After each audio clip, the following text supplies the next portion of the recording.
You're doing great things around the world. You're doing great things around the world. Yeah, you're doing great things around the world. You're doing great things around the world. Great things, yeah. Peace, global African family. My name is Diallo Sumbri, your host here on Diaspora Link, exclusively on GhanaWeb TV. Today I have a very exciting episode for you. I will be speaking with my brother, Fred Digby Jr., creator of Heal the World. If you scan down to my feet, you will see the maker of these particular slides that I have on right now. High quality, high value, made in Ghana. Let's find out who Fred is.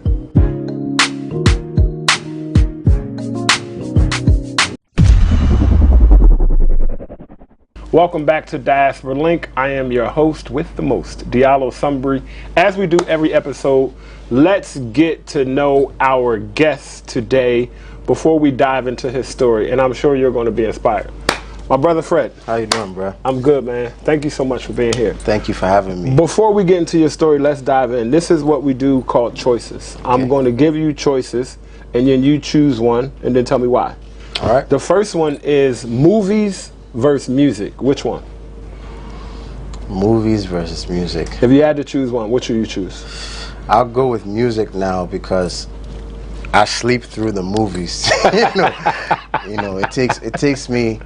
takes me too long to get through a movie because I have so many other things to do. So music gets me to a mood or to a place much quicker than movies would right now. I got wife, I got kids. I ain't got time for movies. You ain't got time for movies. My life is a movie, bro. Your life is a movie.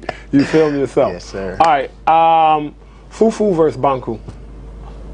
Jollof. No, that's not a choice, bro. You see, we always get these difficult people. Right. Y'all know we get these difficult. No. Fufu versus Banku. If you had to choose between the two, I'd do Banku because my Ewas, like the tribe I'm from, we like Banku and we like tilapia, so okay. I'll do Banku. So the Banku is yeah, Banku's a hit. It's a hit in my house. Okay, okay. You know. All right. New York City versus Accra. I say New York for 2 weeks and then Accra for the rest of the year. I tell y'all, you difficult people, right? No, Accra. It has to be Accra. It has to be Accra. Okay. Yeah, right. Definitely Accra. Definitely Accra. Definitely okay. Accra. All right. No, that's an easy one. I almost got stuck. African wear, like a kaftan, right, versus an American suit. Look at me, man. I know, but you know, it could just be, you know, what you're wearing today. I haven't worn a suit in. I can count the number of times I've worn a suit in the last 10 years. You know, okay, maybe 10 times. Like it's a must. And even then, I'm like, why am I wearing a suit? Like, so, kaftans, African wear. It's more comfortable. You know, it goes with my identity. Last choice.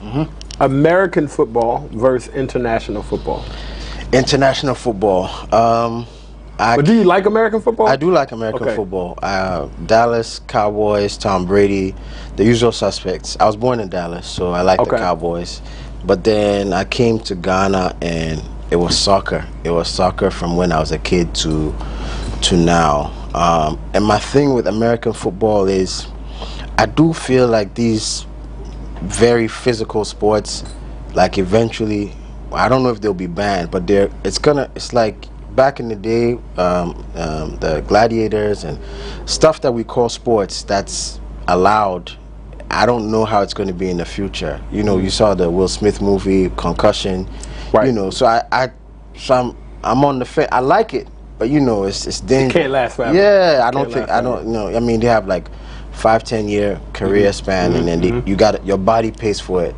Right. You know, the rest. So soccer is good. International football. International football, yes, because America's the only place to have a different football. Right. Every place else in the world has that soccer. Right.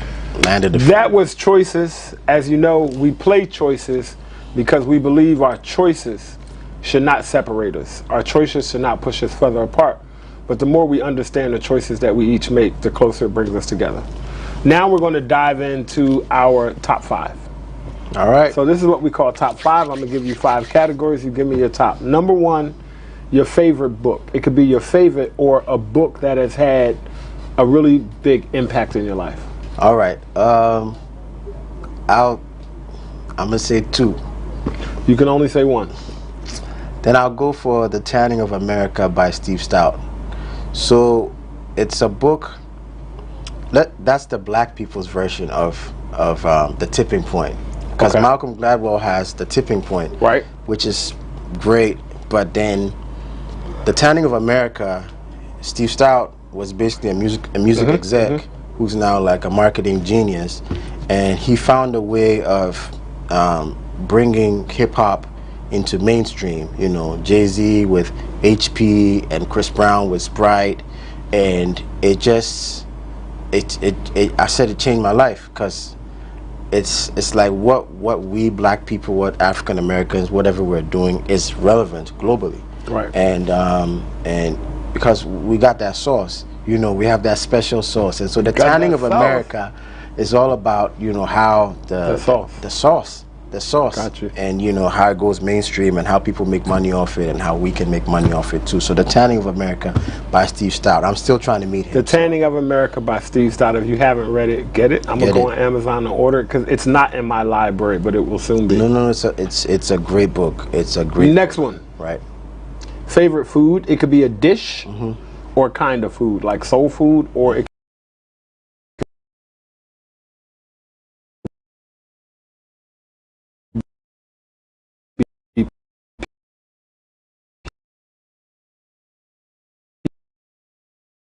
pizza. Okay. If you only had to choose one, what is it? I like these first 2 options, but I'll stick to jollof chicken and plantain. So jollof chicken and plantain, that meal. That's the combo. That's your favorite. If you had to choose one dish, that's what you're going for. That's the combo. You can't get it wrong, you know. Gotcha. Because black people and chicken, like, it goes without So let me saying. ask you, because jollof is made in different places. Just jollof? Ghanaian jollof. Okay, please. be clear, because you know. Yeah. I mean, I tried the Senegalese, because they said it's from Senegal. I tried the Nigerian, you know, but Ghana, you know, everything starts in Ghana. Everything it's the gateway to. I'm not going to debate you. I'm not going to debate them on that. No. There's no debate. You know, it's Ghanaian jollof. Everybody else is just making noise. Okay, I hear you. You know what I mean? Favorite sport? Basketball. I love basketball because even though I'm older now, it's the one sport where you get instant gratification. Every time the ball goes in the net, get endorphins, and you get a little adrenaline rush, and then you want to do it over and over again, right? As opposed to maybe running a 20K or doing a sprint or doing, you know, something else. So basketball, I hurt my leg the other day about 2 months ago, but I can still shoot, you know, so I don't still play. Yeah, I can still shoot, you know, so basketball is still my favorite sport. Yeah, basketball. Yes, got you. Great reasons. But if I think about my setup, Disneyland, I'm not playing, because my boys will love it. Yeah. And there's a lot of activity, and you know, I think they'll love it. I think I loved it when I was a kid. Right. You know, right. And so I would love to. That would legit be a vacation, because it's Disneyland. You know, anywhere else you'd be thinking about business opportunities and, you know, sightseeing, but if you're out hanging out with Mickey Mouse, there's not much. You on vacation? Yeah, you know what I mean. So Disneyland would be cool. Okay. I'd love to go to Disneyland with my family. Last one is your favorite musical artist across all genres. If you only had to pick one artist, choose one. Wow. Now and we know that changes, right? Tomorrow might be different, but for right now on set, you get to choose one. Wow. This is gonna take a while, because now I have to stop and think about it. No, we ain't gonna give you that much time, because favorite musical artist right now. It could just be your favorite right now. Okay, I think I would say Kendrick Lamar. Kendrick. It's not because of anything recent. It's because of that one song he did, High Power, like 10 years ago. and like I haven't heard a song like that since. And he was new, and he was just spitting game. So I would say for right now, this Ghanaian afternoon, in an hour it could be somebody else. But for right now, I'm gonna go with Kendrick just for that one song. No problem. High power. We appreciate it. All right. That's our top 5. Top 5 is a wonderful way to find out something about somebody. It could be a total stranger you're sitting next to on a plane, in the airport. As black people, as we move around the diaspora, it's important for us to say hello. It's important for us to find out who we're sitting next to. It's important for us to network. And top 5 is a wonderful way to do that. Now, let's get into this story and find out who this brother is. Great things, yeah, around the world. We are back on Diaspora Link with our guest, Fred Digby. We found out about some choices of his. We found out about his top 5. Now let's get into the story and find out about this brother's journey. My brother, first of all, I need the camera to pan down to my feet. Do you see my feet? Are we getting a close-up? Because we are going to talk about where this brother is now in his shoe company, Heal the World. We're going to go back to see where he started from, but I just needed you all to see these custom slides that came from this brother. All right, let me just... Let's get it, let's get it. Let's get it. All right, so you were born in the U.S., you were born in Dallas. Talk to me about your family. Where's your family from? Your family is Ghanaian. Somehow they got to the U.S., you were born there, and you made it back. Walk us through kind of your family's journey and then you through high school, college. Okay, I'll do my best to tell you about my family before I was born. So my dad is a lawyer turned pastor. His name is Reverend Dr. Fred Digby. So I'm Fred Digby Jr. My mom is a teacher turned lawyer. So she's Joanna. They got married in the early 80s, and somewhere in my dad's final year of law school, he got like a strong calling to be a pastor. And so he was already killing it in law school. So when he told his friends he's not really interested, you know, they're like, why? He's like, I want to be a pastor. And it's not like 2022 pastors where you know their prosperity, like I want to do God's work. And so he still had to stick it out, finish up, because you know, going to law school is an opportunity and everything. And so shortly after, got married to my mom, and then had my sister in '83, and then moved to the U.S. for seminary, for school. And so I was born in Dallas, Texas in 1984. Don't remember much. My brother was born a few years later, came down to Ghana in '89 or something. And so like 5 years old was your first time in Ghana. Right. So then do you have any memories whether it's sights, smells, colors about your first time in Ghana at 5 years old? I do. I remember chickens at the airport. I remember seeing chickens at the airport and being scared. You can't cuss on here, but I was scared, you know. I was scared of chickens. This is Ghana Airways days. This is Ghana Airways days, and so I remember chickens. It just scared me. They were just very unstable. You know, it was very unstable. You know, I was not expecting to come into the wild so quick. You know, I mean, got you. You know, I mean, maybe lions I would have expected, but chickens at the airport running wild. And so we moved to Kumasi. So my dad was a pastor there, and he was doing some work for about 3 years. So that's where I learned to speak Tree. And I went to school there for a year or two, and then we moved to Accra in 1991, 92. My dad got another job in Accra. So we came, and then I tried out public school for a little while, and then eventually got to another school called Ghana International School, which is a good international GIS? school. GIS, right? I've heard it's GIS. The best. Some people have said it's the best, and some people said it's one of the best. It's one of the best. I went to a couple of schools, so I have to give all of them their credit. So GIS is one of the best. But that's where I think everything began for me, you know, my level of consciousness, because the question is, where are you from?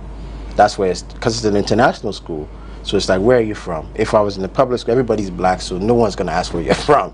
You know, but if you're in an American school, an international school, they ask you. And at the time, I was really young, and I knew I was born in the U.S., but I knew I was Ghanaian. But there was nothing to write home about. You know, there was nothing to talk about. Like, it was almost whack being a Ghanaian. There was nothing. Like, you're Ghanaian, there was nothing. Like, well, what are you going to talk about? So for the longest time, I said I was American, and then went to school for GIS for a long time. Then in the 10th grade, my dad had to move again for work, for school, so we moved to Kentucky.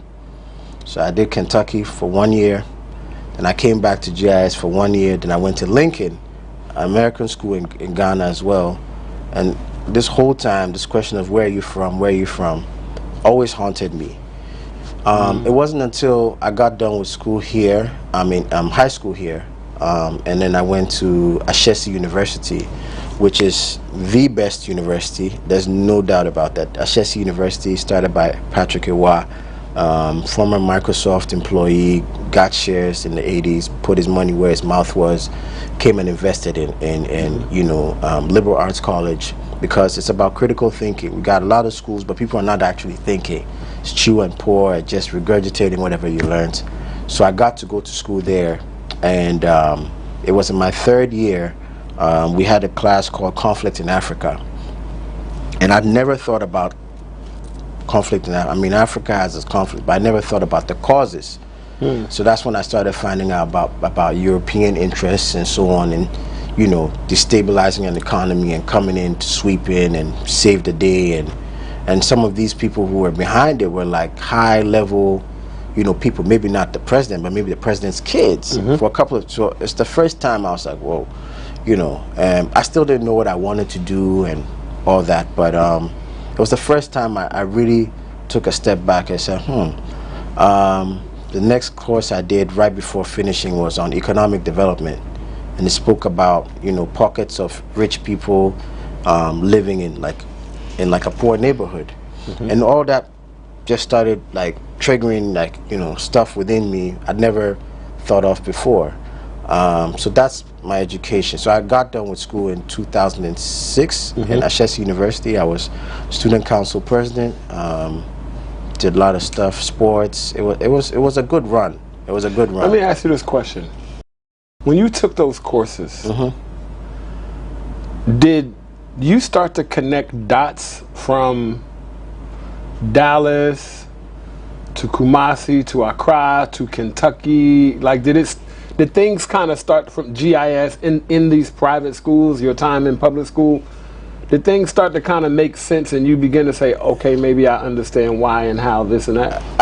I didn't quite understand everything, but, you know, I think everything happens for a reason, right? And I don't know why I kept moving around so much, but then I still had the same, like, burning, like, feeling. I don't even know how to describe it. But the questions, the stuff I learned in school in Ashesi, like, just, you know, one question, like, who benefits when Africa is in trouble? Like, just one question just triggered me, and I would say ever since, that's the question I've been trying to answer in my own way. You know, so when did you find a reason to be proud to be Ghanaian? When and how? It was soccer.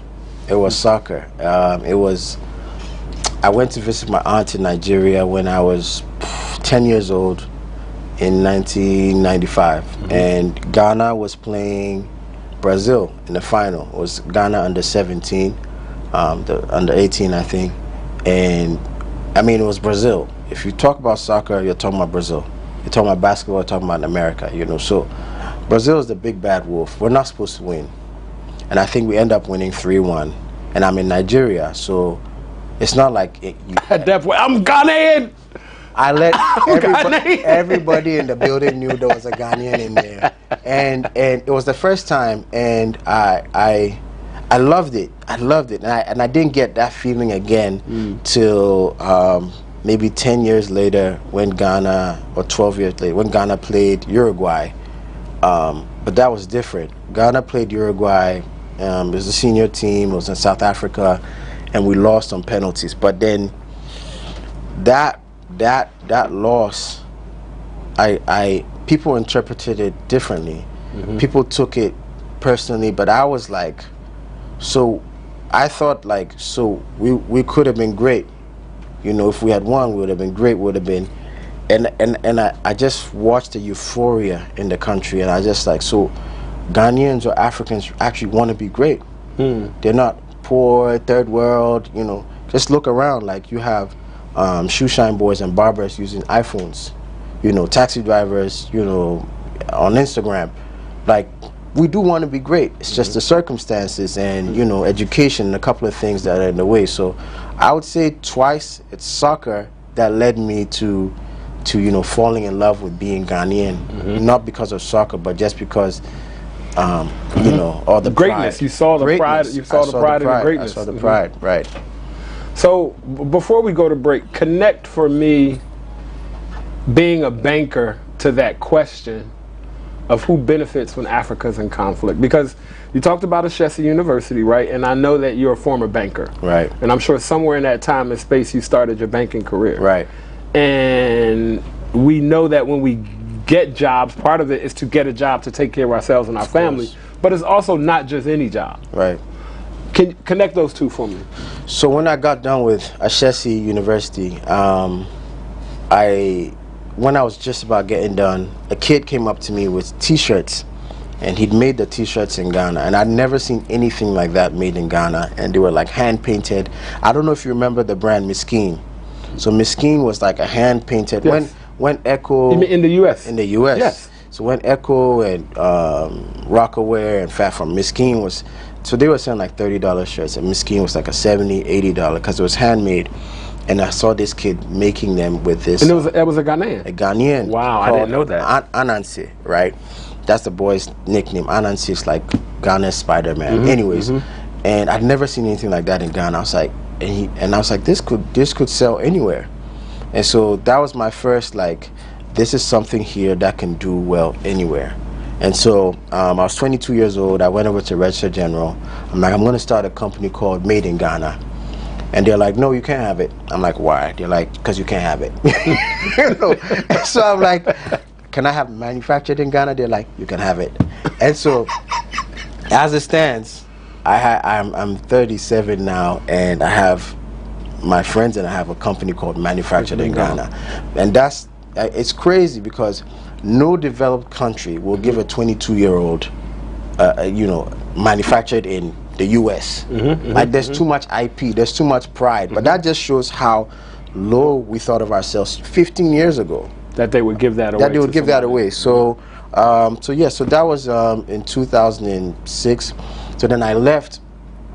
I mean, I was here trying to start this T-shirt brand, and then someone's like, "Hey, you're American. Why don't you go get some dollars, pump it back in your business?"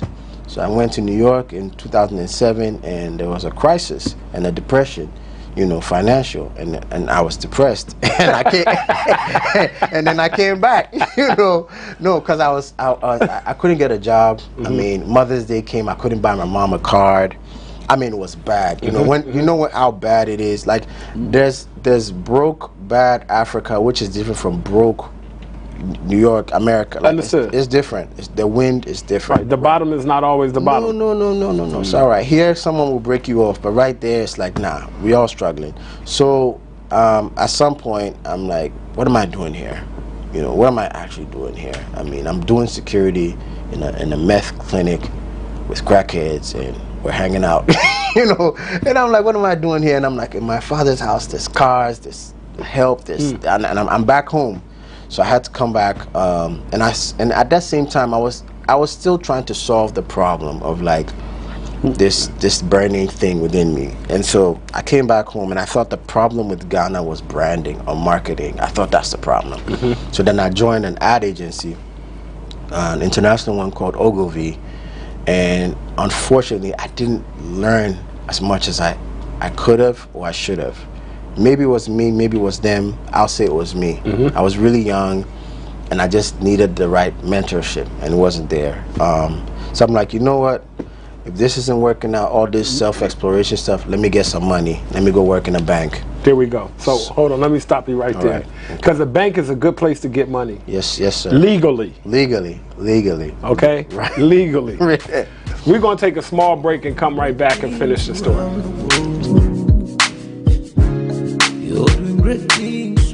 Peace, global African family. My name is Diallo Sumbri. I'm a co-architect of Ghana's Year of Return 2019, and I'm the president and CEO of the Adinkra Group. For the past 5 years, we've been bringing loads and loads of people to Ghana. Many of them, their first time on the African continent, their first time putting their toes in the African sand, in the African soil. And so many people have had their life changed. Our Birthright journeys are curated cultural immersion journeys centered around reclaiming cultural identity, exploring your ancestral heritage, and celebrating African resilience. It gives me great pleasure to introduce our Birthright Journey Partner Program.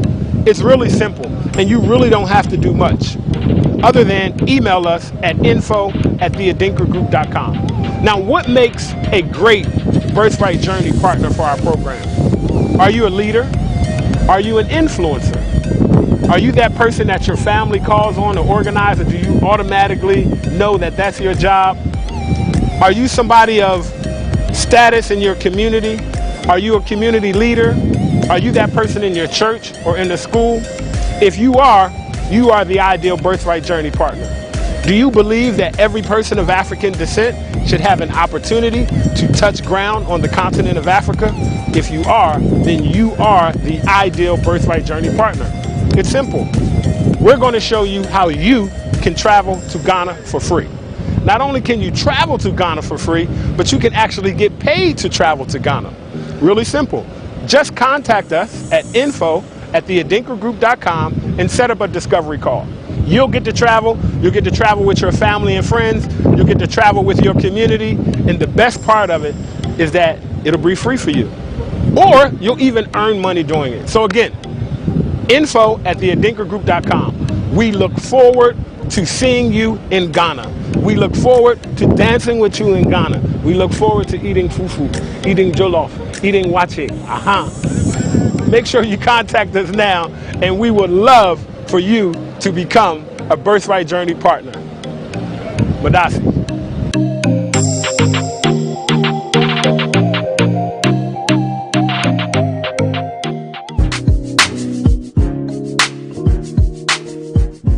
And we are back with our interview. We're going to jump right back in. So you needed to get some bread. I know I had this part of my life and I was like, I don't want to do this. I just need to get some bread. Yes. So you went to the bank. So I did go for one bank interview. I got pushed to the front of the line. This is Ghana. And I remember them asking me questions, and I'm like, I never thought I'd work in a bank during a bank interview. So that interview didn't go well. Right. Too much. This is important because we get opportunities and we mess them up, you know. So I messed that one up, and so a couple months later I got another opportunity at a bank, and I was as excited as possible during the interview session, but I knew it was just about the money, you know. It's just about having some stability. So, and there's nothing wrong with having stability, because I know sometimes those of us who are really purpose driven, we get on ourselves and we can't really, it's difficult for us to drive and find our purpose and help other people if we don't have no stability ourselves. Exactly. So I had to make a decision, get a job, be a grown-up, you know.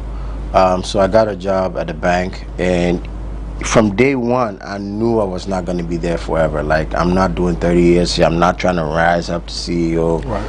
I just need this constant, you know, flow. So by that time I had paused on the t-shirts because it was almost too easy to do, because there was no intellectual property like protection. I had this one meme, I'll send you guys the pictures, you know, you can blow them up, and then it started blowing up. This is before there were memes, you know, and I just realized anybody who could see the image could just take the image and then put on a t-shirt, and that's it. And I was duplicate. Like, low barriers to entry. So I'm like, I need to do something more difficult. So I joined the bank. Nice shirt, nice suit, nice tie, and my shoes were busted. You know, they weren't actually my shoes. They were shoes from under my dad's bed that he might have had before I was born. But to me, shoes were shoes. And then when I got to the bank, they're like, those are not shoes, you know. So I went out. I'm like, I'm gonna buy myself the most expensive shoes I can find. Went to Otoo, Oxford Street. Went to a shop, Pierre Cardin. Bought these $800 shoes. It was the dollar and the CD was 1 to 1. It was 800. And the dollar and the CD was 1 to 1. I'm gonna just let that sit. I'm just yes. It was 1 to 1 once upon a time, right? And so we bought the shoes, and then I don't know, maybe it's because my dad's a pastor. I had like so I saw a shoe shine boy walking past the boutique window, and then like the light hit him, and I had like a hallelujah moment. So like I'm holding the shoes, I see the shoe shine boy, I'm like, you know, I had an epiphany. So I run out, I'm like, can you make these shoes here? He's like, no, we can't make these shoes here. I said, why? I said, can never make these shoes here. I'm like, can we? He said, my brother, we can never make these shoes here. I was like, no reason other than just that we can't. No. So then I thought, he doesn't go to school, he doesn't know anything. I'm like, let me ask my colleagues at work. Same thing. Can't make this here. Can never make the shoes here. Ask my auntie, can't make it here. Ask my girlfriend, now my ex-girlfriend, can't make this here. Let me stop you for a minute, because no one's giving a reason other than just that you can't. No one is breaking down the problem. They're just you can't make it, right? So then I go online and I'm like, let me just go find about these shoes. I find out there's a whole like high-end shoe like world, $2,000, $5,000, $10,000, $20,000 shoes, and it's like it takes 4 months to make a pair. I'm like, we should do that because Ghana, everything is slow anyways, right? So why don't we just take our time and then do something prime, right? So I'm still thinking about this. I don't know anything about shoes, by the way, at the time, but I'm like, that is my incentive, because I don't want to have to know about something to start it or to try, you know, which is what people, you know, say, I don't know anything about it, so I can't get into it. I'm like, if it's difficult, that's the next step, because I did the t-shirt thing. It was too easy, and I'm going to do something. So right now you're on a journey, and you're being led towards something. And all of these stops are things that are pushing you to the next thing, the next thing, the next thing. Exactly. So I'm thinking, okay, what happens if this works out? Like we make these great shoes and they're sold for thousands of dollars. I'm still in Ghana. And I'm like, what would I want to do with all that money? I'm like, besides having money, I'm like, I would like to, you know, be in a position where we can put money in the next unorthodox thing to come out of Africa. You know, the next thing that's impossible from Africa. So that's how come we came up with the name Heal the World, which H-E-E-L, because we're making shoes. We wanted them to go global, but we wanted to be a conduit for other innovative, you know, unorthodox things from Africa. So we wanted to, you know, give a portion of what we're doing towards that. So I remember coming up with a name with a couple of people I was trying to start the business with, and I thought they were going to shut it down. You know, gonna laugh at Michael Jackson and, you know, Heal the World. I mean, but they're like, all right, so it's okay. Like, they didn't say anything that let me know the name was a great name. And then, you know, I read a book, 4 Steps to Epiphany by Steve Blank, and he's got this thing in there called MVP, Minimum Viable Product. And what you do is you have this big dream, this vision, this goal, but you have to have something that works. You have to start somewhere and prove that works, and then take it to the next level. So that's what MVP is, minimum viable product. Like, what's the least I got to do right now to prove something works? And because when I started off, I remember, because I wanted to make $1 million shoes, I was working on like a shoebox for like 4 months. And then after like 4 months, my partner at the time, my business partner at the time, it's like, yo, your shoebox looks like a coffin, bro. Like, so let me ask you this. So everybody said it's impossible. So what was your journey like in making a shoe company? Was it like you traveling? So did you travel to other places in Africa? Are you sourcing leather from here, there? Are you like or is it just on YouTube or looking at videos? You know, meeting with craftsmen. What is? I mean, first off, I'm working in a bank, and so I'm not as mobile. You're doing your 9 to 5, I'm doing and then your 5 to to 9. My 5 to 9. So what happens is, there's a young guy who's coming in to the bank every day selling jerseys during the World Cup, and I loved his consistency and his professionalism. And I'd done some work with his brother before, but I'm like, this guy's serious. So I'm like, I had the brain, I had the money, I didn't have the legs. So I partnered with him to help me do some groundwork. Groundwork means finding materials, finding shoemakers, testing them, photo shoots, just all that stuff that I couldn't do because I didn't have the time. And so that took probably 18 months. And then by the 18th month, it's almost December. And I'm like, you know how December is in Ghana. Like, if it's gonna pop off, it gotta pop off. It gotta pop off. So I'm like, yo, this thing is not ready, but it needs to come out now. Right. And we'll wing it. We'll wing it as it goes. So we end up doing our first photo shoot at the African Region Hotel. It's not too far from here. Run by this great guy, Chief. And had like a beautiful African like setup and the carvings and everything, and people had never seen that before on social media, like in Ghana. Like, it's just an African brand, you know, had so much attitude. The shoes were awful, but there was so much attitude. No, shoes were awful. Like, they were only for the shoot. You couldn't actually walk in them. Did you attempt to explore other African countries?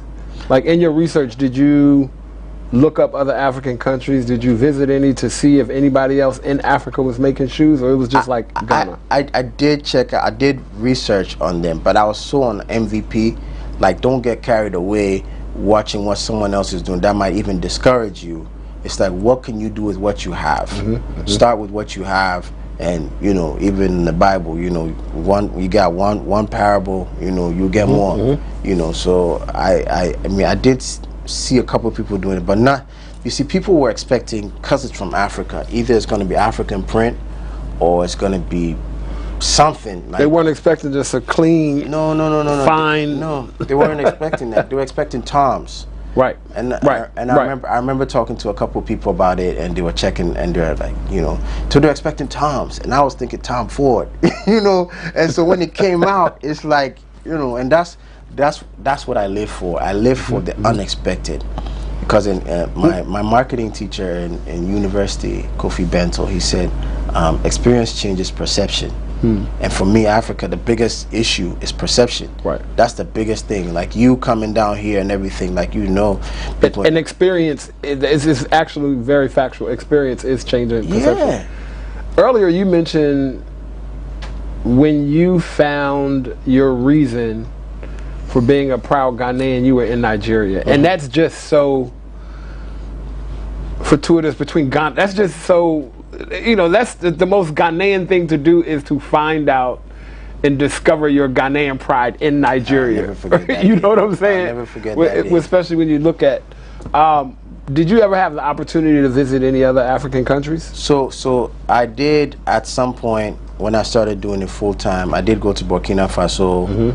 I did go to Ethiopia. Okay. So those were the two main places. I have been to South Africa since. All this on this leather journey trip. To making the shoes. To making the shoes. Let me stop you really quickly. Right now we're going to do something called Africa in 60. You mentioned a few. Ethiopia, South Africa, Burkina Faso, Ghana. So you're 4 in. Africa in 60 is, again, I know I'm cutting you right in the middle. We're going to get back to the story. But Africa in 60 is where you name as many African countries as you can in 60 seconds. So you ready? I have a lot of things on my mind. No problem. African country. As long as they African country names, that's all we want to hear. I'll try. Countdown, 3, 2, 1, go. Ghana, Benin, Togo, Nigeria, Niger, Burkina Faso, Djibouti, South Africa, Angola, Guinea, Conakry, Congo, Zimbabwe, where are we? Egypt, Morocco, Algeria, Tunisia, Senegal, Sierra Leone, Liberia, Gabon, Gambia, I said Liberia already. Man, where are the other African countries? Did I say Ethiopia already? Sao Tome, Sudan. Where are these other African Tanzania, Uganda, Kenya, Rwanda. Where are we? Where are these other African countries? Oh my God. I'm like done. How many have I got so far? 20. That's it. You got 29. I got 29. 29 is good, bro. 29 is not bad. 29 is good. 29 is not bad. What's the you most, was on the road. What's the most? I think the most might have been like 35. Nah. Somewhere between 35 and 37. I'm a B student. I'm a B student. I never make no age. I just get by. I know enough to move. I know enough to not get lost. So that's me. I got you. That's me. I don't want 36 anyways. You're gonna look at me funny. You're gonna look at me funny. No, I'm not. I'm not judging. I'm just kidding. All right. So Burkina Faso, Tanzania. Ethiopia.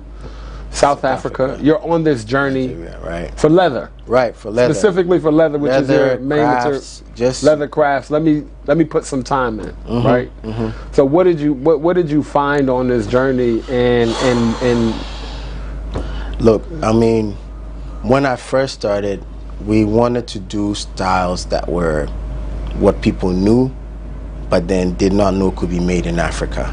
So penny loafers, Oxfords, monk straps, what people know. People want to start with what they know. When they have had enough of that, then they want to take it to the next level. And so I started this journey on the what they know, but then as time went by, people started changing from suits to kaftans. Like it became more of everyday thing, 10 years ago not so much, but now it's a kaftans and people are wearing their fabrics, their kente cloths and so on for traditional weddings. Initially it was just like Nigeria and South Africa really doing the whole cultural thing. Now everybody's doing it. So then we got into footwear, into sandals and slippers and ahinimas. But then about 6 years ago, 6 years ago, I was like, I'm like, there has to be more. There has to be something deeper than what I'm doing. Like I've done the MVP. I'm like, okay, what's really here? So that's when I started finding out and exploring other tribes and the crafts. These Tuareg, craftsmen, and these the Malians are really great with leather, and they got their own signature. Then we have people in villages hand stitching, and it's like that's what they do. They don't know anything about no machines. This hand stitching, this is going to be run from generation to generation, like heirlooms. And it's just been wonderful. I think what's been missing is documenting it, organizing it, and transforming it in a way in which is contemporary, which is the next step, which is where I'm going. But we'll talk about that in the future. We'll talk about that soon. Right. So that you just created the segue. So the next question is, so you've been running your company for about 10 years. About 10 years. 10 years, right. And it's going well. Yes, right? It's going well. It's going well. It's going well. You've been featured on CNN. You've been BBC. In magazines, BBC. You've done that. Are the majority of your customers Ghanaian? So we have certain products that do very well in Ghana. Shoes you're wearing, the half shoes, the slippers, the sandals, loafers. We have these sneakers and Croc and exotic that do well outside, because our people, African American, we like them different. We like them different. They might, because the African Americans, the diaspora, want stuff they can wear there. That they don't have to stick out like a sore thumb on Wall Street. So so it does quite well, both sides. Right now I'm really focusing on the diaspora, because I think there's a deeper appreciation for what's made on the continent. Yes. As well, and this has always been done for the diaspora, because just in Africa, in America, African Americans spend $30 billion annually on luxury products, and out of that, I would say 98% are like European or American. Now, not only do you give them money, you give them credibility. You know what I mean? And you give their heritage and their culture, you magnify it. You know, so for me, I'm focusing on connecting more with the diaspora and whatnot, because it's not just about the money, it's about the pride as well. You know, you travel, so hey, like nice shoes, nice that, and you're like, yeah, we got them made here. Right. So first they don't even think it can be made there, and then it's fly, and then it's it's the sauce. There's something African Americans and, you know, diaspora have that is called the magnifier effect. We might not have the numbers or the spending power, purchasing power that the Europeans or the white people have, or the white Americans have, but how to make things hot and fly and viral. We run the world. You know, so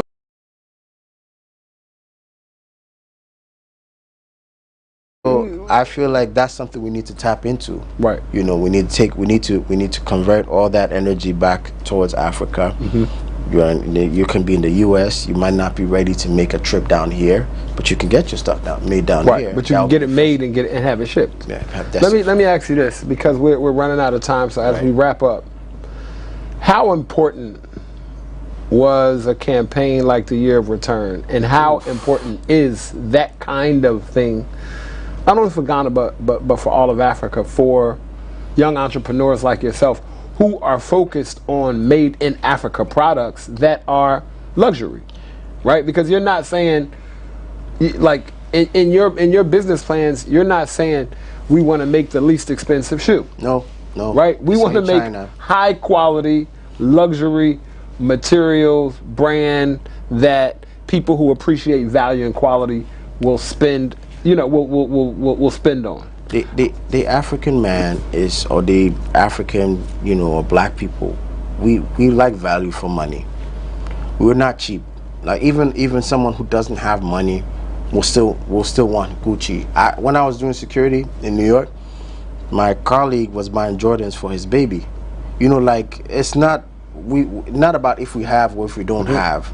We still like that. It's in our DNA. We still like it. Now back to this question. I didn't even let you land because I wanted to just tell you, in my experience, the Year of Return is the greatest event, like the greatest event maybe ever done in Ghana or even Africa. Because even though it only started in Ghana, it's had a trigger effect. I mean, and this was done by us. This was not done by the United Nations, or, you know, it started with you, birthed in you 20 years ago, and then we just put in the work.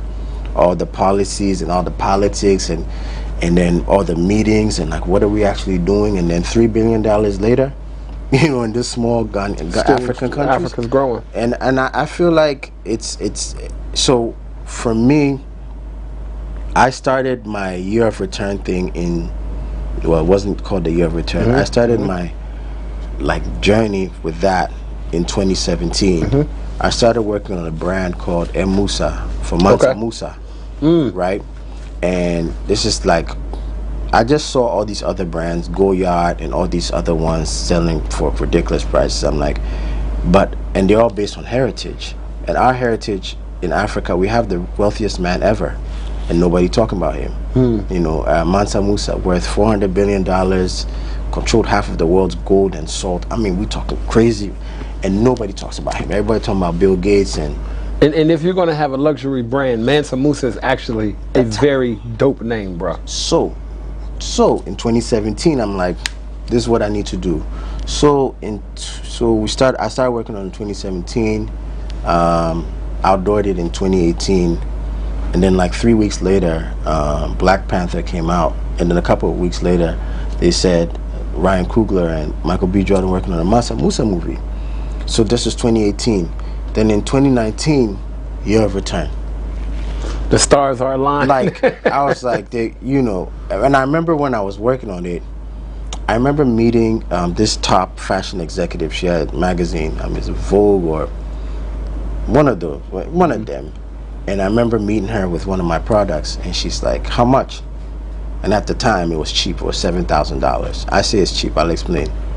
And she's like, you know, she's a white lady. She's like, oh, it's expensive, you know, like, and I'm just like $7,000, you know, because you see the LV bag for 3 or 5, and it's not even close in terms of, right, you know, craftsmanship, quality craftsmanship, you know, not even close, and it's $5,000, and I'm not, and at that point I'm like, this is Mansa Musa. It's our greatest African heritage thing. If we don't price it accordingly, nobody's going to. If we don't respect ourselves, nobody's going to respect us. So for me, for a year of return, all the people coming down here, yes, there were parties, there were cultural experiences, there were trips to Cape Coast, everything, but it was like all that money that was spent on the ground in Ghana, all the jobs, vendors, all the connections, all the relationships made, you know, like Ghana has never seen anything like that before. People come down for Christmas, but this is different. This was different. People came down to connect, and I feel like what you did, what you and the entire team did, Ghana Tourism Authority and Diaspora Affairs, and you know, the Afrochella boys and everything, did a great thing, and I think it's here to stay. It's here to stay. It's like once you've seen, you can't unsee. Right. And Very true. Very true. I'm hoping to tap into that. You know. Hey, listen, we tapped in. Before we go,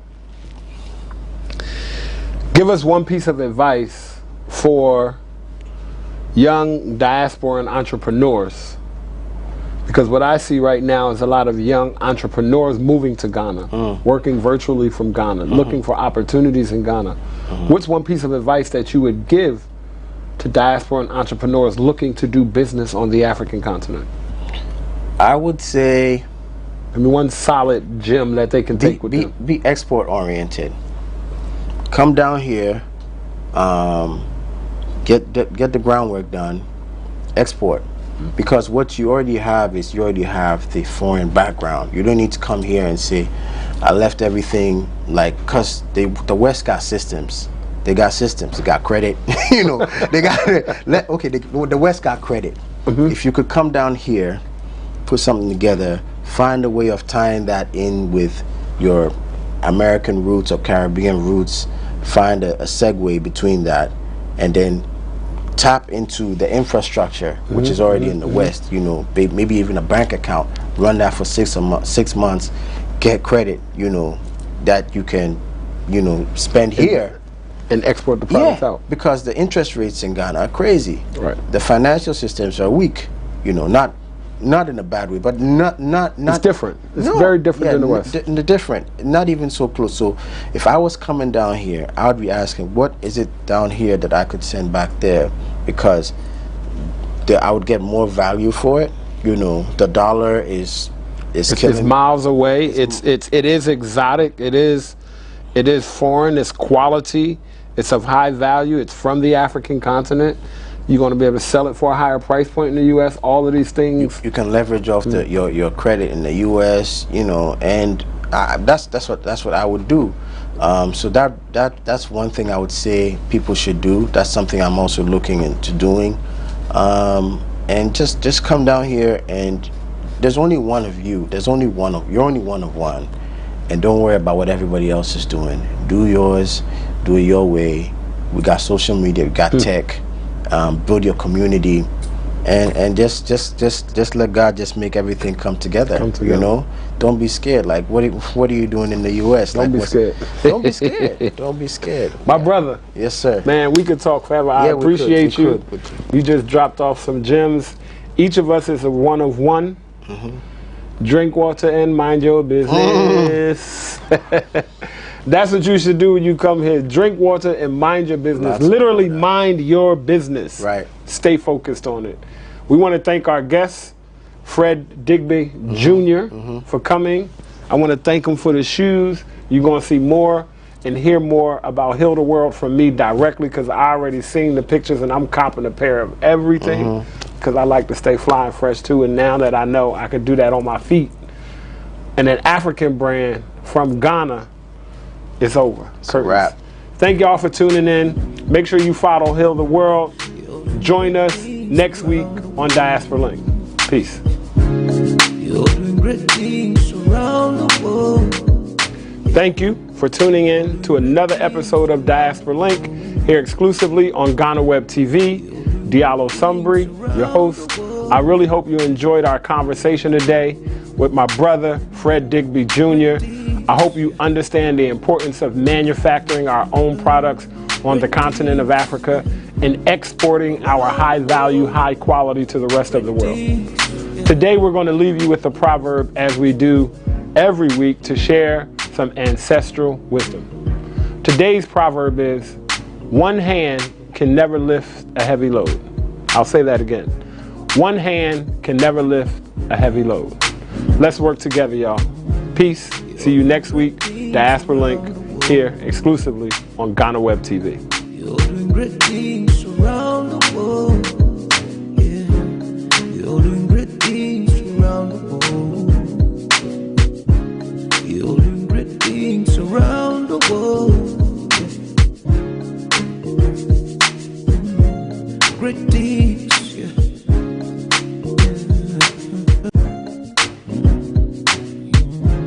You're doing great things around the world.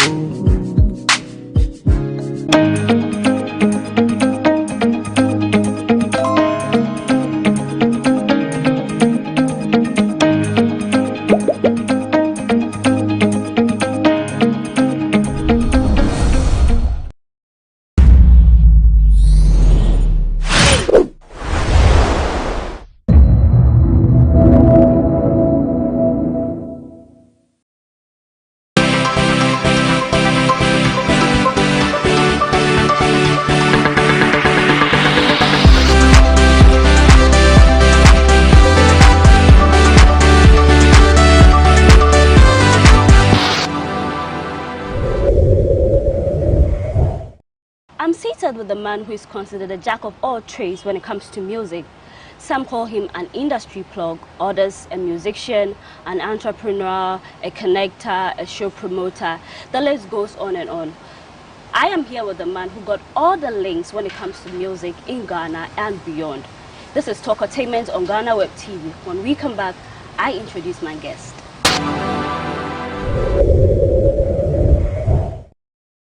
Welcome back. This is Talkertainement on GhanaWeb TV. Before I introduce my guest, I would love to congratulate him for all the amazing things he's done in the industry, for connecting our artists to foreign people and, you know, being a true son of the land. I have here with me Smallgod. Hi. I'm good. Good to have you. Thank you for having me. Great. So we're just going to delve more into career, the things that you've achieved. You are really a big man when it comes to music industry. I don't even know how to qualify you because I cannot say you're a musician. I cannot say you're a promoter. It goes on and on. Some say you are an entrepreneur, but we're going to find out more in the course of our interview. Now, your name, Nana Apiese, it sounds like a royal. I'm very particular about that because I know in Ghana, names do have meaning. So are you a Ghanaian royal? No. No. Then Charlie, it's like every name you pick sets your side is unique. Smallgod. I've had people say, oh, does he consider himself as a god? But I've heard stories where you've explained the meaning of Smallgod. Akroenyame. Yeah. So just to issue disclaimer to all those who think, oh, he thinks he's a god. No. He's good at what he does. I must tell you that. But as it says, Chief or Ekasi Akroenyame, just say all the brains. He's got a bigger brain. He knows everything. That's what. That's it. But I heard you say you got it from your grandma. The grandma gave it. Yeah. And then you just had it too. Great. Now I know in Ghana when we talk about celebrities or the big men, people wonder, oh, can they do things on their own? Personally, I just want to find out, can Smallgod cook? Does he make his own meals? Or he got all the boys? I destroy the kitchen. I'm a good cook. You're a good cook. I mean, I lived with my grandma and my mom, so you know what that means. So what can you prepare? Like, I know you can say everything, but what's your specialty? Whatever I want to eat, I'm really on it. On it. Like. But then some will say with celebrities, you got people on your hand, someone who could give you, oh, you got an interview here, someone who does the laundry, someone who got everything. So of course, that's help. I'm a guy that's hands-on. I do my own laundry, I do my own cooking, I do everything. Even though I got a girl, but I still do things myself. Oh, even though you got a girl, I'm going to get back to that later. But then what Ghanaian language do you speak fluently? Like the languages you're good at? Chi. Ga. I'm still learning. I was there a bit and I'm learning a bit small. But the Chi is... Chi and Ga, I picked it quite Me to me. But I know your background, reading about you. You know, you spend most of your life outside Ghana and inside here. You've been around for a long time. But do you feel that you are sometimes being tagged as, oh, he's a foreigner in your own motherland? Do you get that feeling? It's normal. Like wherever you go, you always tagged as somebody else. Like for instance, I was born in London. Okay. When I came to Ghana, you call you the London boy. When you leave here, going to Amsterdam, they call you the Ghanaian or the London boy. When you leave Amsterdam, come to Ghana, they call you the Amsterdam boy. So it's like you don't belong. It's very hard. It's very hard because you don't belong anywhere. You just, unless you go back to London. And even there, they say, oh, the Ghanaian boy. So you just... I can imagine. I don't know what you want to call them, but you don't belong anywhere. You just... But then the word belong in the industry, because I know you do music. Yeah. In the industry here in Ghana, do you feel like the belongingness, like you've been accepted? Well, accepted. I just started music, to be honest, but I've always been behind the scenes, as I said. So I did my work. I've done the groundwork. I've done the footwork. I've done everything. So it wasn't like I wanted to belong. It's just something I was doing. So when I say they needed me, per se, so it wasn't like, oh, you don't belong, so we're not going to help your people or whatever. I'm helping people, so it doesn't matter whether I belong or not. It doesn't even matter. You're a Ghanaian, and that's what's most important. I was just getting the job done, so it doesn't matter. But now, I guess I've done enough noise enough. You have. Completed my name, so cemented your name. That's it. That's it. But then, are there plans to fully relocate to Ghana? Or if you have, I'm here now. You have now. Yeah. Well, okay. Yeah, let's talk music. Let's talk music. I know you've been here, as in saying you've been in Ghana, but then for someone who stayed outside in Ghana, some say, oh, our system not working, economy hard and all that.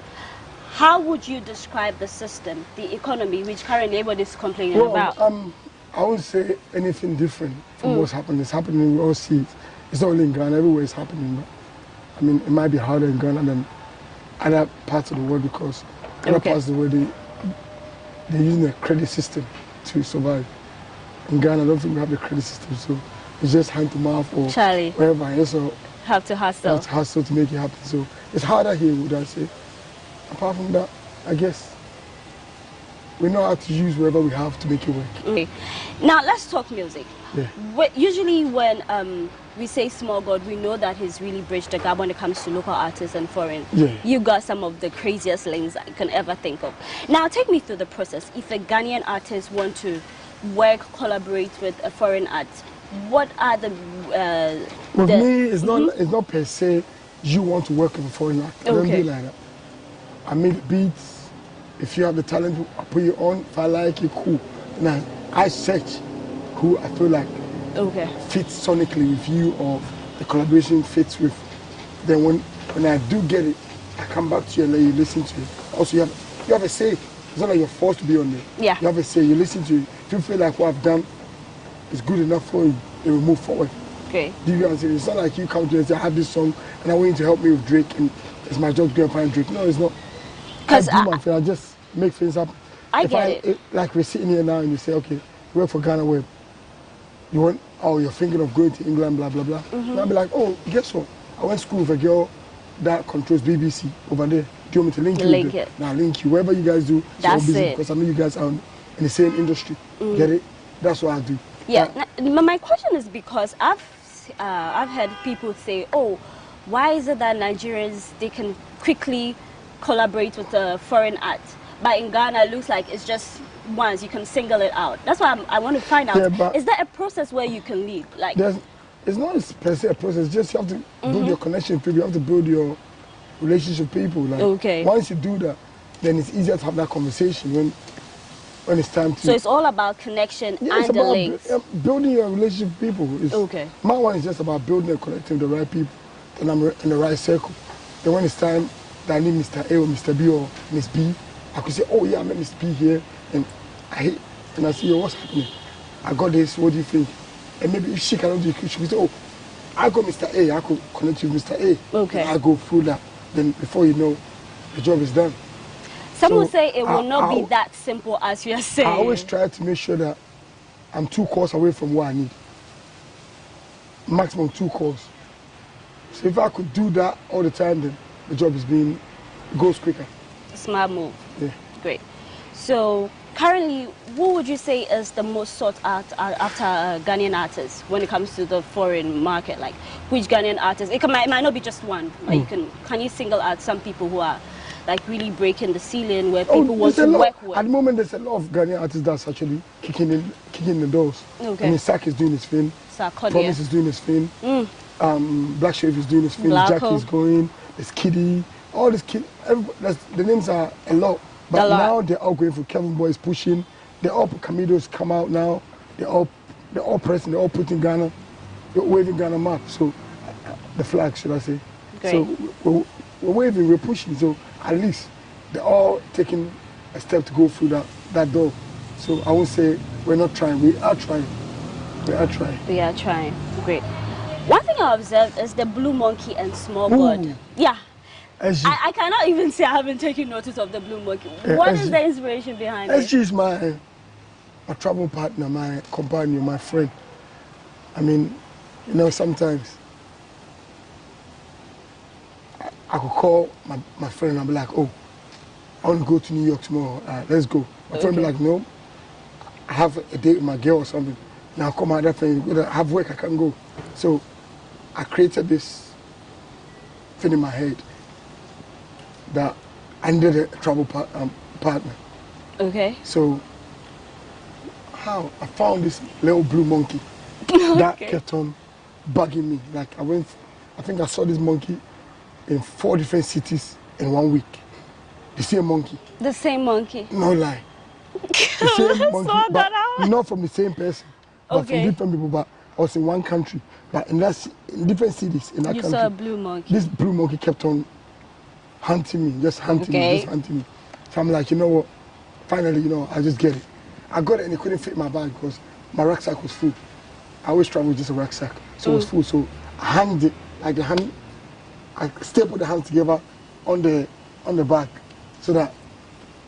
So it's not a real monkey, but it's a blue monkey? No, I'm telling the story first. Okay. So I stapled this teddy bear monkey on my bag, and that was it. Everywhere I traveled, it holds on. So I never took it off again, it stayed on. So as years, like, this is about 15 years ago. So as years went along, I must have gone to Tamale, and one of my friends has monkeys. And I'm like, hold on, I have a blue monkey that I travel with. I want a real one. He goes, oh, my monkey's pregnant. So if he gives, when he gives birth, come back. So I said, cool. So about maybe, 2 months down, like, he goes, oh, I have a surprise for you. He's my friend, so he always says that I forgot my monkey. I forgot about the monkey. So he said, I'm coming to Accra. I have to come by road. I go, why don't you fly? Like, it's easier to fly, blah, blah. He goes, no, I want to come by road. Whoever. He calls me, he got to Accra maybe about, I don't know, late at night, about 1 o'clock. Went to meet him and he gave me this little cute, about this small, in my hand. Just a baby. Wow. Like, it melts your heart. So I took the monkey home, just trying to study the monkey, reading about monkeys, just studying it and just finding out how I could bond with the monkey. Obviously, I took it to the vets, got his injections, blah, blah, blah, find out what he likes, what he doesn't like, how he likes to play, blah, blah. So, and my son, I have a son, Freedom. So Freedom saw the monkey, Freedom fell in love with the monkey, started playing together. How do I now separate the monkey from my son? It's not possible. So now we have a little family member, SG, in the house. SG. And that's one of the family members. So the blue monkey started from the teddy bear now to the real one. So that's how you see. So my logo is just always the monkey, the blue monkey. I knew there was a story behind it because I was like, I know you're very deep. So I was like, I was going to ask him, what's up with you and that blue monkey? Yeah, so that's the story. That's the SG, always hanging on. Is your monkey a female or a male? A female, small girl. So maybe you can reproduce, you never know. And maybe I could come for one when it happens. Maybe we could talk about that. Yeah, maybe. Okay, beautiful story there. But back to music. Which veteran artists do you think you can partner with? We've got a lot of Ghanaian musicians, olden days with Rain. I think now, my mom used to play Amachi Day a lot. Amachi Day. Back in the days when I was younger. And obviously, Reggie's like the grandpapa. I like Reggie too. Grandpapa Reggie. So those two, I mean, Amachi or Reggie? Yeah, these two are, I mean, they change or they're part of my journey. Because I listen to Reggie started Hip Life.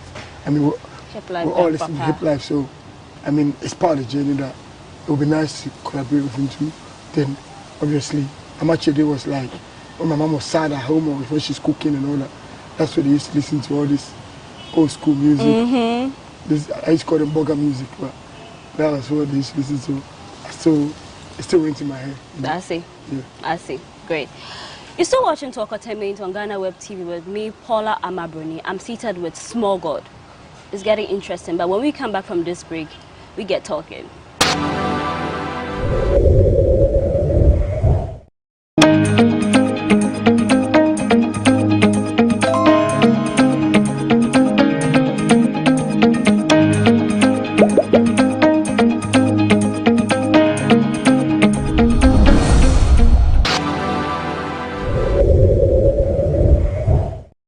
Welcome back. Before we went on that break, I asked Smallgod, the veteran artist he would love to, work with or partner with.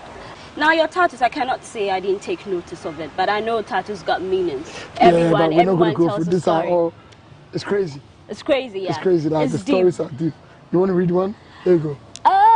Too rare to live, too rare to die. Exactly. You're rare, like I must say. So last one. Let's leave it. Let's continue. Let's leave it there. Yeah. But did you do it here in Ghana? Or? Different countries. I kind of put them as I go along so that it tells the story. All right, great. Now back to telling stories. I would love to actually, let's get a little bit personal. Yeah. Do you still remember the name of your childhood sweetheart? Back in the day? Childhood sweetheart. Did I have one? Did I have one? Don't tell me you were the hard guy who never gave up. Did I have a sweetheart? I don't think I had one, like really? childhood sweetheart. I don't think so. Maybe it was maybe the teacher or something. I don't know. I never had one. But Smallgod, do you have a family? Of course I have a family. I'm a grown-ass man, dog. I know you mentioned of your son. Yeah, I have a son, I have a partner. I mean, I have 2 kids. This is a sad news for all those who were eyeing Smallgod. He said he's got a family, he got a partner, and wonderful family. So I think this is the end of the road for you guys. Are you expecting me to be just sitting there? Oh, no, but with musicians, sometimes they say once you get there, it's hard to pick a partner. No. You don't know what you're coming in for. I've been with my partner for 15 years. Wow. That's big. I've tried. That's big. You're doing great. I know you've had a lot of success when it comes to music, but what would you consider as your biggest gig? Wow, the biggest gig? Biggest gig, like just as it, in your career, in what you do. I think it also is just, if your first album is like your biggest one you could ever feel, because you work so hard on that one. It's the first one, so it's like the prototype. You're actually going through, you're going to go through your ups and downs, your no's and yeses. You're going to go through all this. So it's always your first baby. Okay. So I think that's it. Now, talk the rest about that album, comes with it. Yeah. One thing I observe is that your album is loaded. You got Ghanaian artists, international, Nigerians, you work with a lot of people. Yeah, but what I represent, as I said to you, I represent Africa, not just Ghana per se. Africa and the diaspora, the world. So if I'm bringing Africa and diaspora, I'm bringing them both. So I have to tap into every side of Africa. Let's say north, south, east, west, central. So once I do that, then I know I've done what I'm supposed to do. Yeah. Then you go to diaspora, you tap into that side and also bring you home. Yeah. Now your debut album, Building Bridges. Building Bridges. And then the second one, Connecting the Dots. Yeah. What really went into it? Like the selection, as you said, you like to work with Africans, it's like the whole thing. But one would say, for an album that is solid, like, there's not even no bad song on it. I personally listen to Building Bridges and Connecting the Dots, and I'm like, this is everything. It's like you tap into this journey, you tap into that. It's not like one way. That's what I say. When I'm making an album, I think of all scenarios, all situations. Like as we're sitting here, if we want to play music, I think about, okay, what kind of music can we put in the background that will not disturb this conversation? Then I'll make one like that. Okay, like you're driving, what kind of music would you listen to? Now I'll find one that will fit that. So I'm creating for every occasion. Where they Nkosso, they need a song. They need one. Obi girl, Anya, there's a scenario in your Aquaman. Okay. You know what I'm saying? I know. Ubuofu kali ope. of course I fucked up. I'm not sure. Who never? It's all scenarios. What must it? So you have to plan for everything. So that's how I make an album. And I love your style. It's unique. I know you say, okay, this is a Smallgod song, but you not hear like his. Usually we think, okay, this is you featuring maybe Tiwa Savage and Kwesi Arthur. We expect that maybe you hear the person's voice. But which voice? This one. So how did you create that style for yourself? Because I feel like Master KG, I know he does that. Yeah. So what happens? It's like DJ Khaled. What does he do? He does the beat, like the production. Okay, you sit with the producers, you create the beats and all that. Yeah. Then you direct what artist goes on there. So you're like executive producer. You do everything with them, and you make it happen. It's your song, so you featuring them. I didn't sing, but I was part of the creation. Yeah. I was part of the beat making. I was part of the writing. I was part of all these things. So yeah. Yeah. Sometimes it might not be your voice, but you're there. DJ Khaled is dropping, but okay, you can hear him screaming. We're the best. But we're the best. I can't say we're the best. So, but anyway, sometimes we get lucky and then we see your face flash in the music video. So I think that's in my own music video, maybe. No, you see me in Kwaku's video. Oh, okay. So it's intentional that you don't appear in your. It's not my shine. It's the artist supposed to shine, not me. That's the brain behind it. The artists are they're singing, they're dancing. It's their shine. It's not for me to come and say, oh, I want to take the shine. It's not. Just for the artist. It's the artists. They're supposed to take the shine. It's their platform. I feel that. Yeah. I feel that. It's their stage. They enjoy it. Great.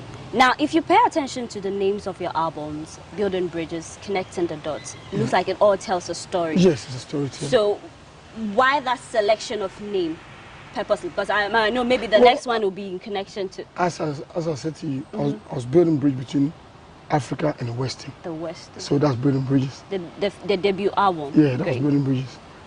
Then I came back Connecting the Dots. Some of the dots wasn't connected when you're building the bridge. Because some of them maybe on the screws now it's just a baby. So you have to come and tighten it. So that's Connecting the Dots. So the third one that's coming in October. Oh, okay. We have a new one coming. October. Great. Bridging the Gap. Building bridges, connecting the dot, bridging the gap. Yeah, so it's all storytelling. Good. Storytelling. Yeah, so it all comes together. Together. Great. Then, if you don't know, let me just mention some of the artists that Smallgod has on his songs. So he's got like African Giant. You got Tiwa Savage on the song, Tubaba, R2Bs. This South African singer, I always get her name wrong. Bisuswa. Yeah, she's crazy. Yeah, Bisuswa. I love her style. Bisuswa. So you got her, you got UG, you got Harmonize, Samini, Kwams and Flavor, Asaka Boys too. I know you did a thing with them. Charlie. I F with them, man. They have Kwaku DMC, O'Kenneth, I mean, YG. Yeah. He's hard. Those boys are hard, Charlie. I mean, there are more of them. Like, I can't put all them on there's Reggie, there's J-Bad, there's all them, but you can't put all them on one song. So we pick them one by one as we go along, but we'll make it happen. We'll make it happen. Yeah, we'll make it happen. On the back of what you just said, you make it happen, would you say that in your own contributing in your own quarter, have you been able to bridge the gap, or there's more work to do, more hands on deck? I mean, I can't do by myself. There's more to do, so I mean, I'm trying, I'm playing my part. And I'm just saying the rest of this, we need more of me. Let's gather, let's make it work, you know? Let's make it work, let's help each other. Yeah. Let's push this. Let's push Ghana. Let's forget individuality. Let's put Ghana first. Let's push Ghana. Right. I mean, I think that's the only way we can also rise and stand up and say, yeah, we're here. Because now at the moment we're just doing individuality, like me. Nah. I feel like we should put Ghana first. Great. Once we put Ghana first, I guess we'll rise. I strongly believe that. But one of your songs that lives rent-free in my head is Giddy Giddy. Ooh. Yeah, Charlie. I don't know, maybe it's because Black Hole is on it, that's something, but yeah, it's with her. Yeah. But then I know Big Arts, the Canadian rapper, and then our very own Black Sharif. How did you get that collaboration together? Like, because that is a solid one. Well, the song was done a year before it came out. Oh! I know. We did it. We recorded the first, me and Black did the first part. Okay. Then we kept it. Obviously, we had other songs that we dropped before that. But this one, I was trying to look for the right person to connect, collaborate with him, like to connect with him. So, I mean, we went around just trying to search the right person. Then a friend of mine called Drew in America was having a session, and he goes, "Oh, Maji, where's that song you played for me? Blah blah blah blah blah blah blah blah blah." I'm like, "Ah, why?" He goes, "Yeah, I have blah blah blah here." I'm like, "Ah, cool, let me talk." We just had a conversation, blah blah blah. We connected, and I sent the song across. So he listened to it. He's like, he called me back FaceTime, screaming, "Yo, this is crazy, man. This idea, I like the idea. What's the meaning of what he's saying?" How to break it down, not to the perfect, but I break it down as much as I can. So I even called Blacko and said, "Yo, can you break it down more for me, because I speak cheap, but you know Blacko goes hard." So they broke it down. I explained to him. He went in. Just, I mean, it's cool to be Ghanaian. It's good to be African. It's cool to be African. So everybody's trying to. So him hearing it and also trying to connect with his roots, it fits perfect. He listens to it, likes it. He goes in, that's his part, send it across. I listen to it, and he goes, "Yeah, I like where I head first." He goes, "No, I want to go in again." I'm like, wow, the guy wants to kill the song. We send it back to him. He goes in again, came back. I played it to Blacko. Blacko goes, "No, I want to go in as well." So Blacko goes in again. So it's like, I like the energy because everybody wanted to give their best. And they gave their best, and I mean, that's why you also love it. That's why it's living rent-free in my head. If they never gave their best, it wouldn't have come up. Yeah, so. Now, the music video for that, the visuals, is unique. It's something I've not seen. Yeah. And like you pictured I spoke to some places in Ghana, and then how you wrote. I did that.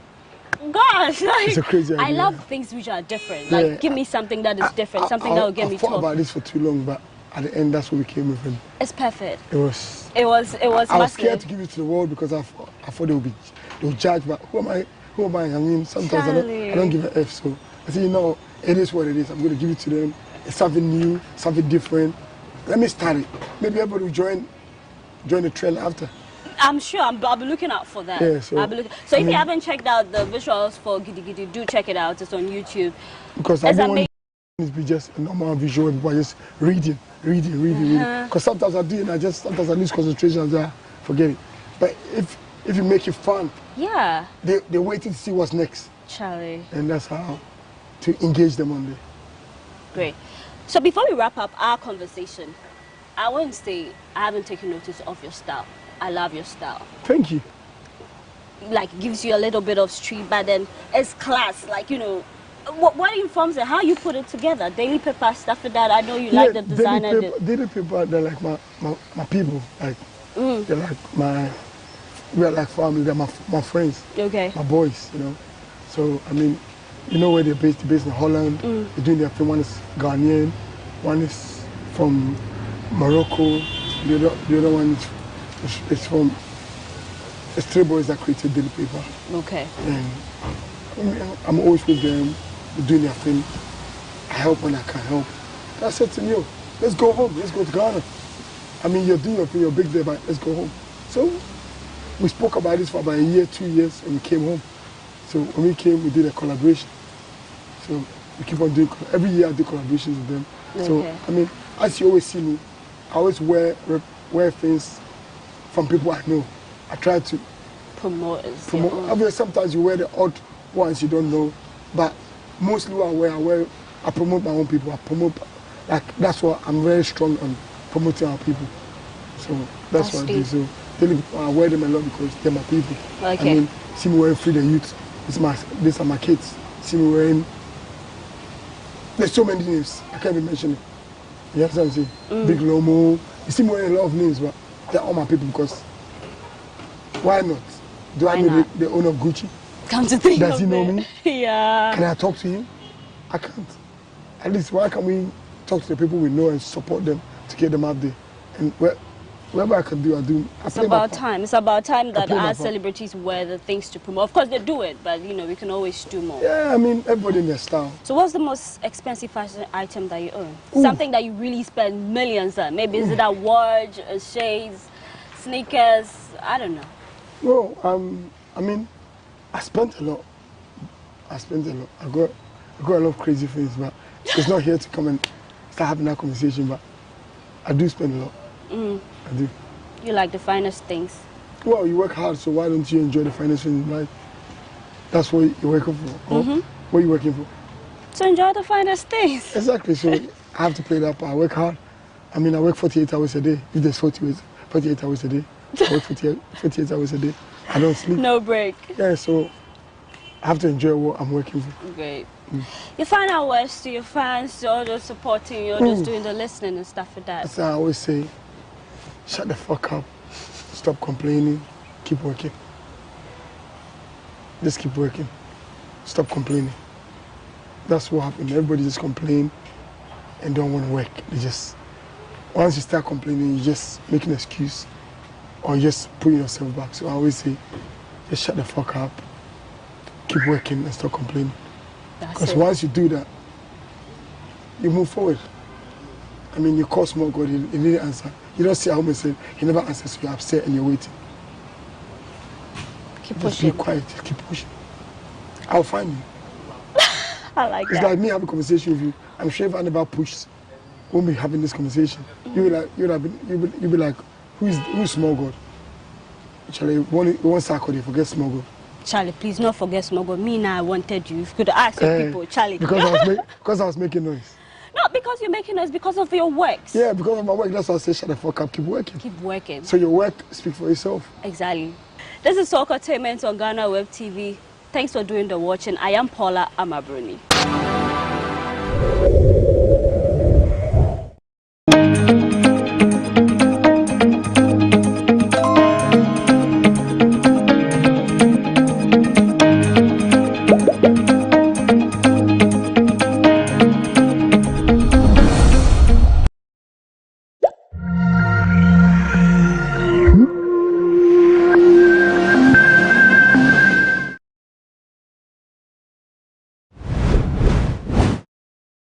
Now this year, you know, Ukraine say you have to assume you have to light to news. It's all saying.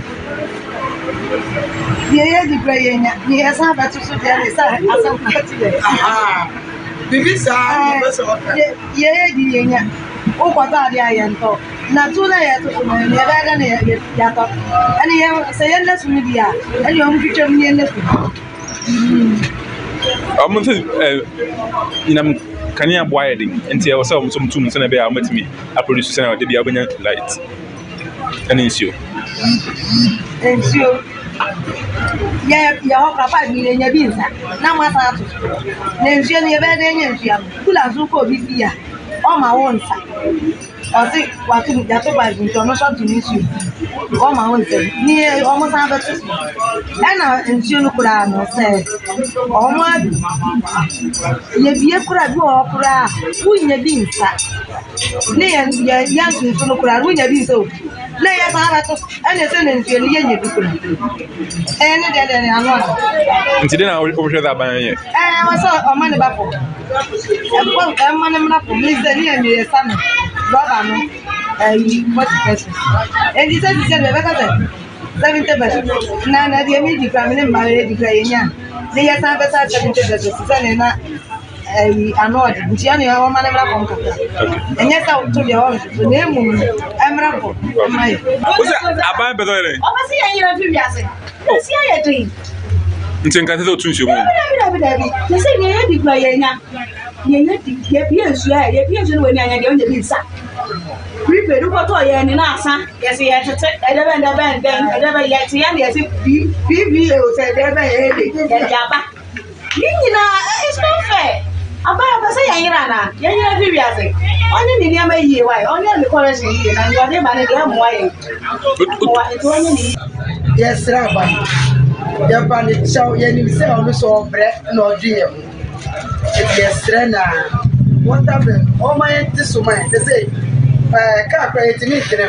They show as I'm a too soon, as I'm a too light. This was your bear day, dear bandit show. Oh, show as a no command. Let me be enough for me throw my name. Nay, a bread. No crowns about 2 maybe, but ever shall say, it's your own tissue. Oh, my tissue, near to me, bush. There's also be a bull across so often. There's a very day. Aha, it's your funny job. Oh, we are no more used to be my let me throw me. They are back.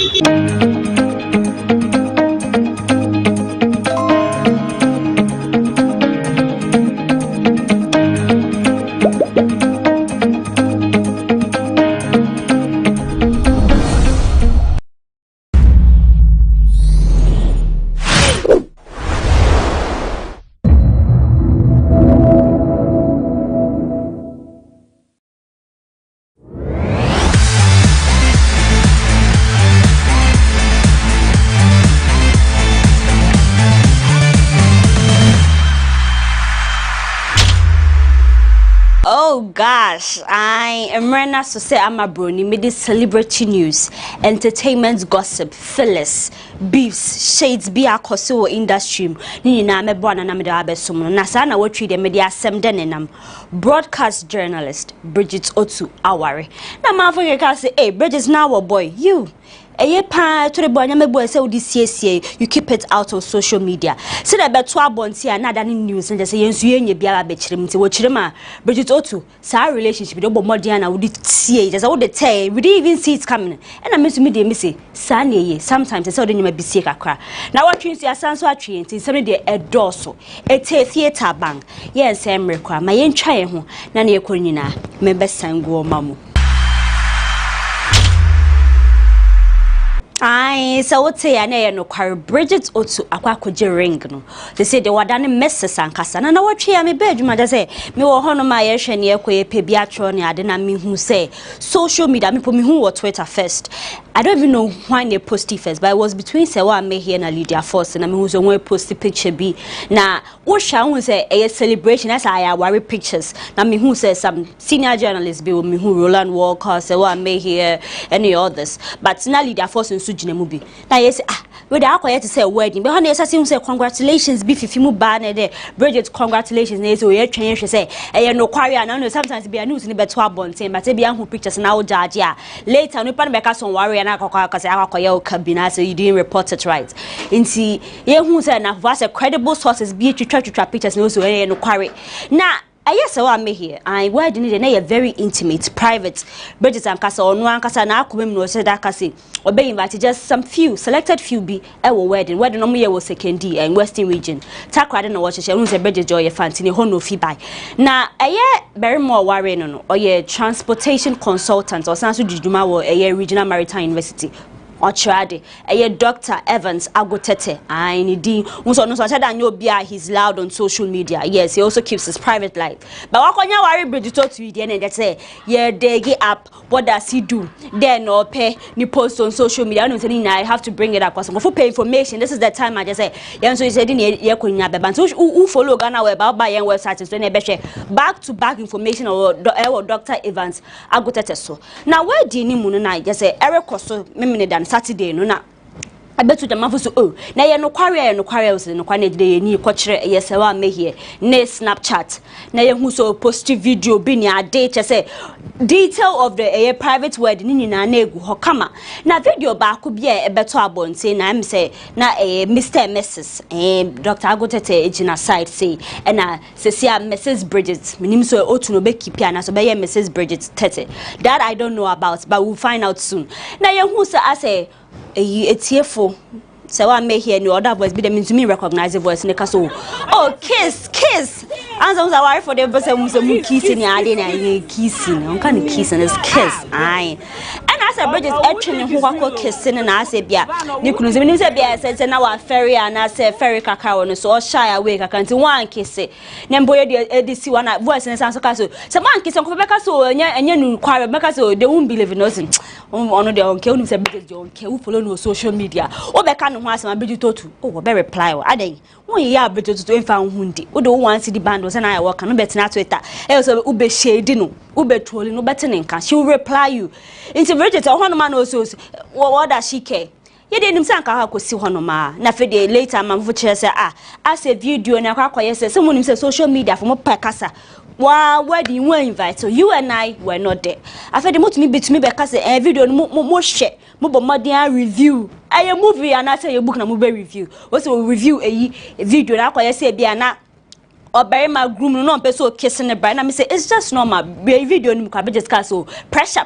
And I just say as a pressure about to so because Mr. Agutete you should know bia who say he's loud on social media. He keeps his private life. In na case ho no ma ne behwe mo a just say one invite mo a mo nye ebusuafo mo de mo nsem na me say eh mo kasa o ma tia sintia yankofo be say wo ye wedding na won kan chiro bia be ho an say pictures abeto abonte because some of these comments o dwe ho a on tia say our dey ye nkofo ebien one understanding ebusuasem it's all social media we dey when video back all the time they were dating you were not there so why is it that you just judge and just assume and say things are here just because of one video that video so say why me here na the better abonte ma fochemo she could have done better but other than nyam number beka na as a wedding you hu echi na as a Bridget Otoo nso ababe posti some or making some tweets bin comfort as a video na be da abonte na ni nje ho no a chemo say ube fro bi so ye wa dan for say bia anya to say video back multiple times or the video be about 12 got instead be yankofo benya ho nsem aka na sankofo besrewo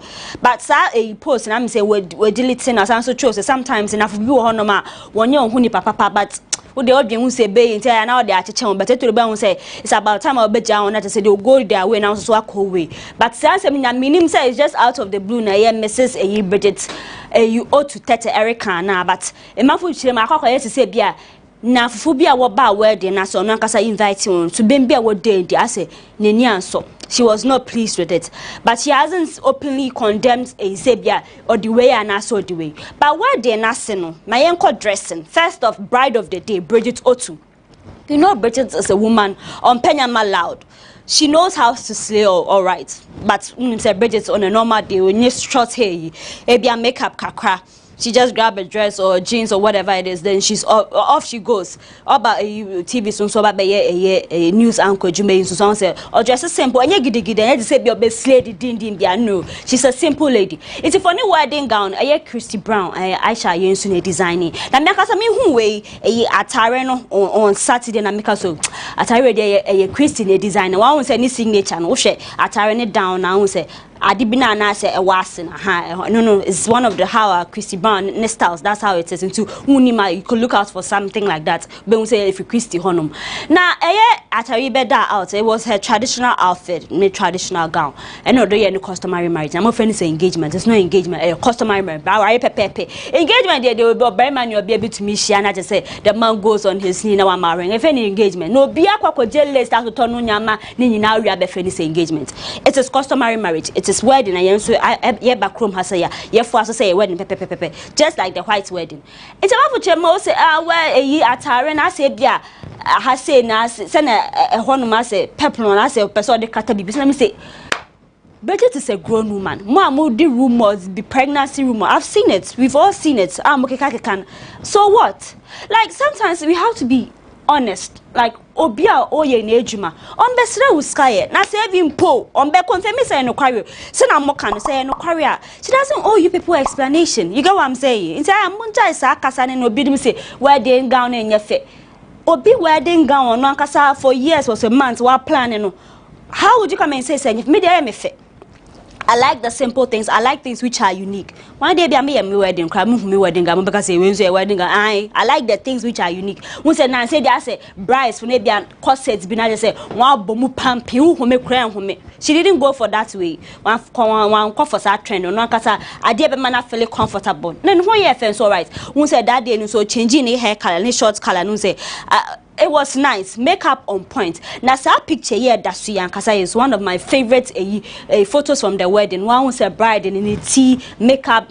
Bridget is a very pretty woman. Now, where the insem the baby naba? Now, my fuchema say what make here atare no the coin the any etching. One was I say I can't be by a smoke. I won't say shimaka crabby womb. Now what they are pump cabin slits. I don't know if it's a two-piece and as a dress, but a fitting and casa. Now as a offshore and as a new free crown say a one. I don't put my say why did I crowd when I went me musana? But of course, when you to a wedding, it is so dear John, who sounds to me say you walk or support to Adam from coffee bread or I didn't travel who so as you overdressed and I find a cozy, but I know any choice. Why wouldn't you say so once or penny dressing it down to inviting it? and the sound him say she will show up in the next of another and with his own dress CB and I said baby and they ain't more nyadrin. Now Lydia forcing so simple look and also she wore her natural hair. Come pictures a brain near Pimaba. The man for the air can say Bridget Otoo my congratulations. And the man for because any say who date you say but sometimes it's good. You do on my what the enemies they don't know, they cannot destroy until you pass Bridget Otoo do kotawo ya ko see say or why now say some pictures be our releasing as a be ring and I saw the chair me I saw flaunt say Bridget flaunt you when I would did their flaunt and man will say yes Ryan feel Ryan because to say say yes to say near can say Bridget Otoo congratulations now just say unka can say Bridget wedding as you say na your private ceremony but now ko nipa akwa ye hwe pass e be hu e ye nana ba na mo I am say they are friends and you know start board bra they've been in the industry for long to say sure been put neko so GH but say na Bridget ni we've seen them at public places na didn't see ye nkofo nya say wen hu na ba na me so e bia she was attending to other equally important matters but for chema be seen na hu say we post Bridget aka so Bridget congratulations say na Sam George no Charlotte say no to say nkofo be bra we hwe na man for chema wo hwe nim say na ba na ma be post but mint me shadan Nkommo bebre sa but ye hwe nim say na na posting so a na wo che say ne me design information na ba be so ayo na say the Bridget Otoo ware nsam Nkommo kokua no de na watwe de na your hot cake ankasa ba kun so a trendy pan wiela ai on is Shatawale na omuko show bi o say summer stage omuko ye US New York on omuko show na they were the only Ghanaian artists or more figure had they when you could pay na show it was good. We say crowd and so bad bonte first of we all and perform it first. If you wanna Shatawale also buy. They really had a good time because we say na fans ni both ones and both artists they did very well. They both artists one more performance it was on point. While we fiti outfit to mic just say everything was on point. One fans engagement BBI kama. Na we all I'm sure no ko guye na fede ade chain o de betu dwa so sem bia koso ama wante asinti asem me ho ase ebufu bia akakopie mu no twema o perform me wie ye ne ayi organize sekache won so wo some award citation bia wo de be ma on Shatawale into a perform we na kasa nka wode ne de ne brand te se ba ma na ma be present na te se fine no so ko ba so wo de etwen kakra se Shatawale wie ni performance na nka ya ni na ba ko na te se album na ye fine te se unity te se munyina na mu beje nye se bia ya ba ku de ba ku wie ne ye koye no so it's fine it's okay into we ala kwa ni show no ba wie ni she introduce Shatawale and just Shatawale so ba na so be perform fine but our backstage ogusu shen say se Shatawale na nka ma friend na nka award ye di ni amobia na nka ni na ye fine oti a ne say wo present Shatawale din to no so record stage wa akoje na o chema sam kofu bifim Shatawale team and sa a Facebook video no you see from ni team preventing no say obeba stage abeje until she couldn't get opportunity to be on stage to receive her citation and answer award no until we hear na what ba echiso year na what ba present am and what ba say what do you mean by that like some brebium me wiala ma ba performance say now wiala yen sini family now who so present who so back say also orange no mo fa mo award onje no I say is disrespect. Also, no, you're a big artist equally. It won't mean yes to say Shatawale is bigger than her on that platform. Whatever it is, they are both big brands in Ghana. But sa move now, move taking any and jehu. No, they in some better than I'm for Chema. Shatawale, why would you do that? And then they would go Shatawale so sa. Why wouldn't say Shatadia? How can you say ni dindie? On said and Jedim Pabia, because of say oh yeah spoken. To be biania now what the yash and con. But me who send a news because I'm so. I will not be quick to judge until say me Matty Shatawale part of the story because I can't bias. And then see, send a mouth for the Google no so Shatawale 1 yard and I'll call a yes post na real and make it say that video has been deleted. Now attempt say they have gone to a show. I na ye heli won. Say come mama promote positive parts no. But say about the betu jana say or call it out Shatawale na papa bi also friend Mohammed Madad betu just say onakasa he will take the blame. You know na e bia wan fanya man to 2 years na asem ni kosi na enye Shatawale fault. Na nte ye hwe nim so. Say say wa be ka say Shatawale fault no. Say na be nyama ne be kwafa. and I said, you realize some video be better also. Any senior, also any brother, or also any brother, a Shatawale a friend. I explained actually, so it wasn't his fault. He didn't know anything about it. What happened back to Uncle Nimanka, he would have done something about the issue. Just as I said, Shatawale, I apologize, or no, so I apologize. Into assembly, you didn't know Kwakugu. Now, a year we are learning Shatawale, a yin semi buha, na kosuna, a year one love kubolo, a betri, a camera scene, so a video. So Shatawale, we are selfish, cause we didn't try for real. I said, no, Chemos, one try, man, Munya Namako. Janka, what presented what award in the mouth? Now, who's a one for real at the mano? I can papa manko be a drink cabo man, because oh, hold on. Mon frère we ala mbane na yenje ba wo de pese me nkumenya se na one love kan nti wo je ode na je se wan dwe obi an ho na wo koi ba se say the assembly de asolve ni nyina se na we ala chere I kwakwa se mente me ho as issues also apologize to the organizers ni ade am say this our videos ni na wa yi efi wo ba Shatawale de he didn't really comment but we ala chere ma it was through a phone call and we resolve the issues he said Nkommo Wo Ho ne say Sasem no one resolve no bad blood between Riala and Shatawale. I'm a brother now what women in nam na metete one from memu say Chesi Buachi is Legon landlady. Ne dang na we say sis Legon we say oni kuno otoman Baba be Jenny dang to say we Jeffin in some na worry on a frank bedunti ma worry nani hunti na kokwa pai na we Jeffin in some say dear say dang na nyane de na meti na me say mo no no me de me jeda ante one side story na me mfem gbang so ene ne waje na behwe atanfo na na esro Tracy na wa ma homre so na den we Instagram line say den waje dan na fi mutene na be so was sister na me so metwen no ankasa confirm ya e bi kwampo na enye no kware nte na manfo kire mu na Tracy they only say dear ordinary United Arab Emirates on a new frank walk honeymoon de modding na pepe I say want to come racing once in a kissing hey no social media flaunting adika just a woman pressure back to back no off days now frank lady can post music on an area what's a private in your private jet a first class now was serving one I didn't champagne I can't say hey I guess some young mudade. I was my fuchema, a yes, me the minimum your sponsor. I say I worry for this. They say my money is your money is my money. They say the one you now one bra one brand and a waki car abum. And what you may car cribbles and one scar their doors and one casa watching. No, they are honeymoon. Now, I honeymoon ya when a member sad than yasamuso. And I was what do you knew about what and some confirmation so down what Ghana has say. Now, but why your honeymoon say Tracy Bache take it to Instagram stories and we post to say, aye, what say no quarry, Mamma say, down is there going and also no one casa, Danny and a dick and no one can say Finny Pim. Cause our dime be brave, sans to see a dang near dean to say, dear, Sunny is like one dine as I check a crown, or the ama rent. What say I had to say, Bia, near Muna Muse say, Papa Bitari, China, Papa Nona, Hina, Menuna, then Jenny Dang. Tracy Chema on one casa is they gone down any day. No, Nakasa just know what properties be bria, scatter all over the country. No dream was on for way my hind. So I am my hind to Mute and one, and I'm say, hey, Tracy, what you're sure. And I would do to where then I fed all the high bats.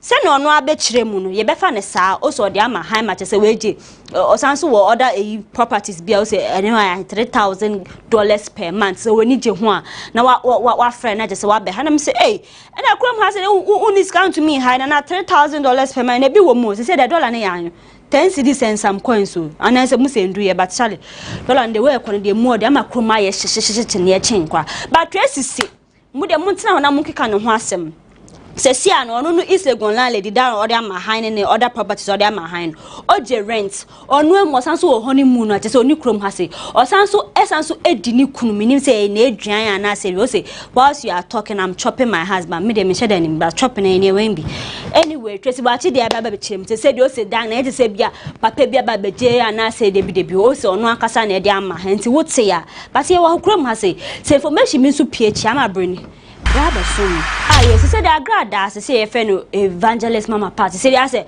one man rank for one more hand ordaining as Reverend Minister. No say offended Reverend Bishop then. Title to fa bonoboso. But one mama part seminar making.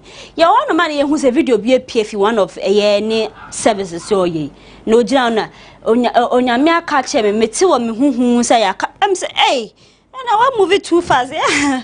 You crying ya direct you but Time Yakupon friend, you and I were not there, and they be a mechanic. I grad that chema. Nkommo to make Casacha and could me friend for she won't come na Kanya Nyama from Baba is too fast, but Yakupon he works in mysterious ways and say they ain't to me judge God, the righteous judge. Now, one of these services, no friend, and maybe a one sorry, was your friend Cynthia. No, didn't bet you anymore that is a sorry match, I say, what's that to say, and then audition come. No, so, mete. A woman make her me say, oh, person will start a business, drink business be. And I say, oh, no, I just, mammy patron, I, no, person do crack on banana. No, say, oh, okay. Or no, do tea drink, and no, what's in as a woman. Crom her. Oh, boy, dada. And see, her grad, I coswan no chemosi. Say, you're not out of nepe. Or person or sponsor mammy, 2 million Ghana cedis, can't it is, as I say, 200 Ghana cedis. Or person or the man, no, this share any drink business him. And to catch any junior pastor, so Uncle for 200 Ghana cedis in FM Mammy. But as a papa done or require a guy that can say, yeah, men could be on some way bear, and all my minister, what I grad I will for now. Also, my minister say, oh, mama, not as I say, 200 Ghana cedis not the money so far need drink business. And so, the guy that's no cheap crack, you'll be an inside, ungrateful human being. I say, well, I'm mouse campus or ten say, a sank or my assistance, and also, on the signs also be a near Juman Gunubotokum. A yes, Kagarina Mudis can by also Nuni. All kinds of beer where kiss Cascabian Gunis Cotocuna Casa, Nascagarina would Jane, I know so so. The Cafe so one coffee here, but to say the only say the past is the past. They say they also the past is not the future, son of McCann. And say, I glad that you're buffoon. I'm only 200 cedis. That's what to go on Cottonassi. My media knew who I say. Oh, no, I just not crowd the war honor that I said, ordinary work on a Cottonassi. I'm not to me with social media and a man for Chilum say, be a stage. A Bionacasana Washington or Beshe and come now, person. Let me say, hey, mono, media minimal. Send a media video, none of my become once. Say, they are glad while Mamma me 200 cedis in a media Cottonassi, but Muja say, move now, grad final. It was right, and as a Muslim, I saw them now. Obiama was Kawun, so yes, we are doing. Mamma 200 Pempanka Jenny Sana, you come now, Cottonassi. But I got my million so if you saw an answer home, or to me, charge a year 30 million Ghana cedis, I said 3,000 Ghana cedis. Or to me, charge it. You've been a minute saying, 1 man 200, Nyan so.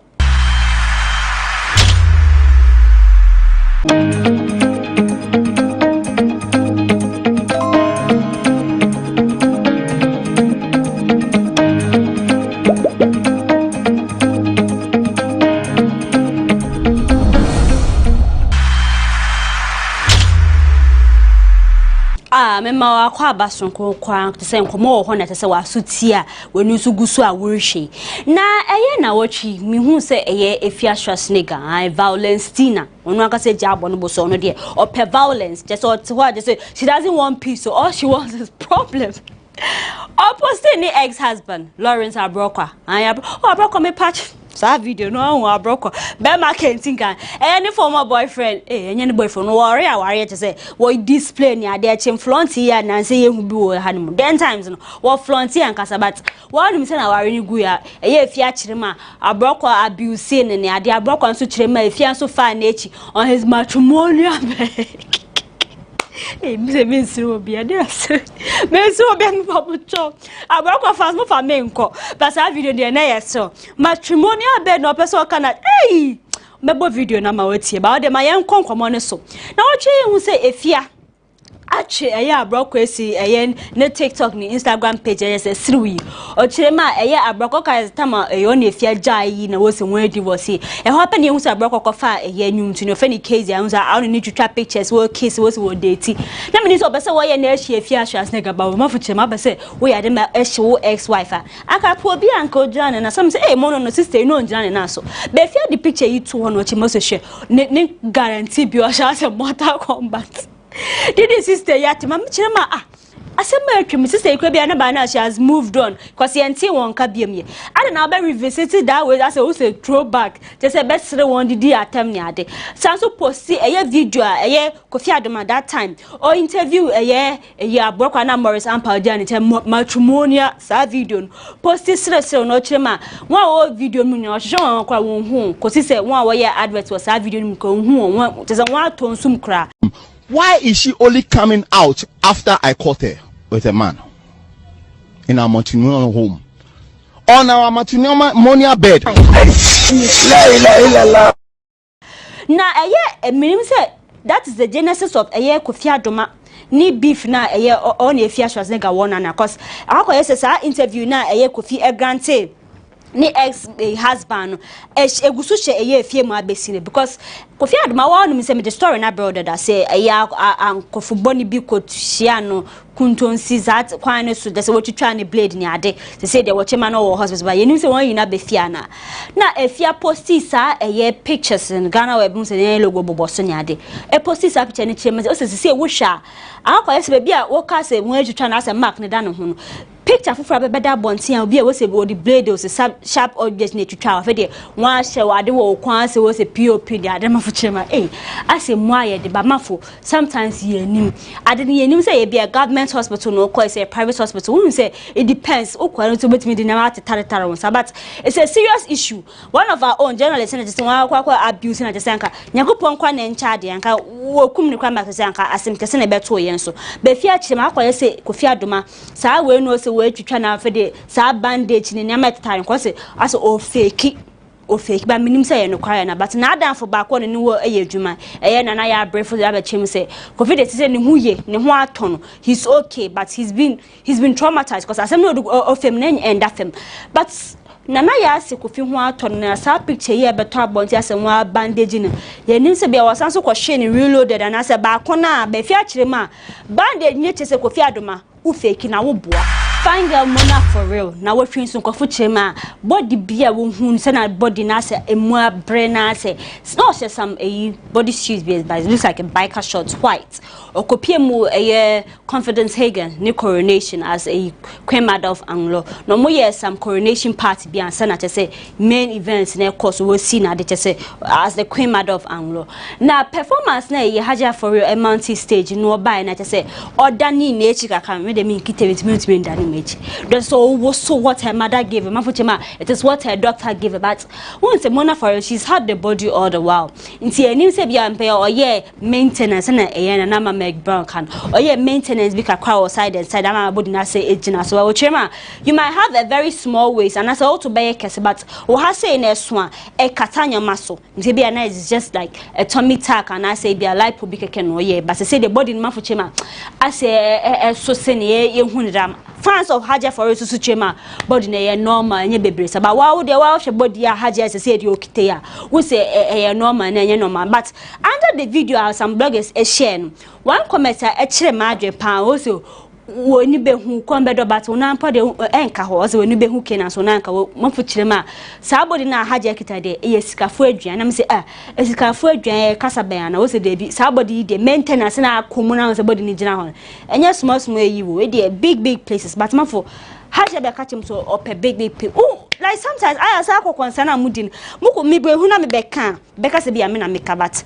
Haja body de kama me kan dada kama ayo nansa na mesore so na watching Nkommo minimum bedin kan na bi interview am in Smallgod wenye bi ahwede unhwe ene bo modern na kwahwe uko YouTube na so ba GhanaWeb website so abe hu say interview ni da kama na me na tina se me bisa no questions be brave one him say Smallgod ba industry conference so promoter or connect I say dini de be brave untumi nka so nyumtuni nkwa just say ba industry mu ha say kofo otumi ni international artists any local one wo few see want to nyum so to say bema Smallgod na to say in some kind he talked about music family ni ade nyam ne bebre so the bomodi na peye me interview na me Smallgod na pe bi hwe kama pa na what return so ma me feedback ma mo hwe ne de bia me ka se me da mase mon ko so mon share mon like mon share more reactions na to say Nkommo bia opese ye twegu no the bomodi say bia be inbox me directly and say comment section now they are shasi ama na what you do say na doors me aka say mabre Nkommo zo to me di Nkommo na say won na pipe because it's packed industry me they know of days they bia na ne beef bi mo fronte aware for into account kitten bi ni ade nyina me de brem ti da say ne ama broni etrento ya yenja cheswa nti me bomode am de me wachi me take back am relax information bi betwegu feel bia gist bia na what you say ne me de nyina aba besomo makramo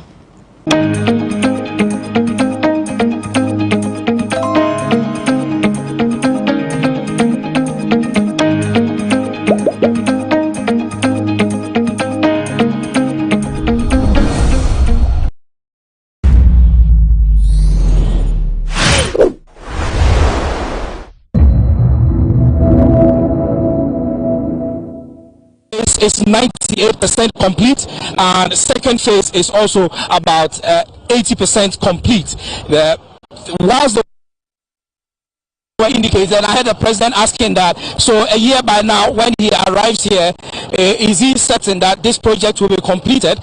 And the project consultant Emmanuel Fobi Asabre confirmed that indeed yes, by next year when the president is on tour, this facility should be Rapa West region. And so we are told that President Akufo-Addo is heading to Lambusie, where he will be inspecting an Agenda 111 project which is under construction.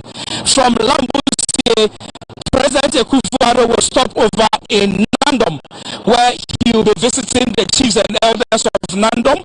Subsequently, he will cut the sword for the commencement of the construction of the inner roads of the Nandom, or the dualization of the inner roads of Nandom. So, Kweku, from the BKA Adama Resource Center, Youth Resource Center, my name is Wilberforce Asare.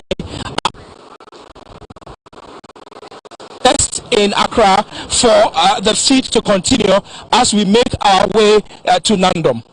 You, Wilberforce Asare, for making my work easy. I was just and as you, he's heading to Lambusie, where he will be inspecting an Agenda 111 project which is ongoing, and then he will later on pay a courtesy call on the Nandom now, and then also cut sword for the dualization of the Nandom town roads. So we will continue our coverage right here on this channel. Don't forget, you'll be watching us live on GTV, on Metro TV, on City TV, on Wontumi TV, on Adum TV, Netu TV, Wezo TV, and of course on Asasi Radio. You've also been watching us on our Facebook page, the Ministry of Information Facebook page. We're going to go for a break. When we return at 2 o'clock, we'll take you to the next itinerary of the president as he continues his tour of the Upper West region here on this channel. My name is Kwaku Obenja. Do stay with us. We'll be back.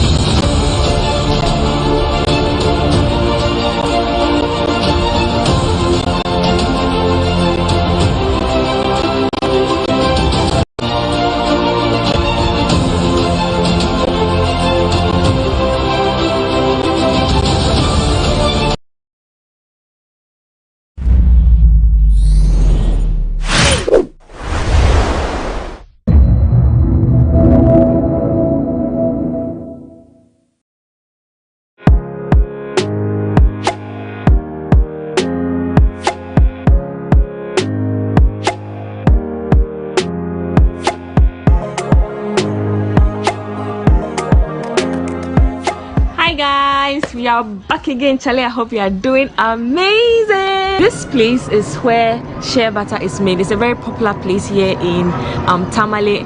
I came here in 2020 and I'm back again because a lot of you requested that you wanted to see a video of how shea butter is made. I got here so late. It's almost 6 o'clock. I'm super excited. You all are coming along. I spoke to one lady and she said, okay, I'm going to do it for you since I'm late. So let's go. I hope you enjoy watching this video as much as I enjoyed being with you here. So let's go. Let's go, guys.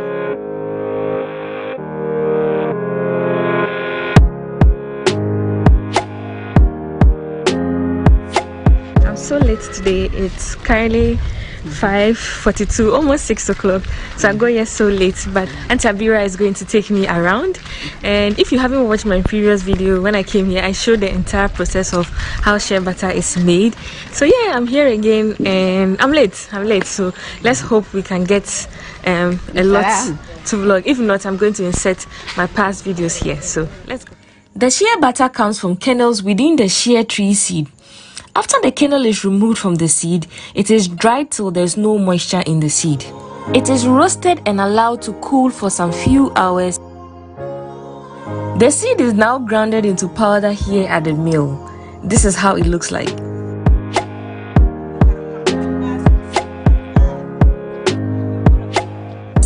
Then they start the kneading process. The process of mixing is called the kneading process.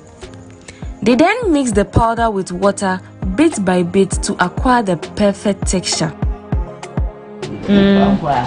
So because I'm late, this is what happens. They usually put the dried shea into this container and grind it into a paste like this.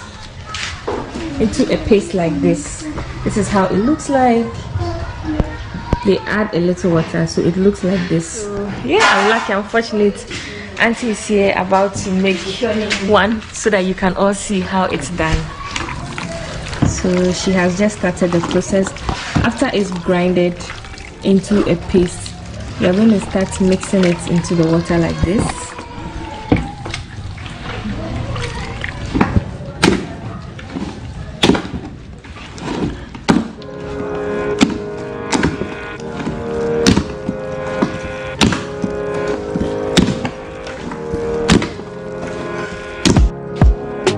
Just added a little warm water.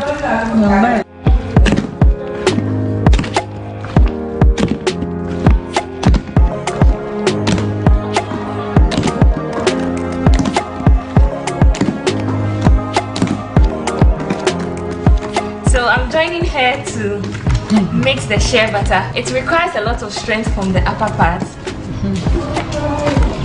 On a normal day, you would have seen a lot of women here, but so this is how it looks like. Wow.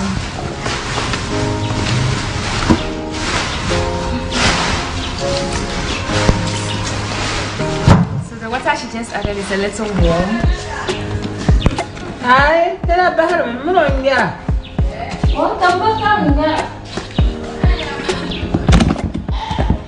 Have you guys noticed that the color is changing from dark brown to a little lighter brown? Yeah. So as she keeps mixing it, the color keeps changing. So the color is going to change. The color is going to change till it turns to white, cream, like cream. Then they scoop the cream out. The cream is the oil. So that's it. Like, yeah, they are doing amazing. I really wish I had come here earlier. I would have been able to show you. Like, you see a lot of them working here. The last time I came, the whole place was full of women working, and they've been doing this for a long time. So yeah, it's really interesting to see. When you find yourself in the northern region, make it a point to visit, make it a point to come, show them some love.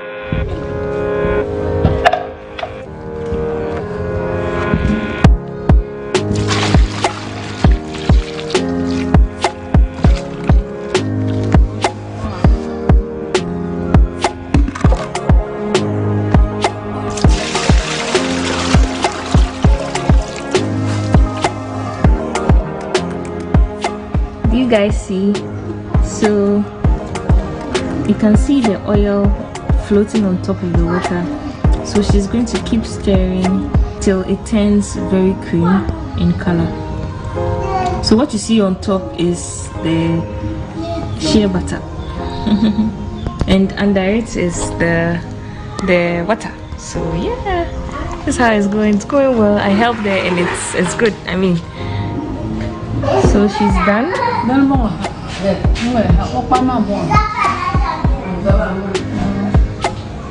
So this is how it looks like after 20 minutes of mixing the shea butter with water. The shea.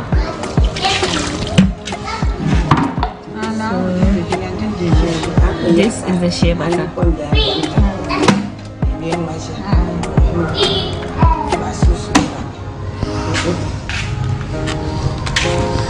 So this is the most difficult part. After this, everything else is quite easy.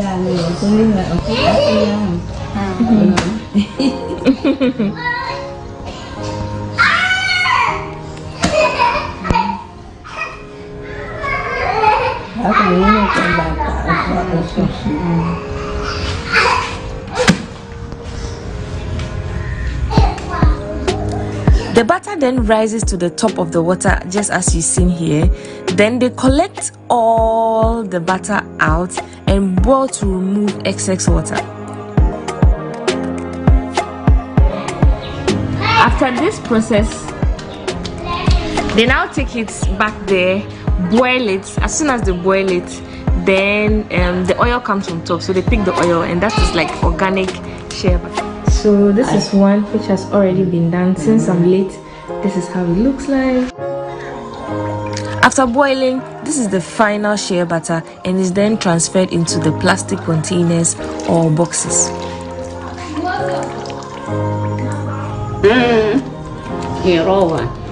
So this is the end product. This is how the shea butter looks like. So I'm buying this because I'm going by flight. I can't carry the big container. But yeah, she has. This is how, if you want it bagged, she will get it for you. Yeah. What about this one? The virgin soup. Virgin is plain shea soup. Okay. Plain shea. This has the same basic ingredient but with baobab powder added. Okay. It serves as an antibacterial. Antibacterial soup. Yeah. So virgin plain shea butter soup. We have neem soap. What's neem soap? Neem. We have neem added to the basic ingredient, shea butter and the coconut oil, or this is moringa soup. Moringa soup is supposed to be here. Yeah, moringa soup. They're all beauty products. And we have henna. It's time to go. Mission accomplished here. I have here my backpack. I'm going to rest. It's currently I've spent about 40 minutes here, and it's time to go. I'm going to rest and tomorrow leave Tamale to Accra. I hope you found this video helpful. Until next time on my next video, I love you all from Tamale. If you haven't watched the previous video, you can go back to my channel, watch it. I gave the full details of how shea butter is made. So yeah, that's how shea butter is made. I got mine, and yeah, the north is known for organic shea butter. Yeah, like it's handmade, raw from the shea fruit. So yeah, I hope you had a good time watching this video. Until next time, on my next video, I want to say thanks for coming along. So until next time, I love you all. Bye. Look at the beautiful sunset there.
My daddy Atafla.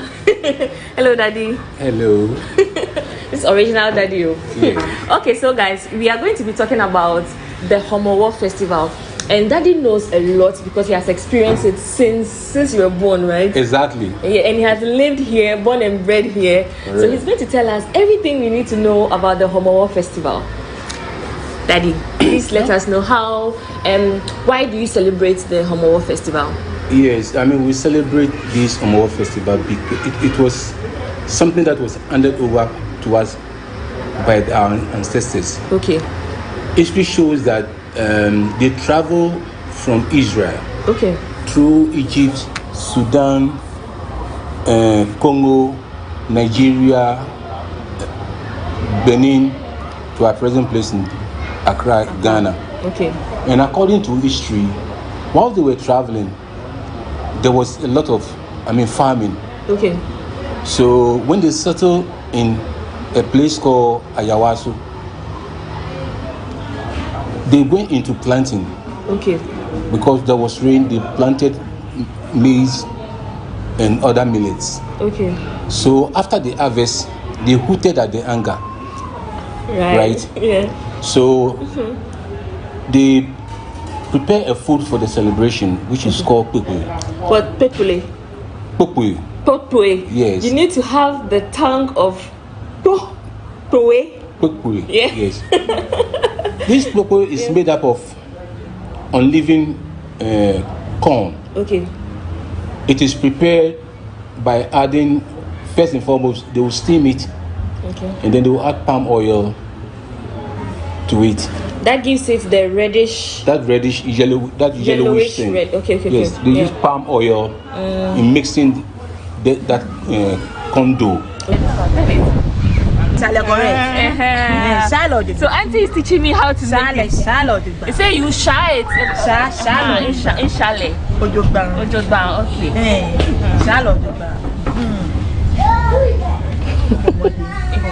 She says I'm trying. You have done well. Like I said, they will steam it. Okay. If you don't steam it very well, if you eat it, you have a stomach upset. Okay. Right. So it is well cooked because you know steam has a higher temperature than even boiling water. So they steam it. Okay. And then they prepare palm soup. Yeah, palm. I witnessed that yesterday, which you will see soon. Yes. they add fish to it, and they serve alongside the pekwe. Okay. But what they do is, before they do the Nkommo Wo festival, we have something that we call the Twin Festival. Oh wow. You see, it is believed that people who give birth to twins are blessed by the Almighty God. So Daddy, that is why I pray and I hope that I have twins too. Don't worry, you'll get it. So those who are fortunate to have these twins celebrate the birth of these twins. Okay. But they celebrate it before the Nkommo Wo, a day before the Nkommo Wo, which is usually falls on Fridays. Okay. And what they do is the parents of the twins, will go and see go and consult the high priest, which some people call him fetish priest, but it's high priest. And what they do is they will ask the oracle, the gods, to tell them if there's a problem with the family, where the children are coming from. If there's a problem, then they have to resolve the problem. If there's no problem, they have to jubilate. When you say problems like hardship in life, difficulties, not having jobs, not being able to get husbands and spouses, not able to give birth to children. Okay. So the gods will give a message to these twins in the form of through their parents. Okay. And they can only do that when the high priest go into trance and then speak to the gods. Okay. He will get information from the gods, which he will pass on to these children and their parents. Okay. Now what they do again is they put a bowl there. They pour libation.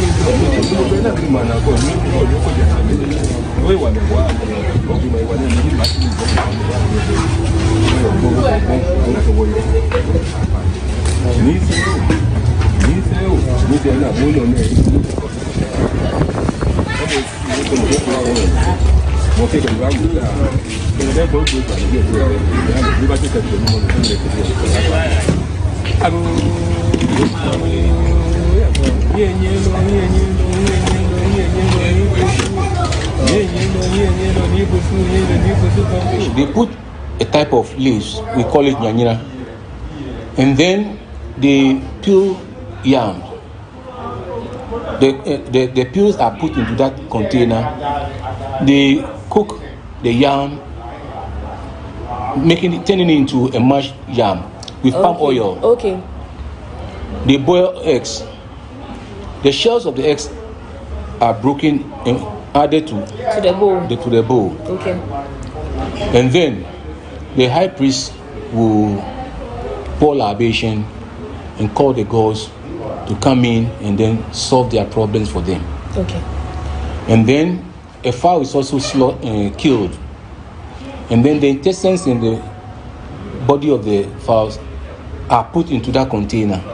And the chicken meat, we call it, right? Yeah. Are cooked in the form of a light soup. Okay. And fufu. And then these children and their parents will gather together and enjoy the meal. This container is brought out from the room to the main compound. Okay. And then those living in the house or those nearby houses will come. If they have a problem, they will speak their problem out and they will ask the gods to bless them. If you are looking for babies, that the gods should bless you to have babies. Okay. If you're looking for a good job, things like that, you tell the gods what are your challenges, your problems, and you put money, which into usually the bowl. goes into the bowl. Okay. That this is the money that I'm giving you, the gods, to listen to me and perform all that I'm putting across. So the whole vicinity, the area, people will come and do it. Then around 4:30 to 5, the high priest will come back and perform another rituals.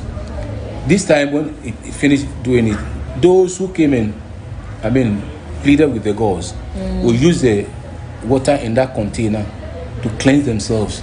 Oh, okay. Yes, they cleanse themselves. That explains what they were carrying yesterday. Exactly. There's a liquid in it. Yes. They use that liquid to cleanse themselves. Okay. We don't believe that all that they've requested for will be provided. Then okay. Then they will pick somebody within the family to carry this container, because it is believed that it contains all the bad things in the family or the vicinity is there, so they have to go and dump it outside. Oh, So- I see. Wow. So that's what they do. They put it on somebody will carry it, and then we send it to that rubbish dump. Yeah. Okay, so yesterday I witnessed it with Daddy. Yesterday was Friday, today is Saturday. And I realized that those who were carrying the items, they seemed as though they were possessed, they were not themselves. Is there any reason for is it spiritual? Are they pretending? Like I'm sure a lot of people, like yesterday I even posted it on Instagram, everybody was like, what is happening? What are they doing? Everybody was concerned. You see, from the very beginning, like I told you, the high priest performed a ritual, calling down libation, calling on the gods, right, to come and then listen to the people. So the spirit goes into that container. Okay. So when they are carrying that thing, the spirit will descend on them. They become possessed. That's why they behave the way they do. Yes, they are not themselves. Wow. It's the spirit which is taking controlling them, taking them to the dump. So they don't know what is happening. They don't know what is happening. Wow. And after they've dumped the stuff, they are taken back to their various homes. Then they will go and sleep for about 5 hours before they will gain consciousness and come back. And when they come back, they will not be able to tell what actually happened. So what happens? Is it the family that chooses you to go through that, or it just dawns on you and then you have to do it? No, some people will volunteer to do it. Okay. I want to carry it. You see, have you carried it before? No, I haven't. Okay. It is assumed that when you carry those things, all the problems that you are carrying personally is put into that thing and you throw it away. So you become a refined person. Okay. You see, without any sin. It is believed. Oh, okay. Yes. So that is what they do. And when they come back home, then there's a fanfare. They will be eating and drinking. And dancing and drumming and stuff like that. I'm sure they'll see it soon. There's so much to eat. There's so much to drink. That is why I'm here. Thanks to Daddy, I'm going to enjoy with you. Yeah, so that's what they do. And the celebration goes up middle of the night. Okay. Then they stop. Then the following morning, which is a Sunday, which is a Saturday. Okay. That is the main Nkommo Wo festival. All right. Like I said earlier on, the women in the house will wake up early in the morning. By then they've gone to the corn miller to mill the corn for them. They've done whatever they have to do using the sieve, like this, to do the cooking. And they add the palm oil to it. Then they cook the palm soup with the very delicious fish, very big ones. Yes. Meat. Yeah. And then we don't use meat, we use fish. Okay. Because we are closer to the sea. You see, our high priest is called Naye Wulomo. Okay. Naye is the sea. It's about the Nile. Okay. You see, but they changed the name into Naye. But it is Nile. The Nile River. Yes, because they emanate from that place. They migrated from that place to the present place. Right? Yeah. So Saturday like this, after cooking all these meals, the chief high priest will come out of his palace and pour libation and ask the gods for their guidance. Right? Then everybody can go about preparing and eating the quickly. Okay, so I was fortunate that I was also fortunate to have witnessed a libation this morning. So do they also have specific people who do it in your various homes, or? Usually these things are done by the high priest and the chiefs. The chief, so yes. He was a chief doing the... Yes, a chief. Oh, you have a chief in the family? Yes, he's a chief. Okay. So after they pour the libation, we finish cooking the things, and then they have to do sprinkling of the kuku. Okay. You see, years back they were with members of the family. They've gone to the other world. So we are telling them that today is a festival day. So we are remembering you people. So that's why we are sprinkling the kuku. Oh, okay. But the thing is, when you do it, it is the ants and the lizards that eats them. That eats those stuff. But it is assumed that these people would remember them in doing that. Then around 3-4, the whole family will gather and eat from one pot. You see. Then after the day, the following morning, that is Sunday. Yeah. The old women in the family will wake up around 4:30 at dawn. Okay. And then those who have passed away during the year, their name will be mentioned, and they will remember them. They will cry and pray for their souls. Yes. And after that,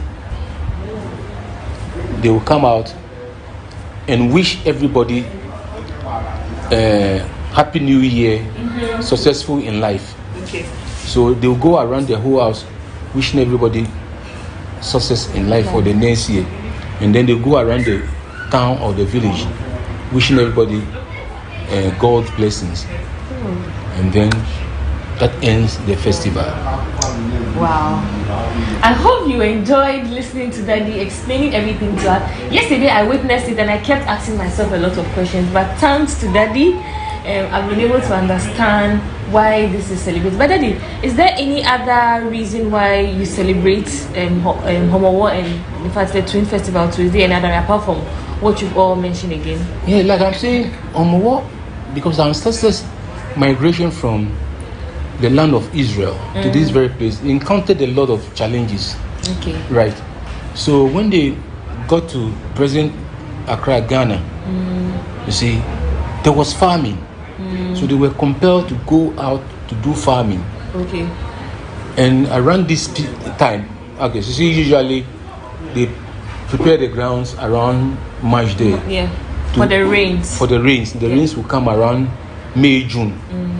By July, August, there will be plenty of food. You get the maize, you get the corn, you get the tomatoes, pepper, everything in abundance. Okay. And then around the same period, there's a bumper harvest because of the weather. A lot of fish comes out. Oh, okay. So because scientifically, when the weather it rains, the sea becomes very hot. So the fishes cools down. So after the rains, the temperature down there becomes so freezing that they have to come out. And that's when you get them. That's when they catch the fishes. Oh, that's how they usually do it. Usually it's like the first week, second week in August. In August, because that's the time that they get a lot of fish, and then there's a bumper harvest for these fruits and whatever. Okay. And vegetables for preparing these things. Okay. So that's why they earmark August for that purpose. Okay. And it is not only Gamashiba, it cut across Osu, La Teshi, Nungwa, Tema. They also Gans, but they do theirs on a week after Gamashi. Oh, okay. They also do the same process, but that's how the whole Nkommo thing is about. Oh, thank you so much, Daddy. We are really grateful. So, guys, if you are in Ghana anytime in August, first week, second week, make sure you have an experience of how this festival is celebrated. Make sure you have a taste of the pokpwe, right? Pokpwe, yeah, pokpwe. I'm Elwe, so I'm now learning how to pronounce it, but pokpwe. Pokpwe. Make sure you have a taste of it. And let me know in the comment section if you have tasted it before. Let me know in the comment section. So if you haven't tried it before, make it a point to give it a try whenever you're in Ghana, and let me know in the comment section, have you tried it before? If you have, let me know how it tastes like, and I'll also let you know how it tastes like from when I share my experience. Thank you so much for watching. Daddy, thank you. Thank you too. Thank you for asking. So this is how it looks like after we are done. This is how it looks like, and it's edible. You can like, it's good. This will go well with the soup. Yeah, the pan soup. With some potato. Yes. Potato. With family. Do you want to taste? Yeah, you can taste it. You want to taste? Thank you. Okay.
Hello, good morning and welcome to our special coverage of the President's regional tours.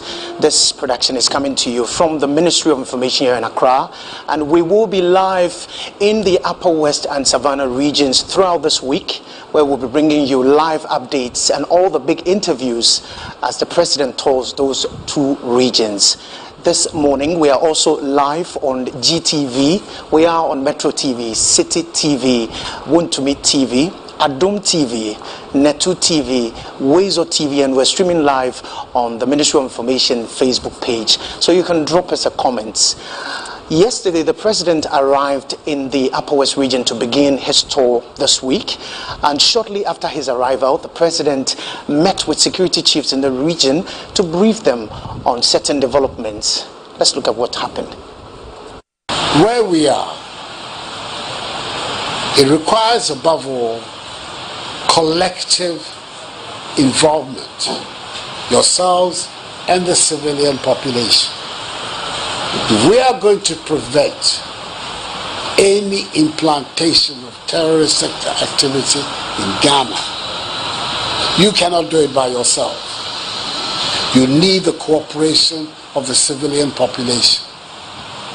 So that has to be a very important part of your thinking and planning at all stages, how you can foster good relations with your civilian counterparts so that you can work together to protect all of us. Apart from the cooperation,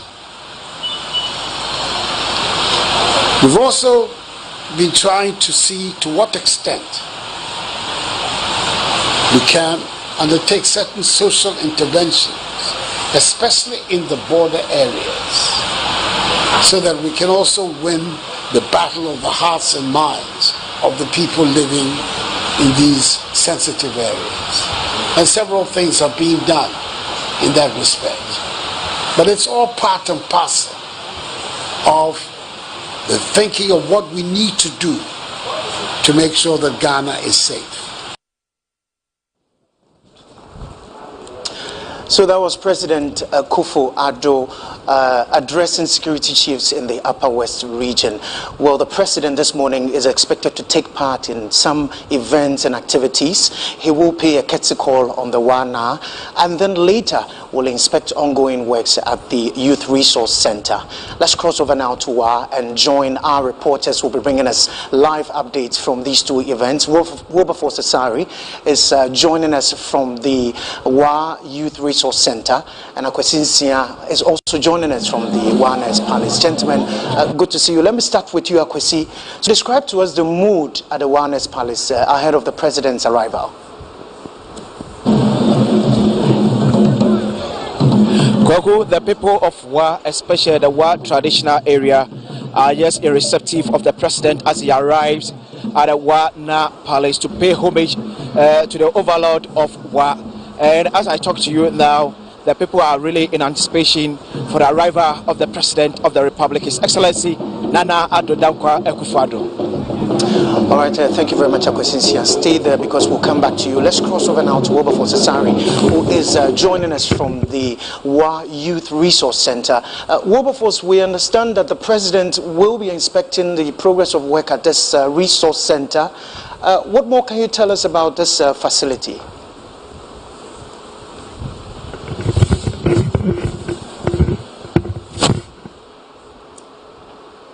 Well, we will get back to Wilberforce Asari. It appears he's not able to hear us now, but Wilberforce Asari is stationed at the Wa Youth Resource Center, where President Kufuor Addo will be inspecting the progress of work there on that facility.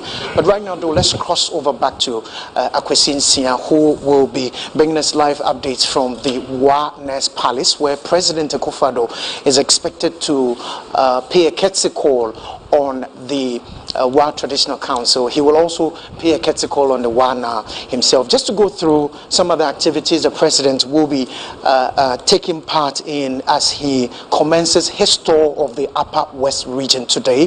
The President will be inspecting ongoing work at the Lambusi Agenda 111 project at Lambusi.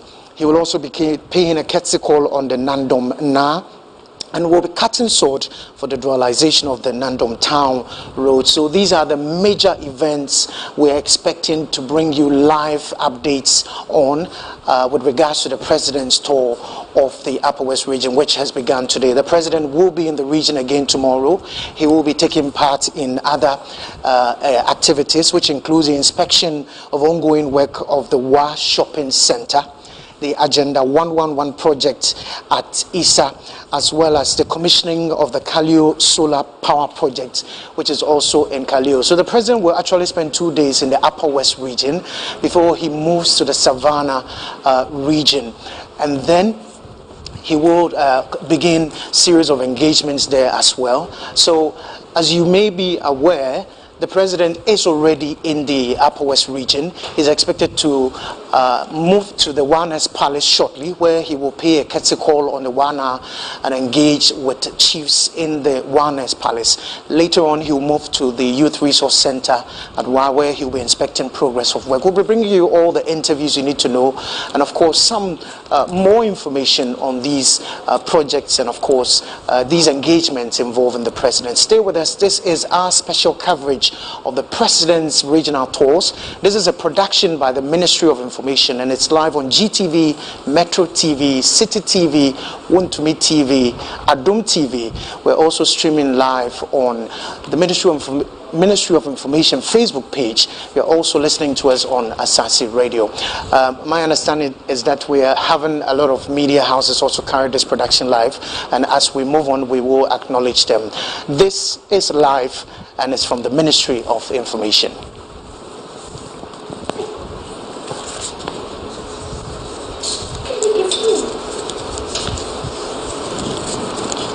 All right, shortly we will cross over back to Wa and bring you the very latest there. Our men on standby. Let's go to Akwesinsia now, who is at the Wanas Palace. Akwesinsia is bringing us all that we need to know at the palace. As I did mention, Akwesinsia will be bringing us details of the courtesy call by President Akufo-Addo on the Wana. He will also be engaging traditional leaders there. We are told that there are a lot of people gathered at the palace, and then later he will move to the Wa Youth Resource Center. Right now, though, let's take a quick break. When we return, we'll be live in Wa. Do stay with us.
President of the Republic, Nana Dankwa Akufo-Addo, is going to be coming here to inspect the progress of work and also to interact with the contractors and project consultants to get first-hand information as to exactly where the project is and when the project will be ready to be made available to the youth of Wa here in the Upper West region.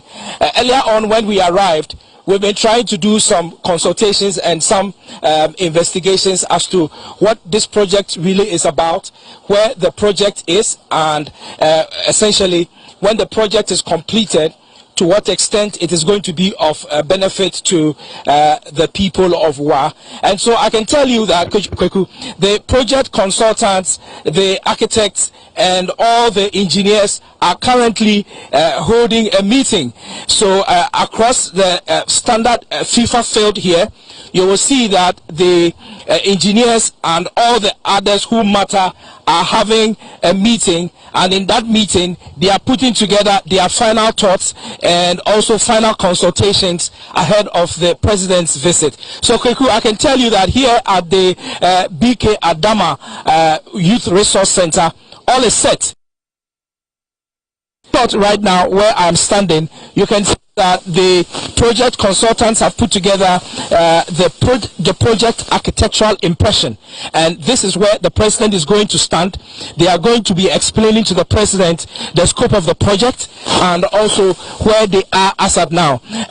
Earlier on, when I was looking at the composition of the project, I counted about 16 different components of this particular project. And so by way of components, if I may go through them quickly before we cross over to my colleague Akwesi Insia at the Warnas Palace, where the president currently is, you are talking about a football layout football field and also a multi-purpose court which is going to serve as a volleyball court and also a basketball court. They also have a tennis court, and it's a 5,000 seater capacity stands that have been erected here. And so in your shot behind me you can see the VIP stand. It cuts across the entire scope of this particular project. Beyond that, there is also a car park facility. So there are about 3 different car parks that are part of the composition of this facility. And then also there is a hostel facility, there's a police quarters, there is also a sick bay, there is an equipment store, there is a bike parking area. And for me, the bike parking area is of interest because since coming to the Upper West region, virtually everybody here owns a motorbike, and so I would have been surprised if there was no motorbike parking area at this youth facility, because virtually everyone who is going to come to this facility is going to come with a motorbike. Very few people are going to come with a vehicle, and so that's one of the things that I noticed. Virtually every stand in this area has a washroom, and then there is also an administrative block. There is also an external cold water piping and firefighting layout here, and then there's a ticketing booth, and beyond the ticketing booth there is also other facilities here. Where I am standing currently, there is the tracking, the terrain tracking that is going to be constructed here as part of the KB Adama Youth Resource Center. So currently I can tell you that the security apparatus have started arriving here, taking their positions ahead of the president's arrival. We know that currently the president is at the Warnas Palace, where he's paying a courtesy call on the Wana Fuseni Sedu Pelpo. And so I will hand over back to you, Kweku, as we prep the action to the Warnas Palace. All right, thank you very much, Wilberforce Asare, joining us live from the Wa Youth Resource Center, where President Akufo-Addo will shortly visit the facility to inspect progress of work. Let's now take you back to the Warnes Palace, where the president has arrived there, and activities to welcome him have already begun. We're bringing you live pictures from the Warnes Palace right now. So you're watching live pictures of President Akufo-Addo's arrival at the Warner's Palace. The President is beginning his official tour of the region, the Upper West region today, and the visit to the Warner is the first engagement the President is taking part in, after which he will be part of other activities, which I'll take you through shortly. But this live coverage is a production by the Ministry of Information. You're also watching this live on GTV, Adum TV, Metro TV, City TV. We're also live on Netu TV, Wezo TV, Asasi Radio, and of course you are also watching this live on our social media handle. There's a Facebook social media handle of the Ministry of Information right now. So as I did indicate, the President has arrived at the Warner's Palace, and we're watching live pictures there. Some customary rites being performed to welcome the President. We're made to understand that the President will make some remarks, and the Chief as well will also make some remarks at the Warner's Palace. Shortly we'll take you there and speak to our man, bringing us all the updates and all that you need to know. Akwesinsia. He will be taking us through the itinerary for the President at the Palace. If you're watching on the screen, the President is seated together with ministers of state. We've seen chiefs who have been designated by the WANA to come and give the President a formal welcome, and that will also be replicated from the President's side together with his delegation. So we're watching live pictures from the Warner's Palace. The Warner's Palace where the President has arrived, and he is in the company with government ministers, DCEs and other officials. Don't forget that this is part of his 2-day working visit or working tour of the region. The President will be taking part in a series of activities. He will also be inspecting projects as well as cutting sword for the commencement of other projects. Just to take you through some of the activities specifically for today. So right from the courtesy call at the Warner's Palace, the President will be inspecting ongoing works on phase 2 of the Youth Resource Center at Wa. A while ago you heard from my colleague Wilberforce Asari, who brought us all the details that we need to know. We will take you back shortly there, but the President later on will also be inspecting ongoing works on the Lambusi Agenda 111 project at Lambusi. That will also be brought to you live right here on this channel. The President will also pay a courtesy call on the Nandom at Nandom, and will later cut sword for the dualization of the Nandom town. The schedule for the President today. The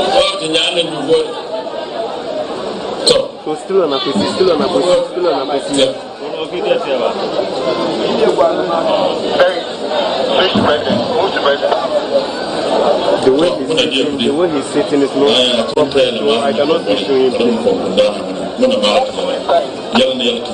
I cannot switch to President. Please, the way he's sitting, I cannot switch to him.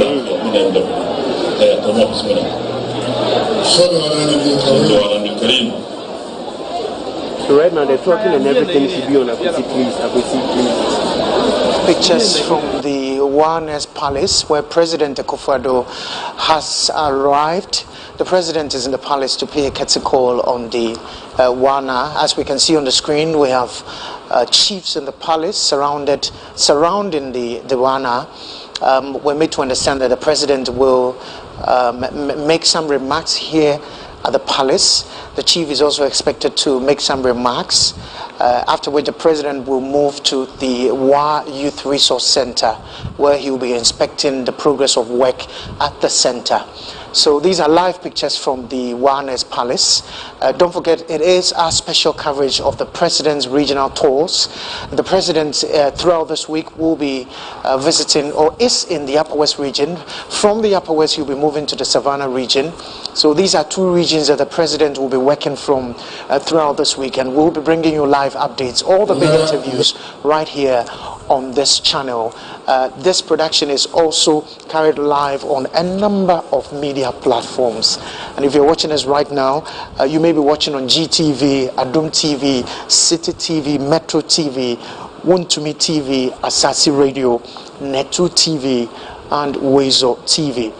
We're also streaming live on the Facebook page of the Ministry of Information. So you can continue watching there. But shortly we'll take you back to the Wa Nice Palace, where activities have begun to welcome the president. We saw chiefs going around to greet the president and his entourage. We're expecting the president to make some remarks at the palace.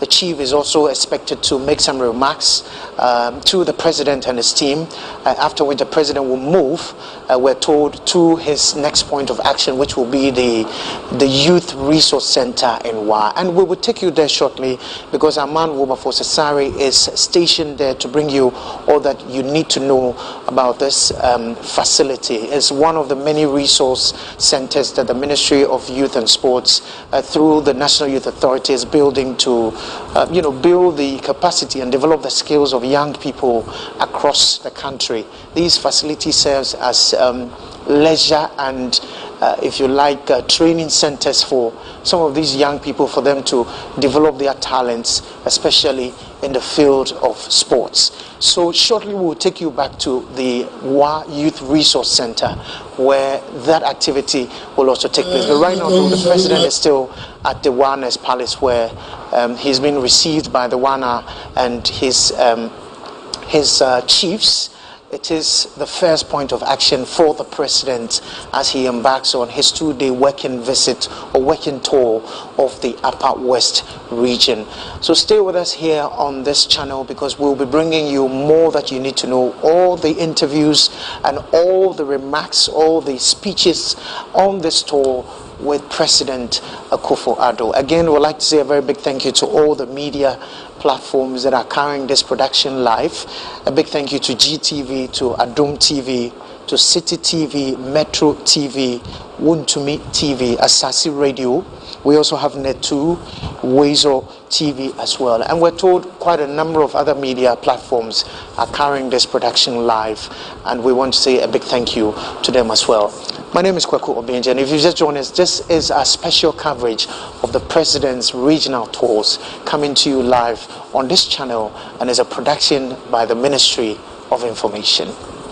Imam here, the Chief Imam of the Wa Central Mosque, Alhaji Yahya Mendo, sitting right in front of His Excellency. I have the Yelena also properly seated. Alhaji the Tendana, the landlord of Wa, Alhaji Alasa Kumbanje. The Forgos are represented by Alhaji Yabu.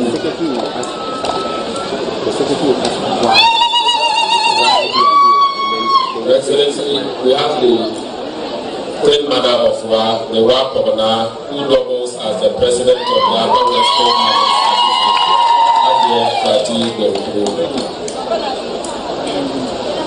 Your Excellency, we have the Paramount Chief of Mangwe Charisan area of His Majesty State, Na Alhaji Yusuf Wea, who doubles as the Mayor. The Undugu Goro, Paramount Chief of Undugu, Na Hadi Goro Hadi Assembly II. The Fancy Paramountcy is represented by Honorable Muhammad. I have the Paramount Chief of Wele Charisan area, Na Seydou Ibrahima Kubalana. The Paramount Chief of Sen, Na Isaku Muhammad. Paramount Chief of Pensi, Na Abdullahi Abubakari.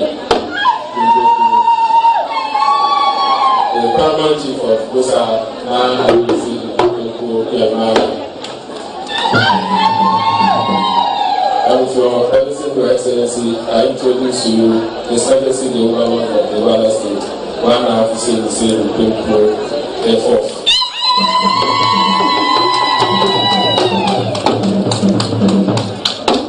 I plead with His Majesty to address a breach of protocol. The Betore na Abi Penku. Now, Honorable MC, the chiefs and others want to find out the purpose of the presence of this August entourage in the house. Thank you very much. I'm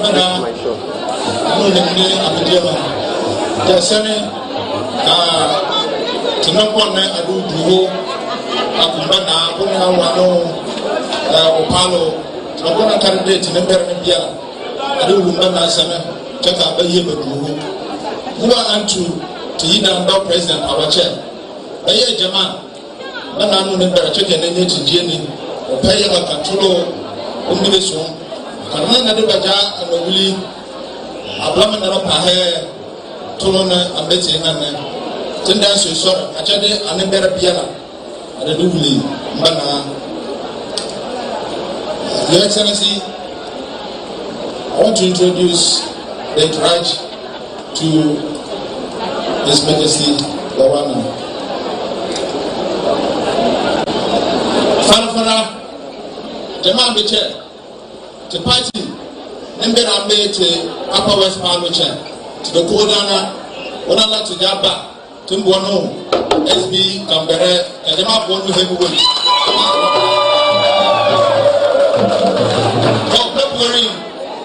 Kenya Darna to Akrati to party in Berpana.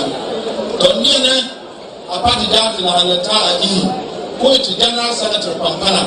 One of the polling engine, Ombona, Justin, Frimpon, Kodia, IPP, General Senator, Ona Alapa. To February, the Biela engine, Chair Neda to Gominante, Yelsuahan. Yelviana Ambi TV radio station in Jeda. Nena so a government to go Atara Neda, Ban Lumbun Atopara. Honor to Minister of Information, Tumwano, Honorable Kodo upon Nkrumah.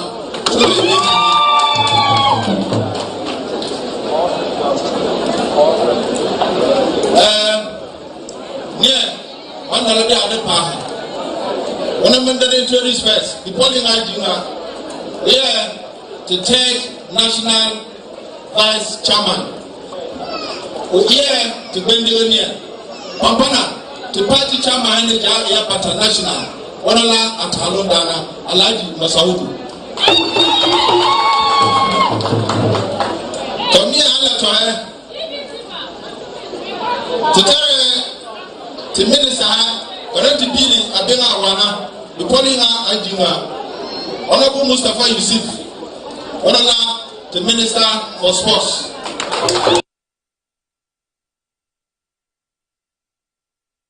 Agara, World Cup got there, a couple now one down. Only and I have not to President Pabora, Tule MP for Yalaba Kubor.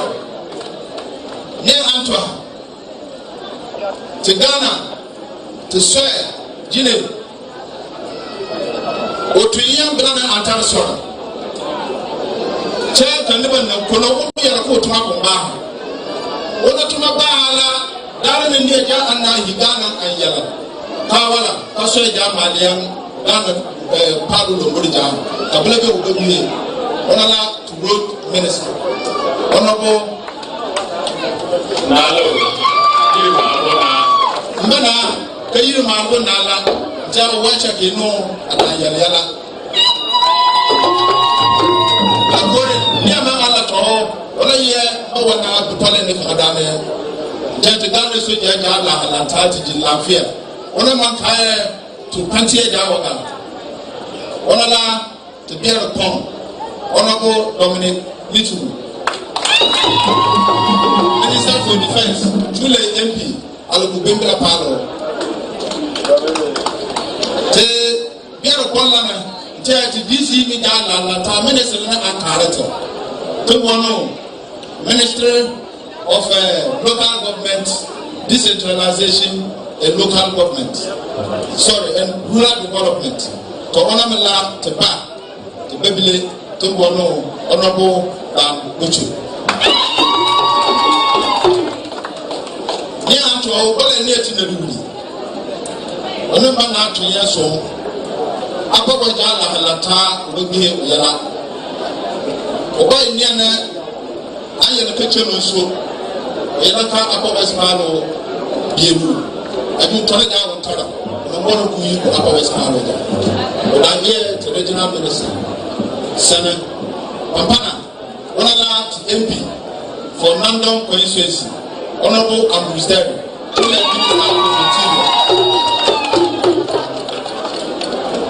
Jeremiah better wulibu adi maba wulibu na sana so be ma atana nkola ba yede ya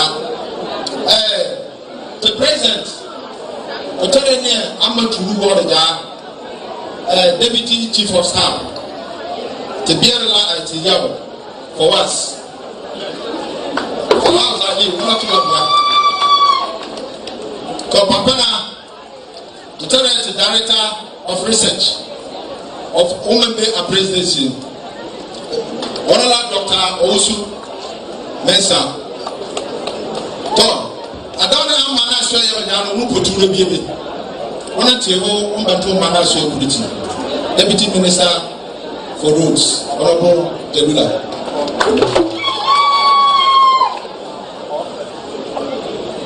Omala ya MP. Then you have to be a club at your room.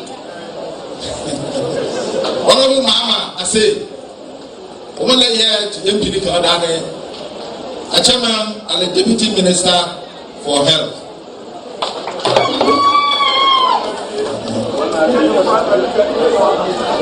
Why is former MP?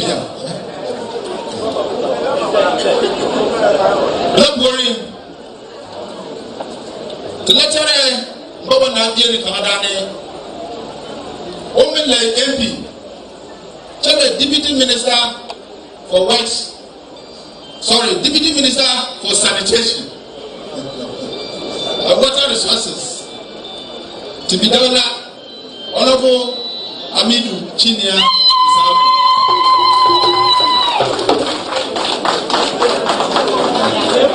so to Cesare is MP one other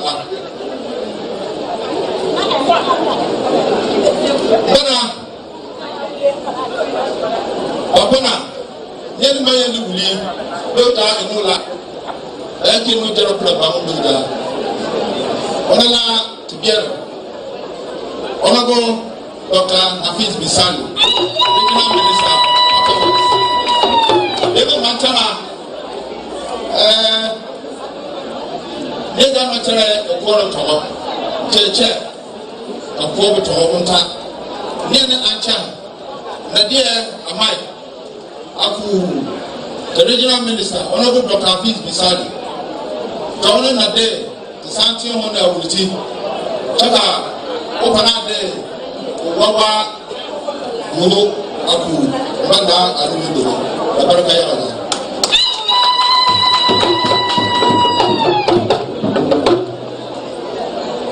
His Excellency, the President of the Republic of Ghana and Commander-in-Chief of the Ghana Armed Forces, Nana Adedankwa Akufo-Addo, Ministers of State, the Obama, the Ghana Traditional Area, other paramount chiefs, the General Secretary of the New Patriotic Party, the third National Vice Chairman, other executives of our party, ladies and gentlemen. Mr. President, with your permission, I want to communicate in Wali, because that's what most of the people here understand. We are sorry. I need to announce His Excellency Nana Adedankwa Akufo-Addo, Jana Kanye, and then to Wali. Yala omuni ni todo onala ako wane mba wana ajie aje jide lambo no ben yenti jani kabla e o sie no na bena pato labna ako be tu e mama yaba ako president ana mba wana ba jorona when the violent them.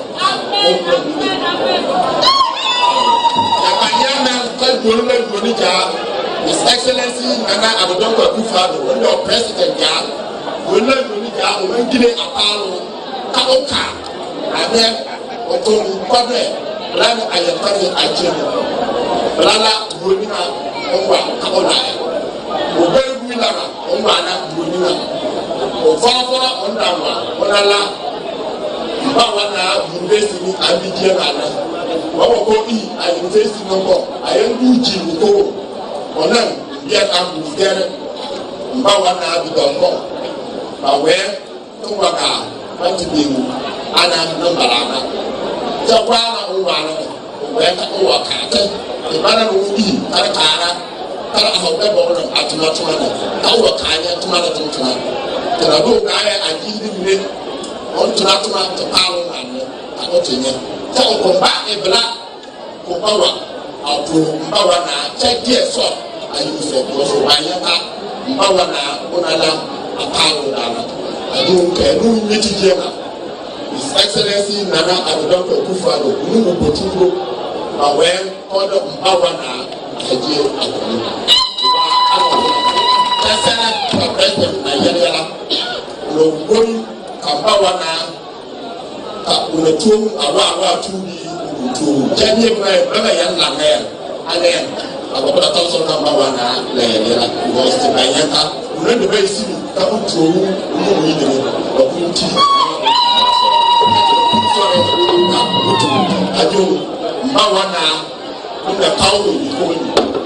One hour, when the two sides are, when the good word is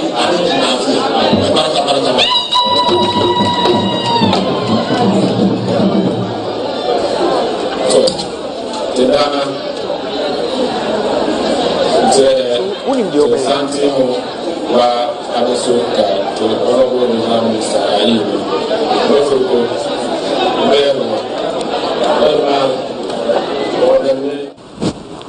All right, so we've been bringing you live pictures from the Wa's Palace where the president has arrived there together with his delegation. The president has been accompanied by ministers of state, members of parliament, other senior government appointees, MMDCEs, as well as security heads. And the president, as you watched on TV, will be speaking at the Wa's Palace.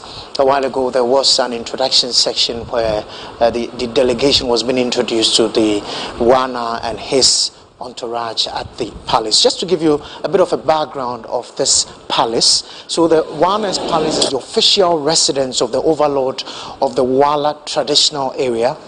And his name is Nafuseni Seidu Pelpo IV.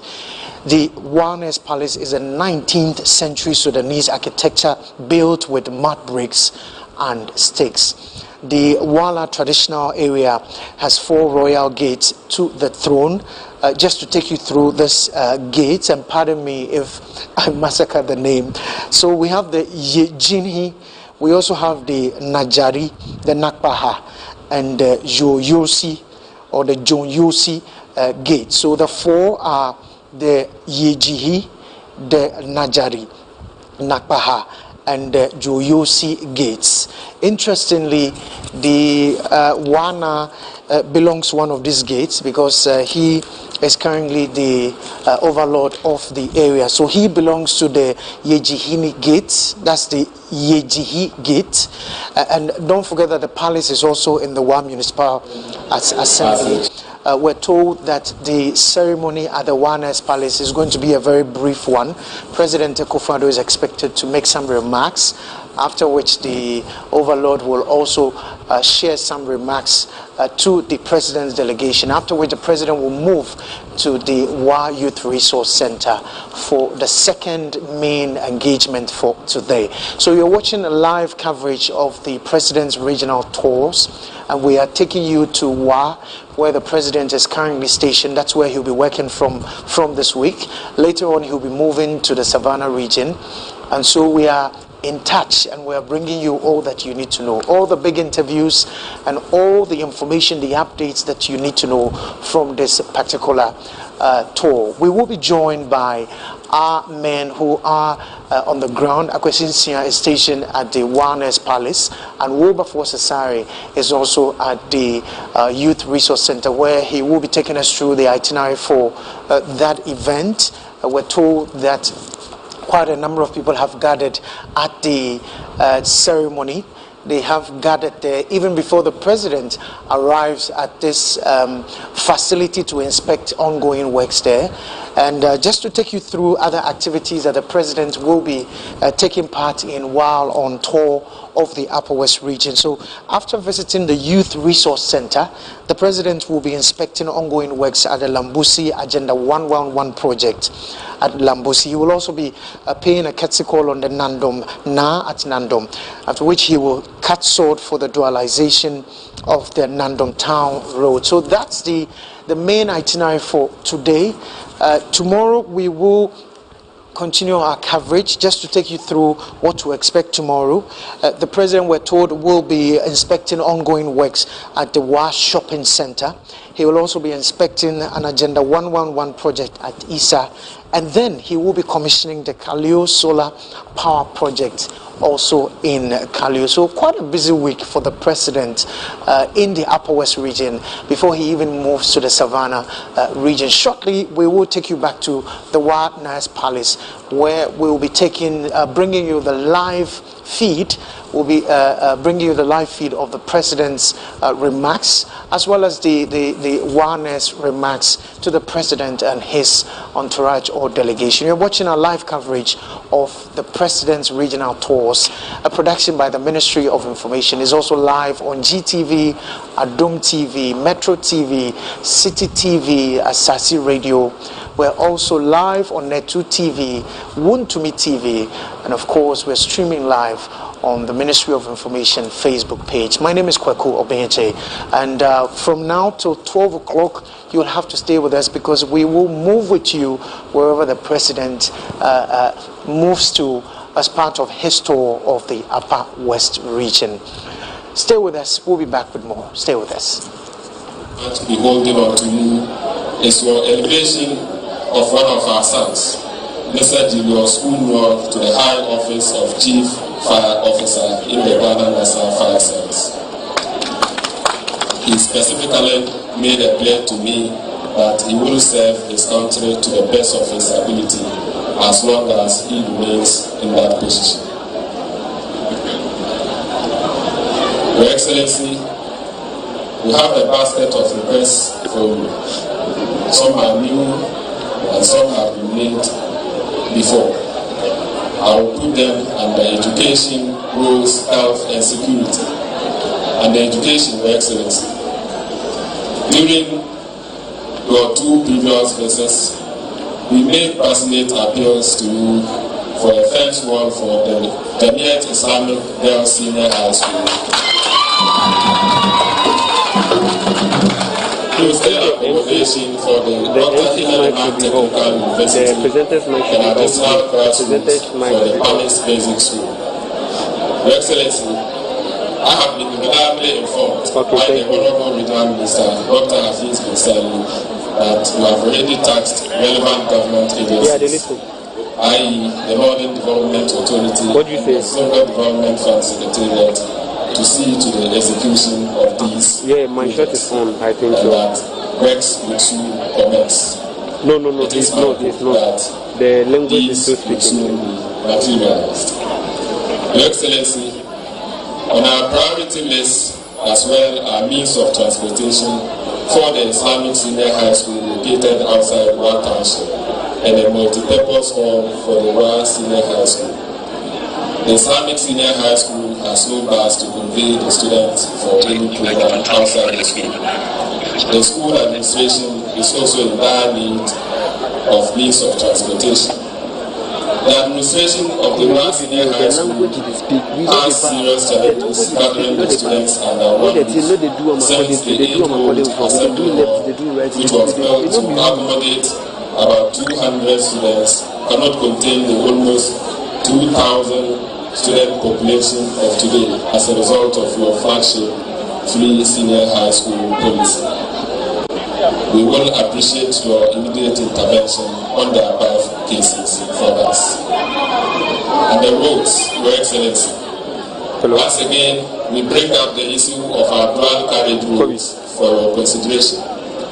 We urgently need a dual carriage road from the SDD U-Bit to the airport. The traffic congestion on this stretch makes driving on it highly unsafe, especially when we have a convoy of articulated trucks from neighboring countries or going out. We also wish to draw your attention to the fact that the construction of the Wa-Mangwe-Bulinga road has suddenly come to a halt, and the contractor is not in sight. Simply, deterioration is gradually setting in, and this will definitely increase the cost of the project when the contractor returns to site. We believe that these two road infrastructure issues.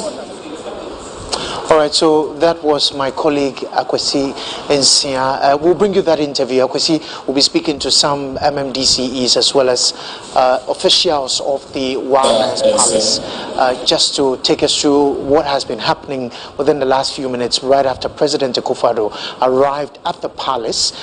This is a live coverage of the President's regional tours. Don't forget that throughout this week we'll be bringing you live updates and all the big interviews right here on this channel. You're also watching us on GTV, Metro TV, City TV. We're also on Adum TV.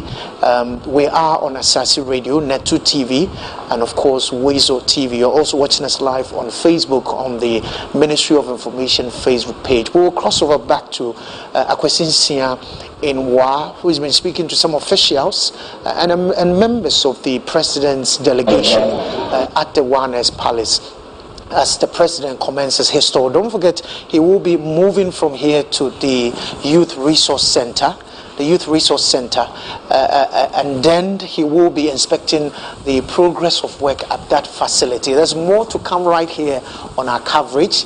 Do stay with us. We'll be right back.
Welcome back. You're watching our special coverage of the President's regional tours. Let's go back to the Upper West Regional capital, Wa, where President Akufo Addo is speaking now. He's actually at the Wa Nurse Palace. So let's cross over now and hear what the President has to say.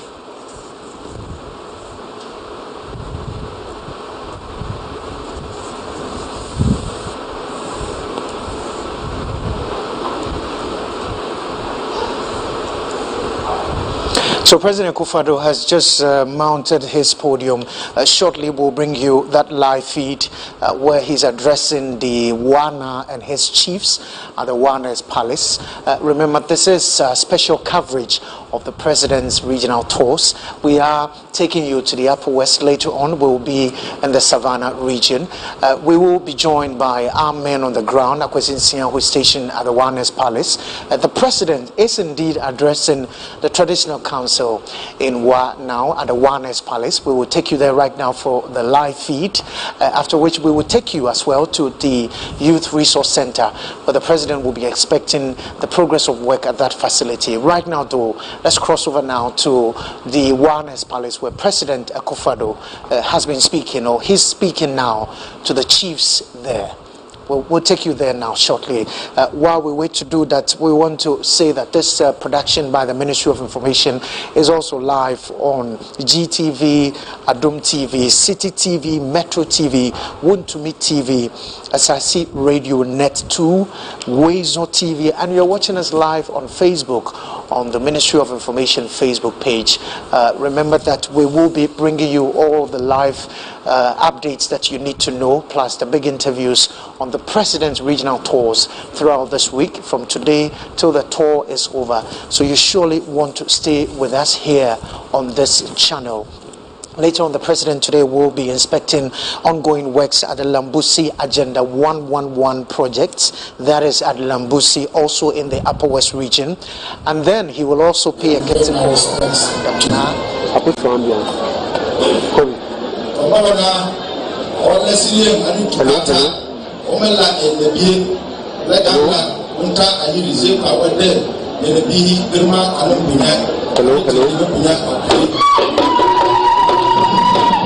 Hello. I'm no stranger in your path. Hello. And I want to thank you very much for your welcome.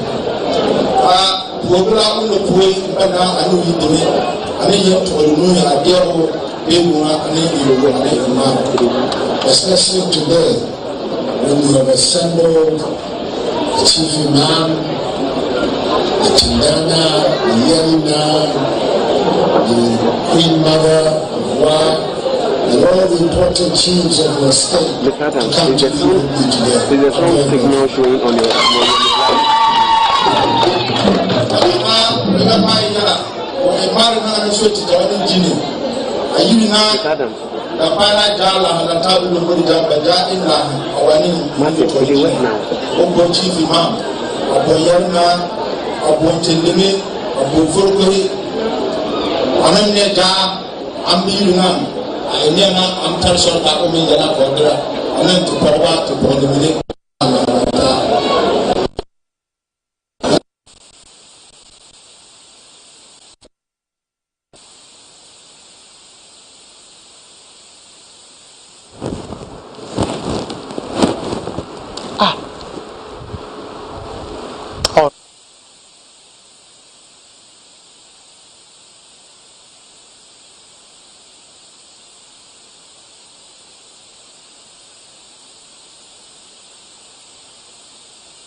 the minister office, the Soviet office in public authority.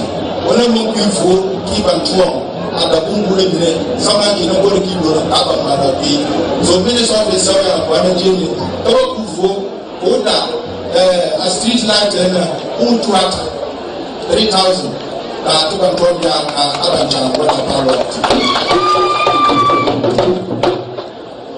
Yesterday, I took advantage of my presence here to visit the officers and men and women of the security agencies at the barracks.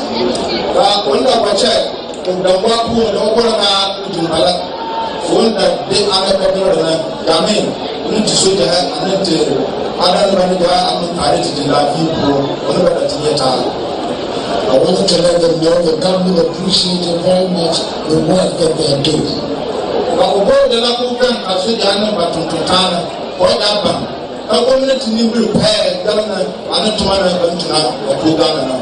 Then I was aware of some of the deficiencies in logistics that are there and that are doing something about it.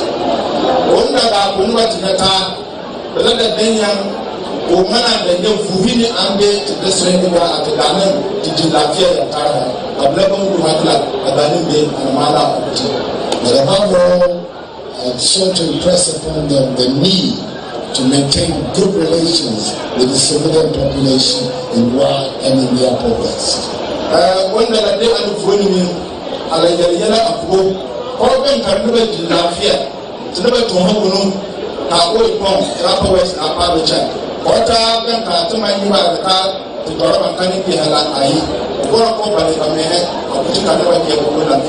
They assured me one or two incidents that have taken in the past will not be repeated.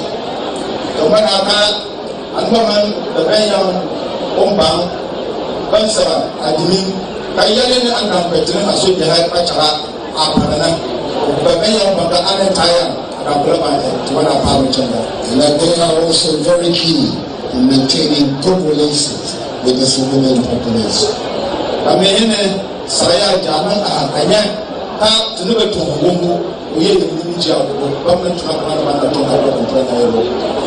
I've taken into account the request for pilot training from Busa.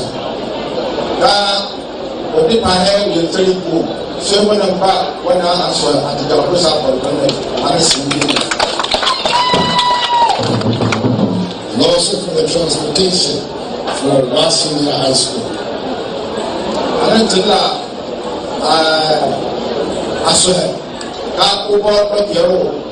Senior High School.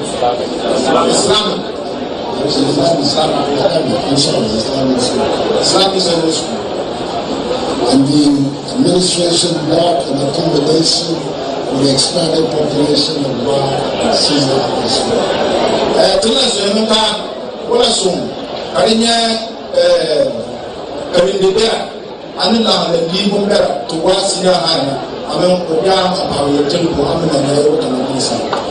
You know how important is education in my program.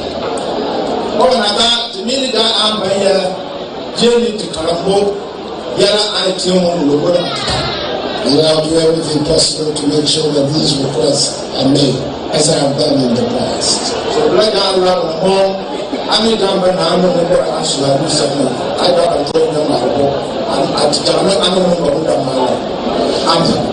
and as far as the fence for the wall of the Islamic Girls' School, the Zongo Development Fund has been given instructions to deal with that matter. So I expect that it will be dealt with very soon. The Nkommo School in Jamia Girls' School. Offense was near Bana Amaru Wargana. Dina Waraka Banapam. Not the government, sorry, Zongo the government fund. But there, I have a genuine media when I am alone. What I want to assure you that the Wild Bolivia Road is one of the critical roads that has been identified with the Upper West. But very soon, you will see some progress on it. Oh, and I can't to work with the Sovereign. Oh, yeah, so you need to I'm there, the Upper West Power Channel. Just as we will be continuing with the dualization program for a while.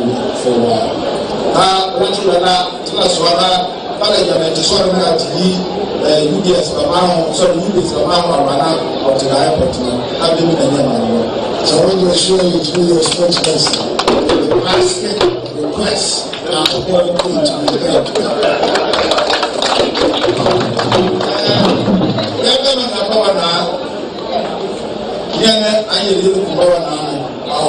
Yelena, when they go on car. Yelena, so many guys and I'm tired. I want to say, I am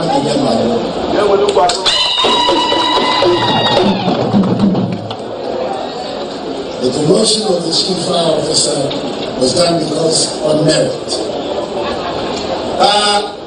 To be done, on Kunembere, only our fire officer appointment. I've done some Senebra, not them, Omatron, and yet no promotion. He merited it and he's doing a very good job so far. I am also having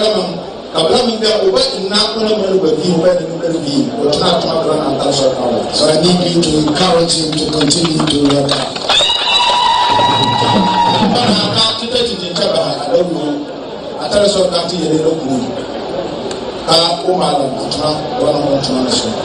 I'm also happy about the recognition that has been done to your uncle, Elijah B.K. Adama.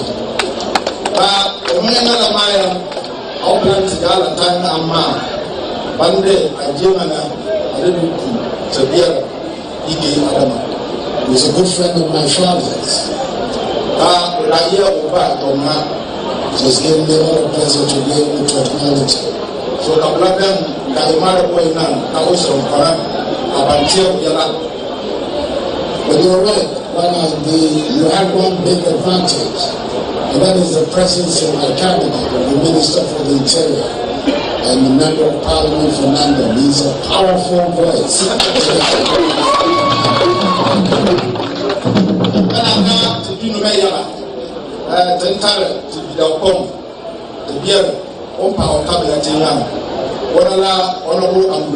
Minister of Interior,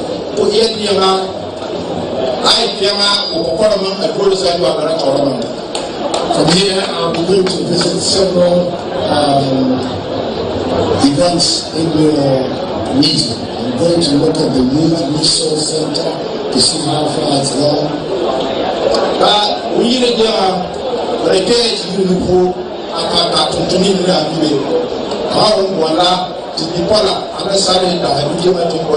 Youth Resource Center.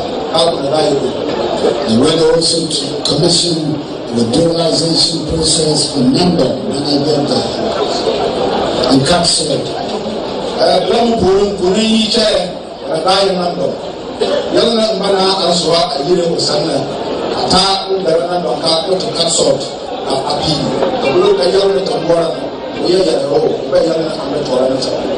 And tomorrow I will be commissioning the Khalil solar water project, solar power project in Khalil tomorrow. You mean whenever I get a new power at a commission, what I do to you? The winner is in the village, what I went to eat, side no one on the side. I do it when I went tomorrow. All of my applied the member to tell you, just one up on the to go back and attend the television.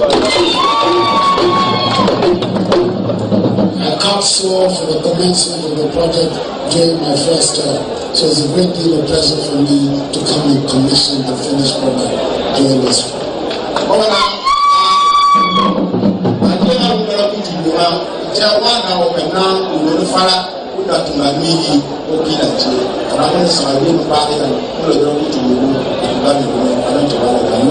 In conclusion, I want to assure you that the farmers in the region who are having difficulties with fertilizers, that everything is going to be done by government to bring down the prices of fertilizers and also give them the supply.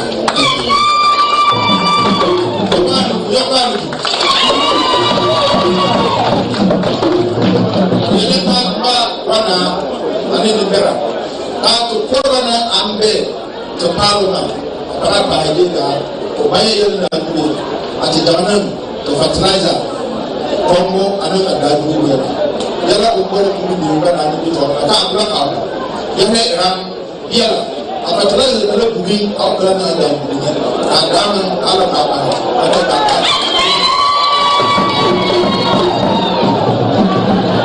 Thank you again very much for the warm welcome that you have given me in the delegation. May God bless you and the people.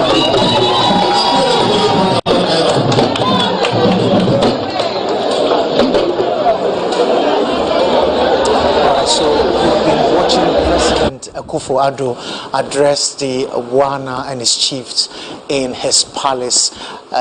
From that ceremony, the president will be moving to the Youth Resource Center in Wa, where our man Wilberforce Asari is stationed there, and will be bringing us all that we need to know. Wilberforce joins us now live from the Resource Center. Wilberforce, in some few minutes, the president will be heading to the Youth Facility Center. What is the situation there? How are events there shaping up? All right, Kweku, I am surrounded by a host of extraordinary gentlemen who all have an association as far as this BK Adama Youth Resource Center is concerned. I have to my responsible for youth and sports, Mustafa Yusuf, and also officer of the youth authority, Pius Henam Hajide, is also on my. I have my colleague journalist who is assisting me here. He is the local journalist here in the Upper West region. His name is Morris. They are not God. How do you mention that in the local language? Banana. So that's Banana. He's also here. The consultant Emmanuel Fobi Asabra is also here. In the arrival. I'll start with the Minister for Youth and Sports, Mustafa Yusuf. So, Honorable, this obviously falls directly under your ministry, even though it is under the auspices of the Youth Development, National Youth Authority. So, quickly take us briefly through this facility. What has necessitated the development of such facilities across the country, I should say, and particularly here in the Upper West region? Thank you so much. Like you have said, His Excellency the President of the Republic, Nana Addo Dankwa Akufo-Addo, after given the opportunity to serve the people of this country, decided to look at the youth front so that to give us the necessary sports. You know, this country is endowed. We are blessed to have talent as far as sports is concerned. So we decided to historically and unprecedentedly do 10 youth resource centers in the 10 regions across the country. And this youth resource center will come with about 5,000 seater. It will come with an ICT center. It will come with an entrepreneur center. You also have a Titan track for athletes to also use, and also come with a VVIP stand where you can host any match or football match or any sporting activities, both national and international as well, because the pitch is a FIFA standard pitch as well. So this is unprecedented. So far there are 10, and but we are just the second phase. 5 of them are currently ongoing. The president is here to inspect the progress of work, and we are very confident that by the end of this year we should be commissioning the first 5. Then also the rest of the 5 that we have almost done with the first phase. The second phase will come there. We have one here in Wa. We have also one in Navrongo, and I want to use this opportunity to appeal to the good people of Navrongo that we have not abandoned site. We will come there to complete the second phase. We also have one in Yendi. Yendi, we are coming there to complete the second phase as well. We have one in Kofodia. We have also one in Hinenine in Ashanti region. We have one in Azim. Azim also, we have one there. So across the country, the 10 region, we have this youth. You can see how beautiful it is, and this will propel our vision to bring the grassroots sports, focusing on sports development instead of sports, the promotion of sports. If you have to develop sports, then you need infrastructure. You need basic sports infrastructure to be able to develop sports. So our vision and a new direction that we are moving, focusing on sports development instead of sports promotion, is going to be realized. All right, so that's Mustafa Yusuf. He's the minister responsible for youth in the Republic of Ghana, the Chief Executive Officer of the National Youth Authority. This facility, even though your institution, which is the Ministry of, it falls directly under your purview. Tell us, how is your outfit going to ensure that the youth of this particular region, the Upper West region, which has nearly 1 million people here, how are you going to ensure that this facility is used to harness the potential of the youth of this locality? Yeah, thank you very much, Wilberforce. Please allow me first of all to, on behalf of the young people of our country, express our profound gratitude to His Excellency President Akufo-Addo and our sector minister for the vision that they have as far as youth development. Like the Honorable Minister has committed, President, in the development of the young people of this country.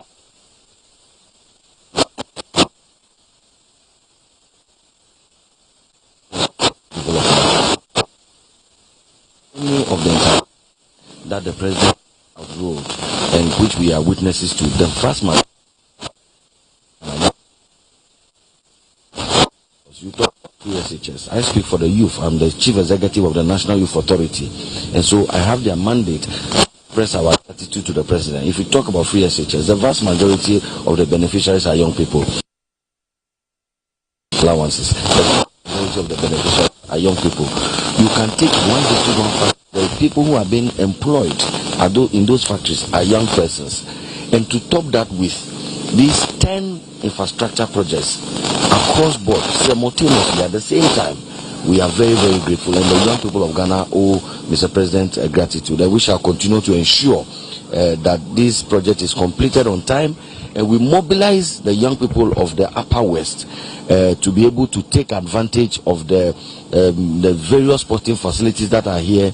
We also have counseling centers to deal with youth issues about teenage pregnancy, about drug abuse, and we also have an ICT center of excellence to focus on training of young people to be able to deal with the current demands of the world of work and so on. So the National Youth stands poised under the leadership and supervision of our Mother Ministry to ensure that upon completion, which will happen and handover by the end of this year, the youth of the Upper West get maximum benefit of the project. All right, so that's Pius Henam Hajide. He is the Chief Executive Officer of the National Youth Authority. I also have with me Emmanuel Fobi as consultants, and so I'm quickly going to ask him to take us through the project itself in terms of the facilities here, what has gone into it, what work is left to be done, and what timelines they are working with. So Fobi, tell us what has gone into this work thus far. What we are seeing here, what would you from project consultancy point of view tell us what it is? Okay, so the project is in two phases, the phase 1 and the phase 2.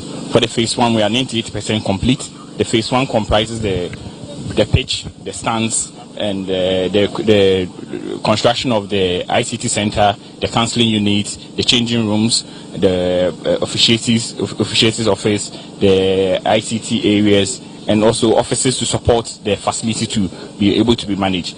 For the phase wall, the creation of perimeter fence wall, the construction of the Titan, and the creation of the Titan, the perimeter fence wall, drainages, lighting, CCTV, all the other facilities that will bring this facility up to speed to ensure that it meets the various international standards that every sporting resource facility should meet. Indeed. All right, so that's Emmanuel Fobi Asabre. I'm going to allow him to go because he is the one going to take the president through all the activities here. And so I'll allow you, Emmanuel, to go and join the feed. But this is a live broadcast of President Akufo-Addo's visit to the Upper West region. It is his to visit all the regions in our country. And this week, he is spending his time here in the Upper West region and also subsequently in the Savannah region. President of the Republic, Nana Addo Dankwa Akufo-Addo, is currently making his way to the sports facility where he's going to be inspecting the Youth Resource Center. And so President Akufo-Addo and his entourage are currently entering the BK Adama Youth Resource Center, where he will be taking through the activities here. When the president is out of his car, from where you are looking, the president will be here. The project consultant, together with the ministers of state responsible for youth and sports, are going to engage him, and then the project consultant will give an explanation of everything that is going to be happening here. President Akufo-Addo is just being chauffeured here currently. He is in his traveling vehicle, and he arrives. He is currently just pulling over at the wait area where he's going to be assisted by the officials here to go through the process. And so we take our feet straight to where President Akufo-Addo is going to be addressing, as it were, we taking through the process. So I can see that he engaged with the president. Mr. President, welcome to the Chief Executive Officer of the National Youth Authority. And we can listen to him now as he addresses the president and also by the National Youth Authority. Our ministry, the Ministry of Youth and Sports, under the able leadership of our Minister, Honorable Minister Yusuf. Minister, please allow me to introduce Hapke Constructions Limited, who are the contractors working on the Wa Youth Resource Center. Hapke Construction is here. GhanaWeb is a consultant working on the project, and I shall yield now to GhanaWeb to take you, Your Excellency, through what your vision is and how far we have come in the implementation of that victory. I thank you, Mr. President. Thank you very much, sir. Welcome, Mr. President. Welcome to the BK Adama Resource Center. This resource center is a 5,000 capacity sports resource center. We have three other popular stands. Out of the popular stands, the total capacity is 5,000. We have a restaurant. We have changing rooms for the teams. We also have an ICT center, a counseling unit to ensure to give some moral support, training for the youth of the various people of Wa, and also to ensure that adults and all those people are attended to within the sporting facility. We also have a multi-purpose court for basketball, volleyball, netball, etc. And we also have a long tennis court also as part of the facility. The project was the first phase and the second phase. The first phase comprised the construction of the and the various offices. After we completed it, we realized that there was a need to ensure that we're able to bring this resource facility to international standards so that we'll be able to host any form of sporting facility in this facility, considering the sort of provision that has been made to support the youth development. So we decided to ensure that we introduce CCTVs. We are doing fencing, perimeter fencing, inner fencing, and we're also doing the Titan tracks for the athletes of the region. Currently, the first phase is 90% complete, and the second phase is 30% complete. We had some challenges, so the second phase delayed a bit, but we've had adequate results and support from the National Youth Authority to ensure that we've started again. And based on that, we have a revised program which we intend to complete the works on the 30th of December 2022, barring any challenges. Now the contractor is at site, and we do believe that he would deliver as promised. Thank you, sir. So I'll show you a few things. So this is the main entrance. One of the things we did was 10 regions, but we decided the facility. So we realized that this is the main entrance. We took the architecture of the people of Wa into consideration and ensured that we gave them something that will befit the place. This is how the fence wall will be worked out to have some regionalism within the architecture. These are the pictures of the ticketing booths, and this is an idea of how the facility will look when it's completed. Thank you, sir. Good. Thank you very much indeed. So you said what is 90% complete? For the first phase. The first phase is 98%. 98? The first phase is 98% complete. 98? Yes, sir. So that's virtually complete? Yes, but the second phase is 30% complete. And the second phase will be over when? 30th December 2022. This year? Yes, sir. So when I come here next year, everything will be... Yes, sir. Excellent. All right. Thank you very much. You're welcome, sir. And thank you for that assurance. You're welcome, sir. Okay. Thank you. Thank you very much, Mr. President. So this is the VIP stand that was shown. Your seat, Mr. President, when you come to watch the football match, is right there where the gentlemen are standing, and the minister's seat is right by you. We thank you for all the assistance to the young people of our country. Thank you, Mr. President.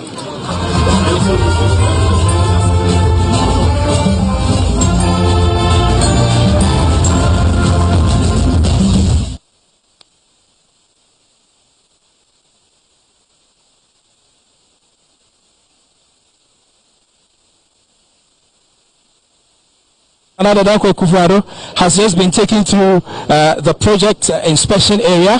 He has just been briefed about the project, given all the details of the project. He is currently being taken to the field. The minister responsible for So we have one here, we have one in Navrongo, we have one in Yendi, we have one in Kofodia, we have one in Azim, we have one in Nina as well. So across the country, all this thing is going on simultaneously. That's excellent. Thank you. That's really excellent. All right. Pius. Mr. President. Congratulations. Thank you. Thank you, Mr. President. Thank you. So, President of the Republic, Nkommo Wo Ho, has just been briefed by project consultants and also by the minister responsible for youth and sports, and then also the chief executive officer for the National Youth Authority. I'm here with my colleague journalist here in the Upper West region, Morris. So, Morris, briefly, the president has interacted. What do you think his visit here means to the people of Wa? Yes, if you look critically, the president visits to the BK Adama Youth Resource Center, especially regarding youth and sports in the region, is nothing but a plus to the youth of the Upper West region. If you look at this particular youth resource center that we are, with a capacity of 5,000 seater capacity, it will add up to the only dilapidated sports stadium in the regional capital, which is the Malik Jabri Sports Stadium. If you go and look at it critically, the youth of the region were losing hope regarding sports in the Upper West region. But looking at what the president is putting up here in the Upper West region for the youth, it's nothing but a plus, and of course it's welcoming news to the youth of the Upper West region, because it is going to add up to the only dilapidated sports stadium in the regional capital, and if it's completed and is put into good use, the youth of the region is very poised that it is going to uplift the sports industry here in the Upper West region. So they are very eager that this particular project, when it's completed and also commissioned for use, it is going to put some plus to the sports industry in the region. All right, so you've just witnessed President Akufo-Addo visiting the BK Adama Youth Resource Center. This Youth Resource Center is, we are told by the project consultants, first phase is 98% complete, and second phase is also about 80% complete. Whilst the indicated, I heard the president asking that, so a year by now when he arrives here, is he certain that this project will be completed? And the project consultant Emmanuel Fobi Asabre confirmed that indeed yes, by next year when the president is on tour, this facility should be ready for use by the youth of the Upper West region. And so the president currently and his entourage are departing the Youth Resource Center. We are told that President Akufo-Addo is heading to Lambusie, where he will be inspecting an Agenda 111 project which is under construction. From Lambusie, President Akufo-Addo will stop over in Nandom, where he will be visiting the chiefs and elders of Nandom. Subsequently, he will cut the sword for the commencement of the construction of the inner roads of the Nandom, or the dualization of the inner roads of Nandom. So, Kweku, from the BKA Adama Resource Center, Youth Resource Center, my name is Wilberforce Asare. Just in Accra for the feed to continue as we make our way to Nandom. You, Wilberforce Asari, for making my work easy. I was just going to take you through the next itinerary for the president for today. And as you just heard from Wilberforce Asari, the president has left the Youth Resource Center in Wa. He's heading to Lambusi, where he will be inspecting an Agenda 111 project, which is ongoing. And then he will later on pay a courtesy call on the Nandom Na, and then also cut sword for the dualization of the Nandom town roads. So we will continue our coverage right here on this channel. Don't forget, you'll be watching us live on GTV, on Metro TV, on City TV, on Wuntumi TV, on Adum TV, Netu TV, Wezo TV, and of course on Asasi Radio. You've also been watching us on our Facebook page, the Ministry of Information Facebook page. We're going to go for a break. When we return at 2 o'clock, we'll take you to the next itinerary of the president as he continues his tour of the Upper West region here on this channel. My name is Kwaku Obenje. Do stay with us. We'll be back.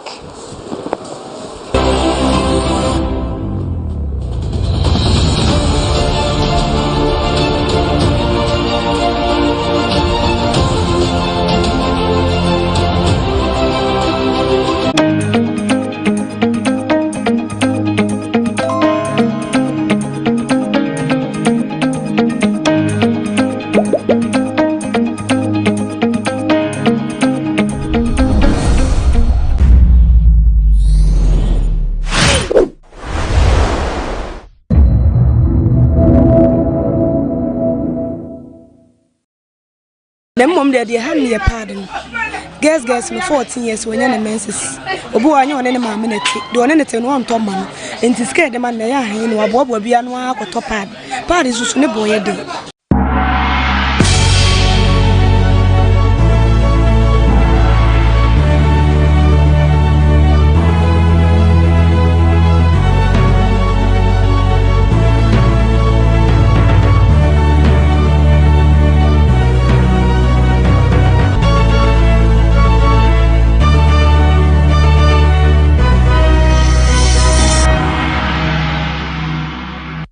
Hello and thanks for joining us on today's edition of BizTech on GhanaWeb TV with me, Ernestina Sewa Asante.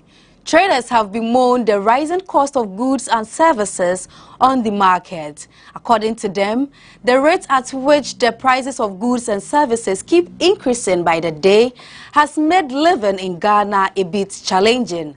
My colleague Stella Shanelly has the full report.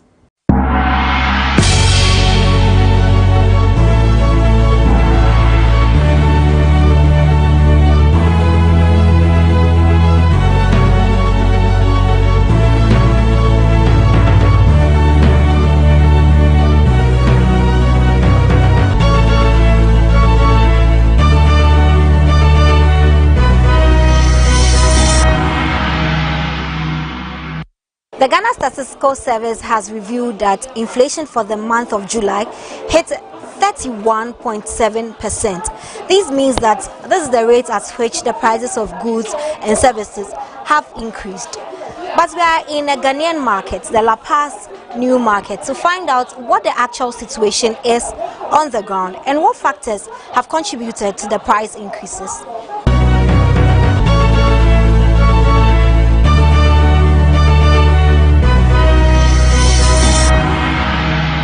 In the last 6 months of 2022, the Ghanaian market has been hit by an increasing surge in general prices of goods and services, a situation that has been attributed to the Russian-Ukraine war and the effects of the COVID-19 pandemic. Vegetables now turn just last month and as the last 2 months, now prices net the same. Oh, vegetables am turn ya chepa. Na vezi am turn vitamin turn a year. But on say you to me nyano obey 2 million. Gi pepper na wo form kama. Nyima nyina. But be why fancy be 6 months in die. Ye kwa untumi kura. Ibo ya din gi pepper cabbage. Enya sam koso oba no sika nyina asa. First gi be fancy be 4 months in no. Na ye to se basket we no. Etim ton be 40 cedis. Say half no ye ton 40 and say 70 cedis. Your times in 30. It will talk by 30 time and son. There's a one common. The Obanyano Aquadim. First time me buy na 14. Me to me turn 1 cedi, me san 2 cedi. They say me kwa 76. They say me turn back 2 cedi. And now back 15. They say me ko yan ne board one. Me ba me turn is a. They say back 2 cedi. Me san 5 cedi. Any first back 1 cedi. No say kwa bebre wo. They say ne board no I drink. Imports have been a major contributing factor to the rise in inflation this year. While the situation has been a result of the depreciating cedi, another factor has been the ban on exports by some producers due to the invasion of Ukraine by Russia. One commodity that has been affected is oil. Na anwano na 18. Sa abushnu we mu about 22. Tembi abakobiya yetum. Tembi abafesika so me wodi amikoi anwan ni eto ne sei obakwa ne atum. Kosia kura de woni kura de nasem kura de enwanwa. Kosia yetan 12 cedis meba ana kasia na 30 cedis enkitu akura wo so enkitu akona na 26 kosia hwefo man ka onfa bi onfa ana kura de ne kan bo ofom kura wo ka mo sia duro ne bo ayden aburo bo odin aduro edugumode ende ne bo ayden sem bebiri endi kosia se create na emi kura 35 kosia ketwa 28 29. You see, me many bibia boyding. Yes, mum pay for srewom. Yes, srewom, money man confirm. Yenya home make a carry srewom. Sregana pay for man near man a bunna boyding. Fuel prices have gone up by more than 50% in 2022 alone, pushing the cost of transport up. Traders have bemoaned the rippling effects of increased transport fares on the prices of their products. Bruno last month net 12 cedi. Say na for fraba so monte so ye ne bo na bebi ejina na na ejina. Say 14 cedis. Nto mo hwen no me bibi mai na say ne ma ne bo ye de. Ana beans no so. First ne turn 25. Last month 25 na ye ne so ye ko okrom ne bo ye de. Say 30 cedis. Ombo amonto. Wo ka de bo akire obi na okọ. Oba wa kasasa onto. Say me nyina bo ye de. Nto mo tete so mai. Local rice no first no na ye to boto no om de my 3 million and na ye kwa almost 4.2 yentiminto local na kra bo ye de nche abrofo de ye no to muti local no so na yentiminto bi na ye say local no so obi andi na abrofo de ye no so ne bo ye de first no ye to abrofo de boto no 3 million and na ye kwa 3.5 4 million yentiminto na ya beton. Because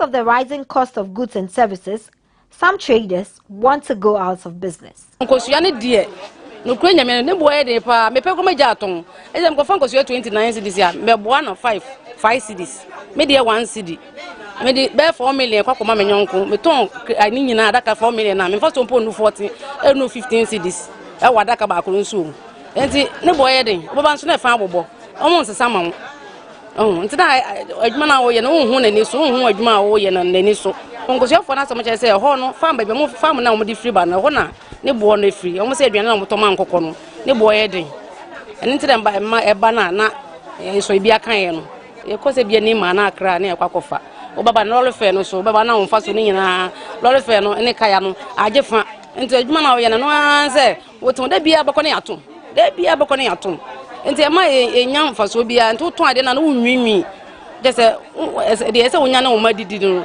wonya For commodities whose prices depend on seasons, they have a different story to tell. Say lorry fare transportation in your kahuni din. Enya to transportation mu na aka bibia say okofa wo de begu ka mu anyway any e come to so a omo a okofa 100 na your commission 100 bia omo beje ye de beto ba yere so to ni be say bia 6 million na obeti a commission first nanka e ba foforo na commission here 22 Ghana 220 Ghana. But bano na commission is no so ye dey te na eba from. They say commission no akodu 150 Ghana.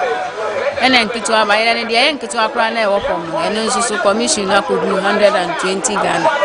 Now calls for the reduction and total scrapping of taxes on sanitary towels have intensified amidst the rising cost of products. But how far has that call gone? pardon they say yes near 10 cedi.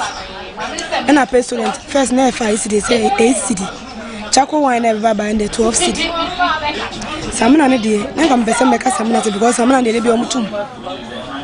De bia samana dey bia omutum. De na ye digi 2 cedi no. E say 4 cedi. Say they did crop 2 cedi awunya just 3 cedi. Kese 6 cedi 7 cedi. Them mom dey hand me a pardon. Girls me 14 years when you menses.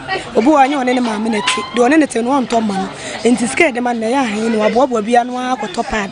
Pad isusu ne boy dey. Enti nipa ne vele so onye sika nto pad. So obefa boy. Obefa boy. Boy ne dey anya bia nto asa boso menso be nyesika. Ema ne dey akoto pad. Eno susu di nyinsa baba. Ti man na yetim dey say na ye den. Tore tro kra mpo de ne bo from kra 15 cedi. De ne bo from kra. De ne bo from kra 15 cedi. Ti awo foko omma ne be ko yesese ne be ye dey pa. Because we toilet to no yi pad no yi samana. Okeka ko 3 million. Ene man so school mo so mo jin double. Ti eli afidi e be ye dey pa ye dey ankasa.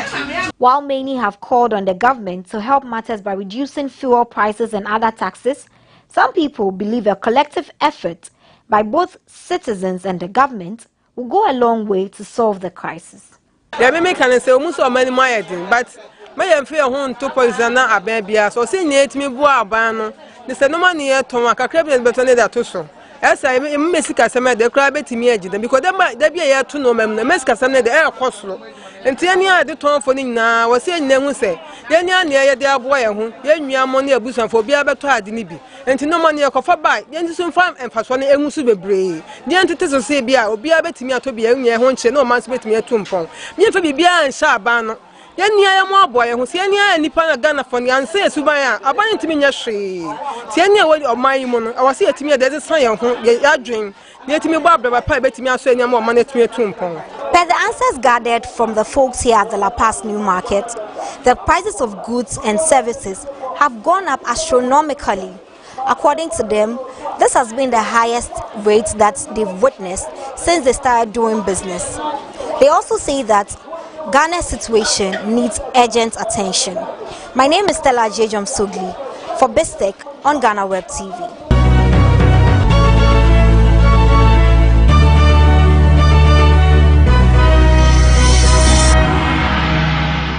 Thank you, Stella Shanelly for that report. Up next is Biz Headlines.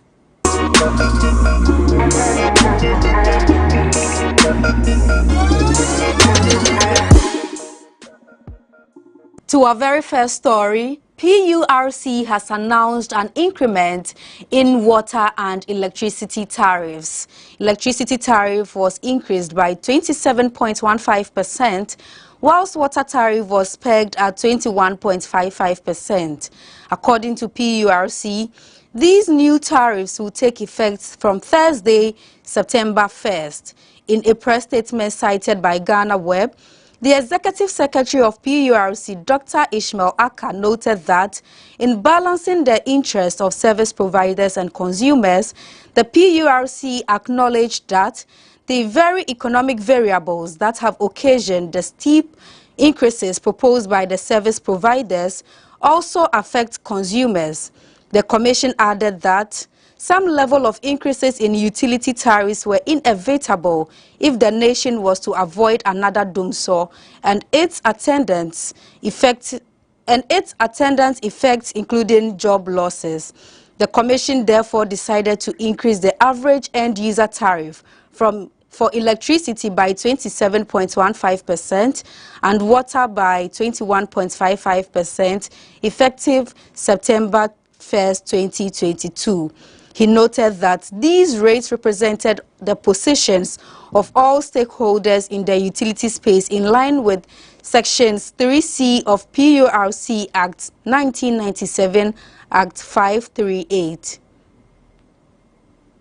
The Ghana cedi has now been classified as the worst performing currency in the world after Sri Lanka's rupee. The survey by the international news organization Bloomberg has shown that the cedi came in the last but one place among other 150 currencies in the world in terms of performance since the start of 2022. Bloomberg said the results came after it tracked the performance of 150 currencies in the world.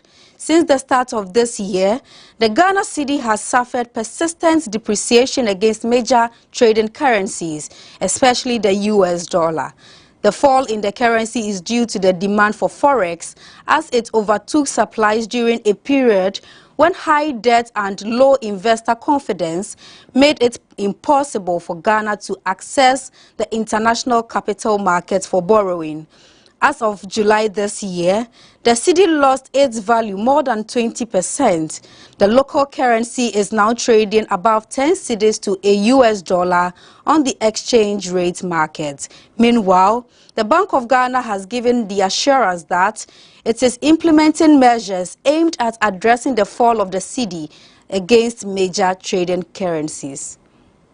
The monetary policy of the Bank of Ghana has increased the policy rate from 19% to 22%. This comes after an emergency meeting was held on August 17th to address the hike in inflation rates, which currently stands at an all-time high of 31.7%. The central bank in an August 17th statement said, under the circumstances and considering the risk to the inflation outlook, the committee decided on a 300 basis points increase in the monetary policy rate to 22%. It also said the latest consumer price index released showed that the headline inflation accelerated further for the 11th consecutive month to 31.7% in July 2022 from 29.8% in June 2022. This was driven by food and non-food price pressures. The producer price inflation for July this year has hit 41.2%. The Ghana Statistical Service has disclosed. The year-on-year producer inflation for all industries was 41.2% in July 2022. The monthly change rate was 1.9%.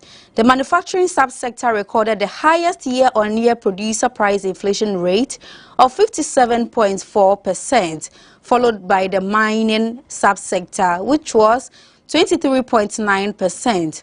The utility subsector also recorded the lowest year-on-year producer price inflation rate of 1.3%. Producer Price Index measures the average change over time in the prices received by domestic producers for the production of their goods and services. The newly established Office of the Registrar of Companies is now mandated public institution responsible for the registration of businesses in the country.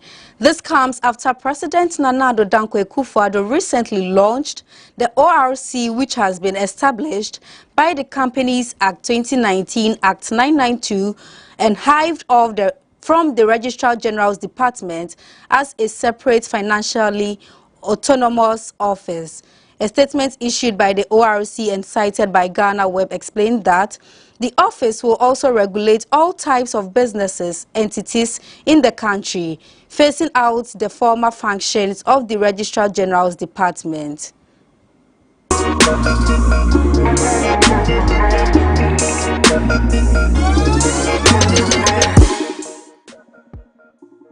That's all for today. Thank you very much for joining us on today's edition of BizTech on GhanaWeb TV. This program airs every Friday on the same platform. Before we go, do log on to www.ghanaweb.com for more stories. Do well to follow us on all social media platforms on Facebook, Instagram, and Twitter at the GhanaWeb. On YouTube, GhanaWeb TV. I am Ernestina Sewa Asante. Do have a lovely weekend.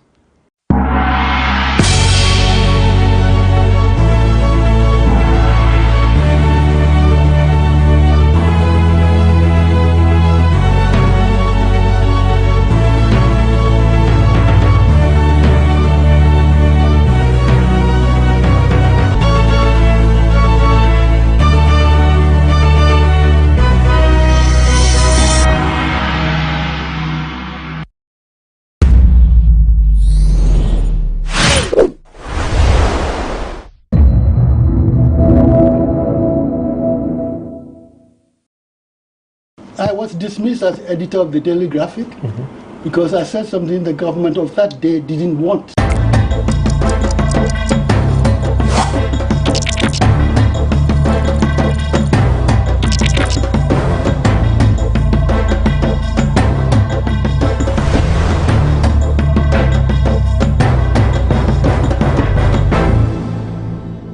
Welcome to the Lowdown on GhanaWeb TV. This is the most informative socio-political and personality interview program you can find online. My name is Ismail Akwe. In this episode, we are going to tap into the life and brains of a Ghanaian legend. He is a journalist, a novelist, and so many other things around the media. He started writing in the 1950s and he has since not stopped. Our guest will be introduced to you after this break. This is the Lowdown. Don't go anywhere.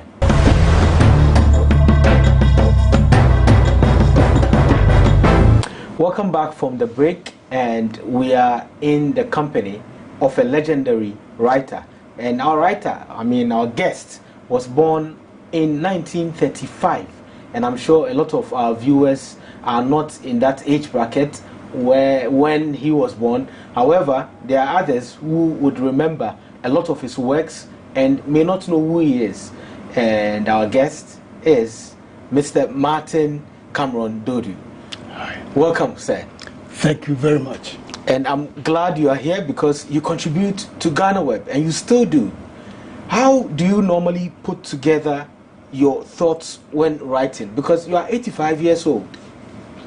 Let me first of all correct you. I was born in 1937, not 35. I know I'm old, but not that old. Yeah. So how do you go about your passion, which is writing, journalism, and all of that, even at this age? Because a lot of your mates, I would say, have retired. Yes. Well, the thing is to never stop thinking about your country, your home, and the world. Then when you get ideas about what you are hearing or seeing, you tell yourself, would I do this? What can I say about that? Do I have anything to tell other people about? Would I like to converse with someone about this issue? Because the media is just a reflection of life. And in life, if you don't converse with people, if you don't exchange ideas, then you are basically dead on your feet. Now, the reason why I keep writing, and I write 2 columns a week, one for the Daily Guide of Ghana and the other for the Ghanaian Times. I taught myself how to write. I've never been to a secondary school. I've never been to a journalism school. I just, out of the love of communicating, began to read a lot, listen a lot, and made the world know something that I'm very familiar with. And I go on doing that because so long as God has given me this brain and it isn't dead yet, I have to use it. If you don't use it, it will die on you. And a lot of journalists retire from 50, some after 50, some even before 50. But you were a freelance journalist and a writer from the 80s. Yes. And by then, were you supposed to have retired in the UK, or you were actively working alongside being a freelance journalist? Well, who tells you to retire? It's only your work. In journalism, nobody supervises what you do, especially if you're a freelance. So long as you write well, you remember events, and you are not too lazy to check up on your facts, you don't retire. Good journalists don't retire. When you want to retire, it's probably after you have written your autobiography. And I am writing mine, but there is so much going on that I haven't completed it, and I don't think I'll complete it in the next few years unless I am called away. I think you have to complete it, and anything we can do to get you to complete it, we're going to do it in our own way. But with remembering and recounting memories, yes, this is something you are really good at, because you remember the pre-independence era when you were still, I mean, actively working, and you were a young man then. How was it like when you were a people teacher? At that point, did you think you would be a journalist, and did you even know what journalism was at the time? That is true. I was very lucky in that I was, I think, in Standard 6 when the Daily Graphic was launched. Now, the Daily Graphic has very interesting antecedents. It was launched by the Daily Mirror Group of London. Now, at that time, the Daily Mirror was the biggest newspaper in the world in terms of readership. And they employed very good journalists. Bankole Timothy was employed from Sierra Leone and became a very important person in the Ghana media. Henry Ofori, you probably have heard of him. He used to be editor of Drum. Moses Dankwa, Kofi Bedu, the sports writer. They were very good, and these people were taught by Fleet Street experts. And when you read them, you felt, oh, I'd like to write like that. And so even when I was in middle school, I was writing good essays, and I was lucky to have some very good teachers who helped me along and taught me that first of all you must master the English language, and secondly you must read so that you know what interests you and learn from that to make your stuff interesting to other people. Where do you get your materials to read? Were you reading newspapers at the time? Yes, newspapers, and also yes. I come from Esiakwa, which is near Chebi, and Chebi had a library at the community center. I used to go there every week, paying out of people teacher salary about £7 a month. I was taking lorries at 1 shilling a time, go to Chebi, borrow a book, bring it back to Esiakwa, read it. As soon as I finish, I go and change it, and so on. And what kind of books were in the library at the time? All sorts of novels. I read The Saint.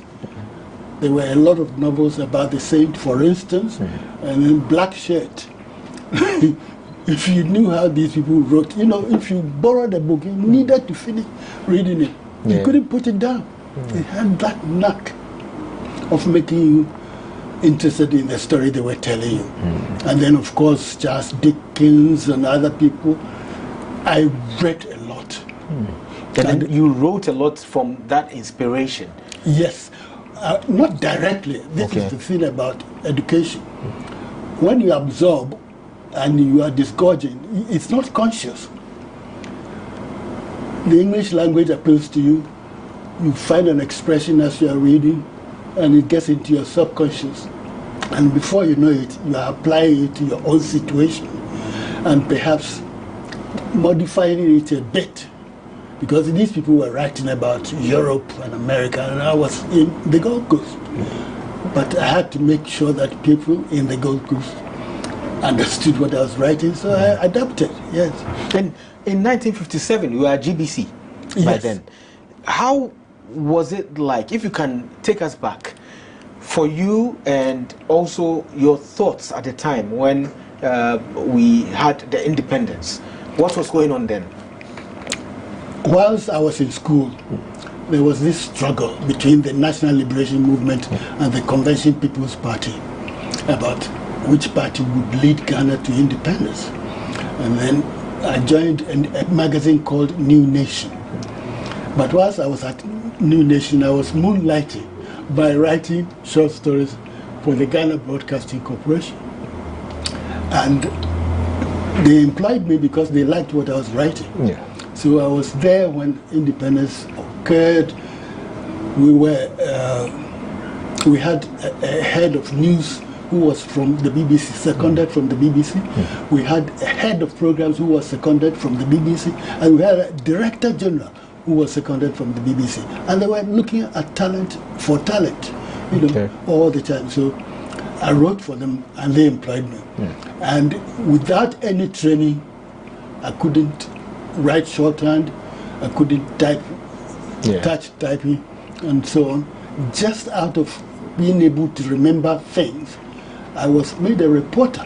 Now, in those days, the radio was the most authoritative media in the country. So, if you made a mistake, if you misquoted someone or gave an untrue fact, they would be on you in a minute. And you lose your job. Absolutely. Well, and it was so disgraceful. So you had to be very, very careful. And that was how I trained myself to be able to report accurately, reflect what people were really saying. And I was sent to Parliament as parliamentary reporter. The worst thing you can think of, because as you know, politicians are very interested in being quoted accurately. Because if you quote them and make an error, it goes to their constituents. And they will not be elected again. So they were very, very interested in making sure that we reported them properly. Dr. Nkommo, who was then the Prime Minister of Ghana, once telephoned the newsroom of Radio Ghana once I was there. And he told us that we had said that the dam was being built at Konsombo. It wasn't Konsombo, it was Akosombo, Akosombo, and he spelled it for us. So just imagine this happening, and everybody knows. Hey, Prime Minister listens to us. We must be accurate too. And because I managed to report accurately, I was sent to all the important assignments. And have you ever interviewed Dr. Kwame Nkrumah at the time? Not for writing, but I've had one-to-one with him during the Congo crisis. I was editor on duty when President Lumumba, Prime Minister Lumumba of the Congo, had problems.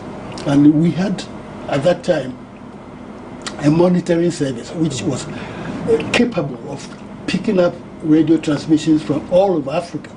And I heard that the Ghana ambassador in the Congo had been expelled by the government of the Congo.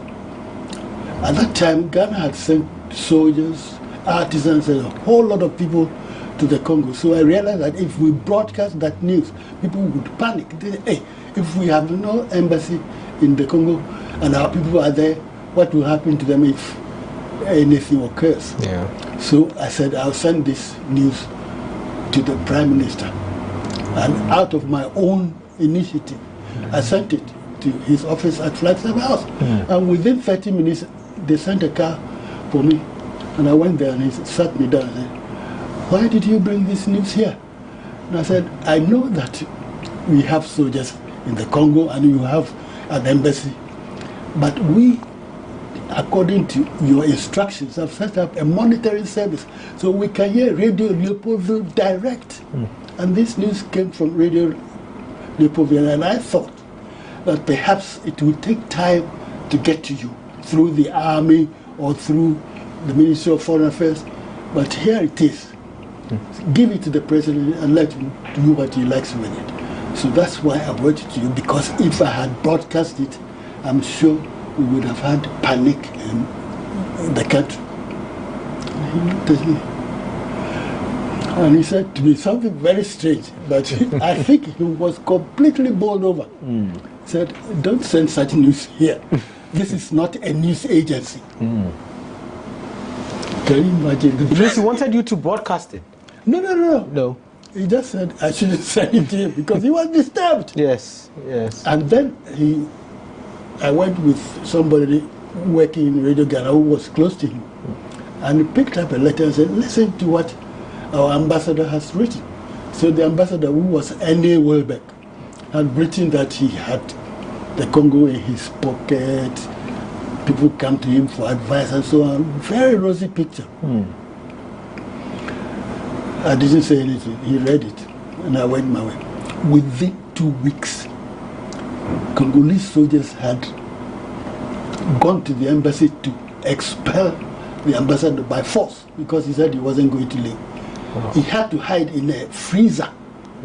And then eventually he was freed by the Ghana army, by the commander of the army himself. He was called Alexander, General Alexander. He was there with him. Alexander went to the embassy, picked him up from the freezer, and drove him to Leopoldville Airport and put him on a plane. Oh. And I looked at it and said, yeah, this is not a news agency. Yes. So if they had worked on it, probably that wouldn't have happened, and it could have prevented maybe some damage. That wasn't my business. Yes. My business was to make sure that my fellow countrymen in the Congo were safe. Yeah. And you send them there. They are facing problems. You have to know. But of course, as I say, this is what I mean by using your intelligence. You go and broadcast it, everybody will hear about it. And your brother is a carpenter who has been sent to the Congo to help them. His brother is an electrician. His brother is in the army. What would they think? Yeah. So, you use your judgment in journalism. That's why I say that there are a lot of people in this country who think that if you get a microphone, that's the end of the story. It isn't. You must think about the person who is going to listen to you. You must think about the person whom you are going to talk about. What would they say if they were face to face with you?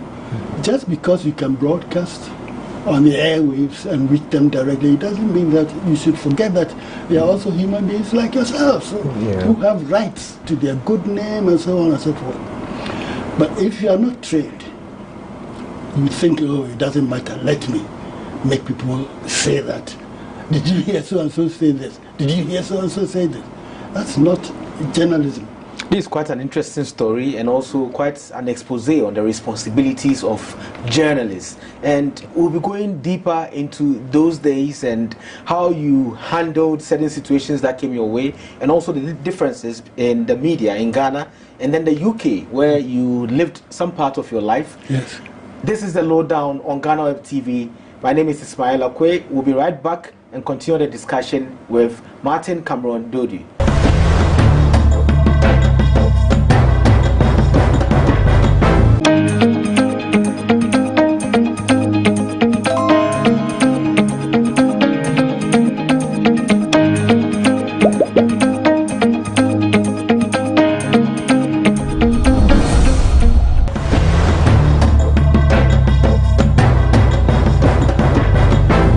Welcome back from the break. This is the Lowdown on GhanaWeb TV. My name is Ismail Akwe, and we are discussing with our guest, Martin Cameron Dodi. And I don't know, are you comfortable with the name Martin? Because you normally sign Cameron Dodi and no Martin. Yes. Because of my affinity with the radio, I like you funny. I like good words, and I loved the name Cameron rather more than Martin. Okay. And of course, editors prefer that you use as few words as possible for your story as well as your byline. So rather than say Martin Cameron Dodo, I just choose the Cameron.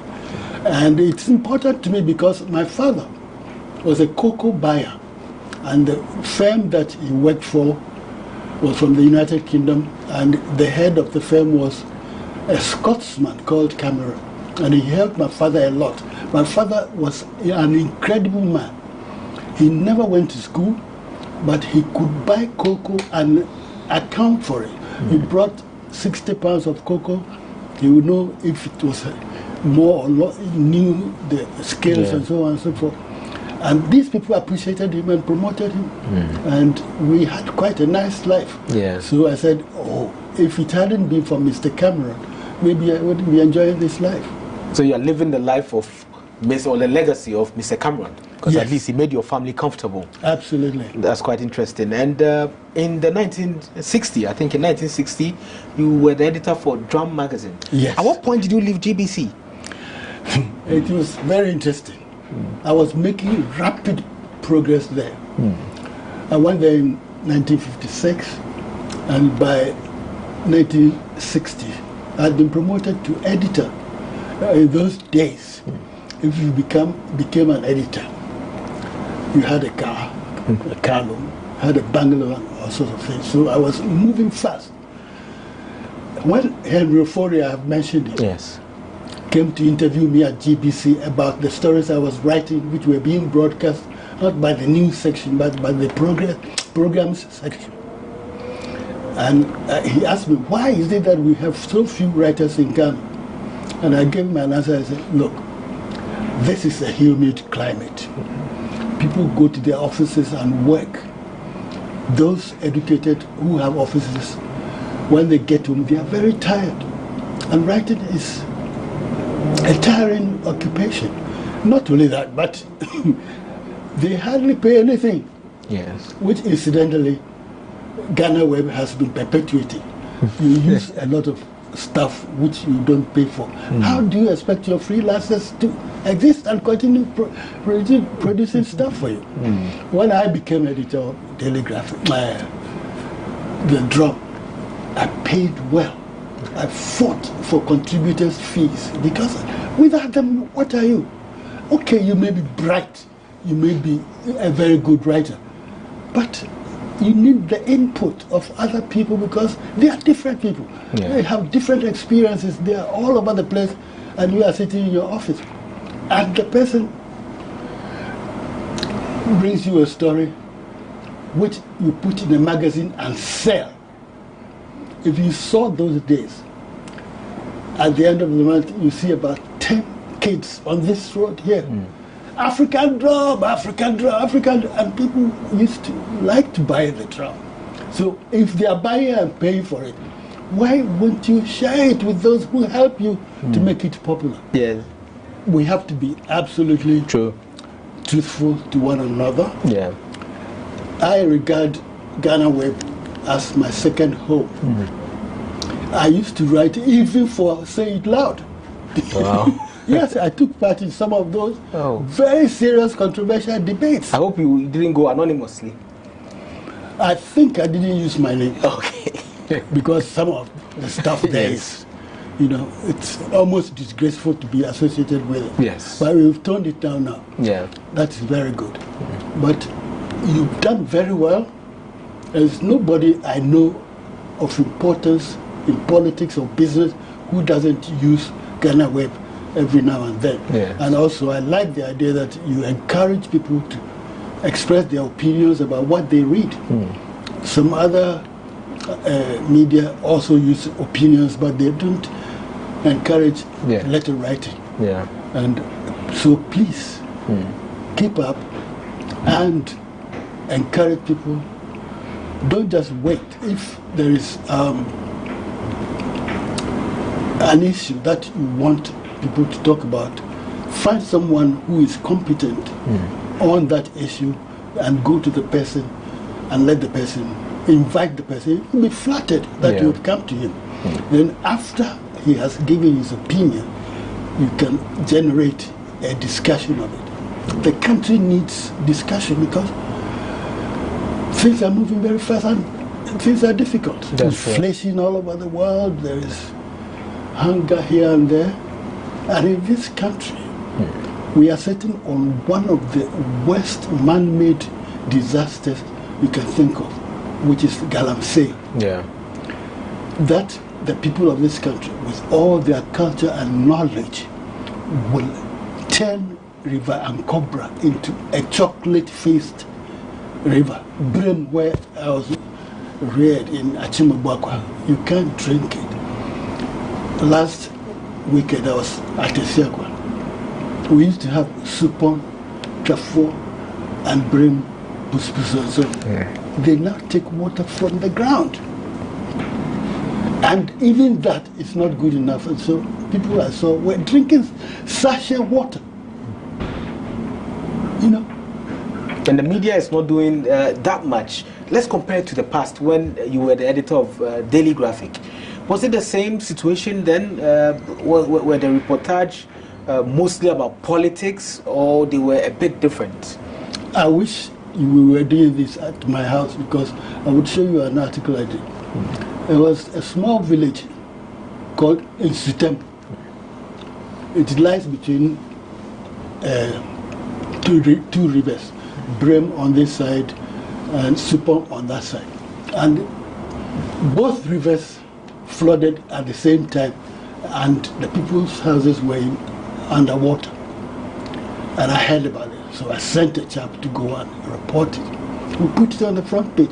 The Minister of Rural Development took a helicopter to that place to see for himself, and he got in touch with his housing people, and they built a new township for Sutan. That new township you see there as you are going to Kumasi, before you reach Usino, was built as a result of the daily graphics efforts. We did all manner of things. As I say, I don't have the evidence here. So. But the point is, what is important? To discuss the family affairs of somebody, whether he's having an adulterous relationship with someone or other, or is that important? You are sitting here, your children and their children are going to have to import water if you are not careful, because given climate change also, what we are doing to the rivers will worsen. And as you say, you pick up the newspaper and it's as if nothing is happening in the world. I can't believe it. And there are people here who call themselves journalists. They actually formed a journalist concern about Galamsey. I don't know why they formed it, I wasn't here. But whatever they formed it for, when they achieved it, it's gone. Nobody's doing anything about it any longer. And yet, if you go to Brim today, if you go to Nkommo today, you go to Tano, they are all still being polluted by the Galamsey people. With the kind of journalism we are practicing now, I have heard from a number of journalists who are saying, well, why do you complain about the kind of content that we have? Because we need to sell. And if you look at the UK and other places like the US, we have a lot of the media focusing on the personal lives of people and following people about to talk about the adulterous issues and those things because they sell. Do you think we should be at that level at this time? No, the point is we are lying. If you put on the television on CNN right now, you find fire in California. There is fire also and floods in Kentucky. Here am I sitting in Accra. I know all about it. Why? Because that is the media. They see life in danger and they deploy resources to cover it. They interview the people who should be alleviating the pain of those who are suffering, and so on and so forth. So they are just lying that it's because of lack of interest that they are not covering this story. It's not true. People know that they must drink water. We have a proverb which shows that even animals appreciate water. Say, or the when a chicken dips its beak in water and gets water to drink, it raises its head up and says thank you to God. Water is the most important thing in life. You know, you can starve yourself for maybe a week. You won't die. There are people who starve themselves for weeks and months. But starve yourself for water for even 48 hours and see what will happen to you. It is absolutely incontestable that what we are doing to ourselves in this country is shamelessly stupid. And what annoys me most is that they allow Chinese people to bring excavators and chamfer machines to turn our rivers upside down. But go to China, go and see the Yangtze River, go and see the Yellow River, and so on. You dare not pollute it. They will shoot you. You know. But here we are, important political personalities boast of making $1 million a day from Galamsey. If he had said that in China, he wouldn't be alive today. What percentage of blame would you give the media? And what role can the media play in this kind of situation? The media is supposed to be impartial. Politicians are worried that if they clamp down on Galamsey, the people will not vote for them. Fair enough. But the media have to remind them that your vote is important. People voting for you is important. But what will happen if they have no water to drink? For your own sake, in your own interest, you have to pay attention to this issue. Because you imagine that a person walking along the street, say your housework, is buying water sachet for 40 pesos each. Today he will buy, tomorrow he will buy. Next week, where will he get the money? And what water are people using to wash their clothing, to bath, and so on and so forth? So the whole idea is just too ridiculous for what. People are embarrassed that they are being told. They are so stupid. As a result, they invent these spurious arguments that, oh, if we put in only Galamsey, people will not buy our media. Politicians will be angry with us and so on. The media has to assess the situation. See, we cannot allow this. The flooding in Ghana, we make a lot of noise about it. It is now going down a bit. You have to, people, a minister will go to his office and find about 400 people waiting for him. They want jobs, they want this, they want that. So by the time he gets home, he's not thinking about Galamsey. If he's thirsty, they bring him water from the fridge. He doesn't know. But we know. And if we don't know, we must find out. So, with the level of disinterest, if I can call it that, absolutely, amongst from the media and even the general public in these important aspects of the society, do you think there is a brighter future as compared to the past? Because we've also seen a different level of issues and problems in the past, from the 60s through the 70s, 80s, and the issues of today. With all our digital improvements and the transformation, and we see the problems deepening. Is there any difference that you expect? There can be a difference if the journalists wake up, because when they wake up, they wake others up.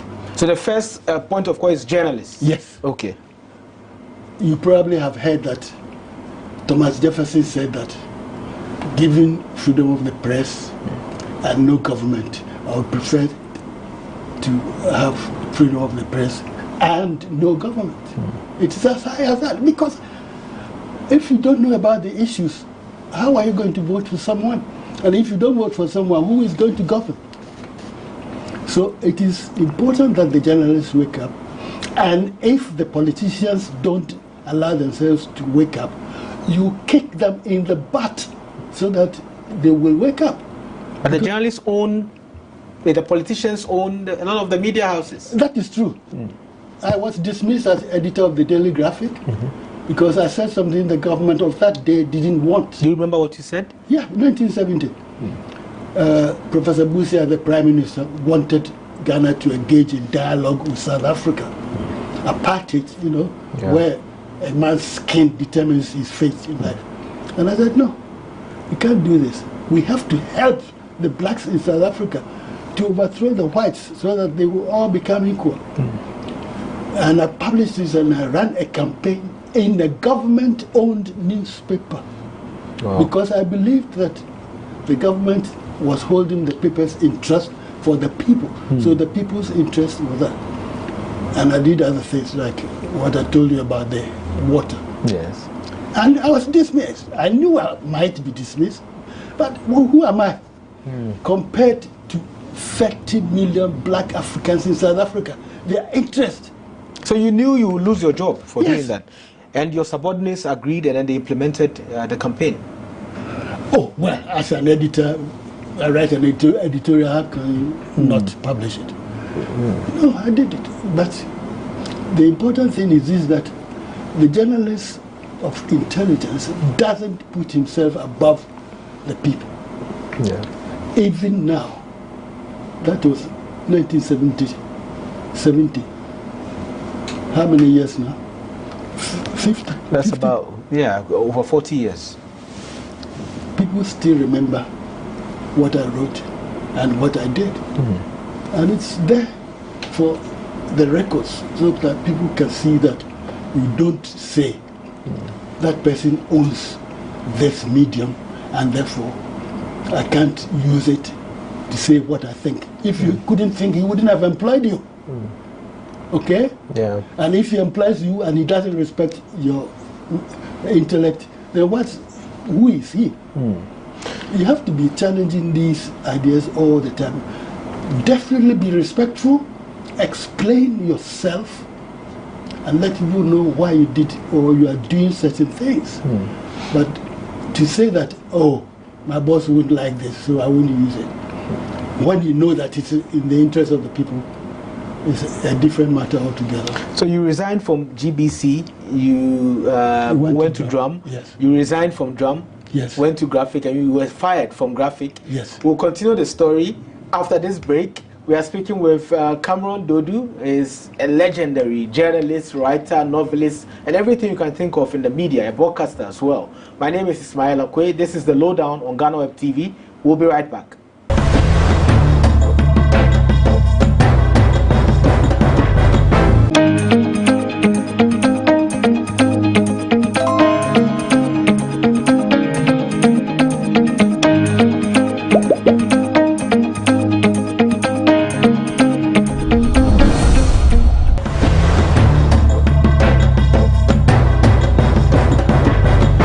Welcome back from the break. This is the Lowdown on GhanaWeb TV. My name is Ismail Akwe. Our guest is Nkommo Woho, and we spoke about how you were fired from Daily Graphic. Were you hurt by it? Oh yes, I mean, editor of the largest paper in the country. And also, my argument was quite simple. All I said was, Mr. Prime Minister, in South Africa itself, the media are reporting that the African countries which are on the side of the white minority regime are being paid money. Ufwe Boigny in the Ivory Coast, and you are his friend. And so people will put two and two together and say that maybe they are giving you money. Malawi is opening an embassy there. We know that Dr. Banda has got money from them, or he intends to get money from them. So don't do that. Ghana has a name which the black South Africans respect because we used to train some of their guerrilla warfare people. Now, if they hear that Ghana is engaged in dialogue with the white minority regime, they will be hurt. And even those who want to fight and die for their country will be detailed, say, oh, we have no hope. So please don't do it. And you fire me for that, thank God for it. I have that history. Yeah. And Nelson Mandela was eventually released from prison. I went to the inauguration when he became president. Oh. Yeah, I saw my work bearing fruit, you know, and that is important. Yeah. It was one of the proudest moments of my life. So what happened right after Graphic? What did you do next? Well, whilst I was before I even joined the Graphic, I was correspondent for the Financial Times of London and also for the Fox Grant in Amsterdam and other people. So I never ever felt that I should fear. If you fire me from the Daily Graphic, I have the Financial Times, and eventually I even moved from there to the Sunday Times, a very rich newspaper, then from Sunday Times to the Guardian, and so on. So I have faith in myself that my talent can be appreciated by other people. And can you imagine? Here my Ghanaian, no degrees or anything, and my byline appears in the London Times, the London Sunday Times, the London Observer, the Volkskrant Amsterdam, Ons Vereld and others. And all of them were getting different stories. Absolutely. Not the same story across the papers. That would be stupid because they read. Yes. They read on another. So I managed. And they paid as well. very well, and they paid expenses. For instance, I was sent to Gambia by the Sunday Times. I was sent to Liberia to cover those schools and other places. They know what stories are, and all they want is a good story. And thank God I had the preparation for that. You know, GBC and other drama and so on taught me how to write. So at what point did you decide to live in London? Is that where you lived, London? That was in 1983. Okay. I reported the murder of the judges, 3 judges and a retired army officer, for Focus on Africa on the BBC. They were suppressing the news as it came out of the special, not tribunal, special commission that was investigating the murders under Justice Azukra. At the time you were in Accra? Yes. Yes. Now, because they owned the Daily Graphic, the Daily Graphic wasn't publishing what was going on. Yes. Ghanaian Times, Duka. But by 3, 4, 5 o'clock, I was on the BBC reporting on it for Focus on Africa. And I was called by someone and told, be very careful, otherwise we shall even prevent you from sending stories, because we control the external telephone service and the telex. And I got other hints.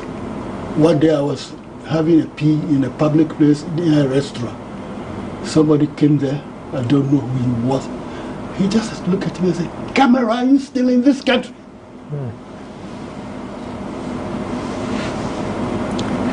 Before I could say anything, he gone. Who was he? What had he heard?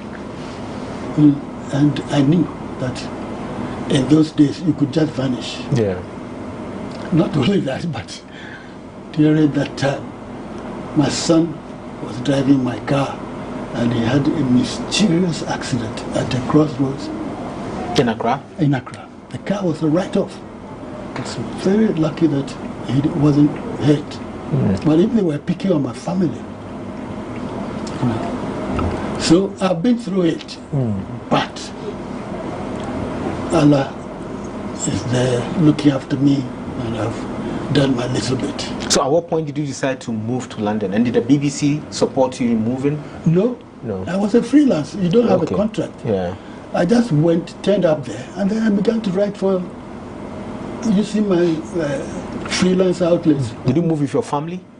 Eventually they joined me. Okay. But I spent 34 years abroad. 34 years? Yes. 34 years. And I regret it, because if I had been here, maybe I could have made a lot of difference. Yes. But anyway, I was writing about Ghana anyway, for overseas newspapers and media. And some Ghanaians were exposed to my ideas. So the whole 34 years was for the fear of your life, because you could be attacked. I was. Where? You have an accident, your car is written off. There were times, one day I was going to Tema, and I was followed all the way to Tema and all the way back. But I wanted to see what they would do. So they were laying the motorway extension, Spintex Road and so forth. And I used to ride horses around that area, so I knew where the paths were. So on the motorway, I just moved straight. And I went straight to the castle under the regime of Flight Lieutenant Rollins. On a horse? No. Okay. After yes. I drove and they couldn't find me. I was with someone important there discussing this issue when the person who had lost me came to report to him that he had lost me. Then he saw my face, I swear. He broke into hysterical laughter. Wow. He just couldn't control himself.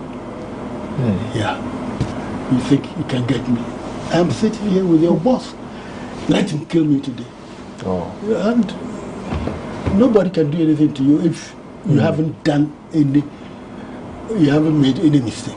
So the threats were glaring. I didn't invent anything from the a story about the judges. I wrote what was said by the witnesses and the judges and so on.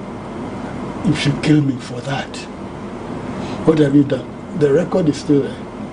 Wow. The threats were very glaring and you ran for your life. However, you came back. Yes. So at what point did you return? When did you return permanently to Ghana?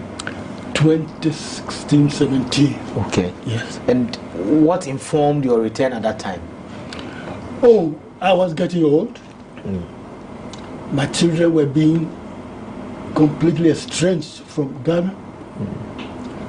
They were all educated abroad, most of them. And also, the atmosphere was good. I wanted to come back earlier, but preparation is important.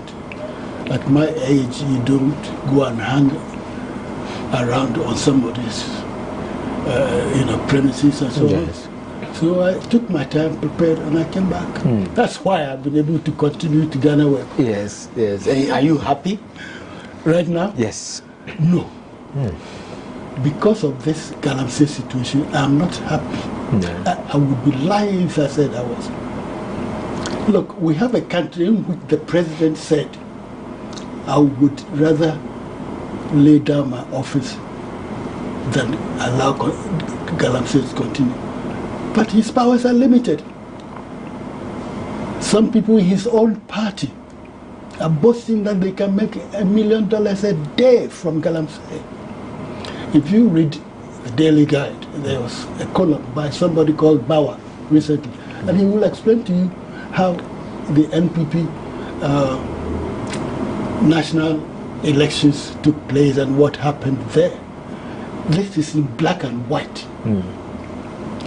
We cannot continue this thing. The rivers are crying, the people are crying. There are so many diseases we don't hear about, because of the way that chemicals are transmitted through the water to our people. There was a major story, I think you published it, but I can't remember, saying that there were babies being born without eyes and noses. You live in this country, you are a journalist, and you see a thing like that and you let it go. You don't discuss, you don't write editorials about it, nothing.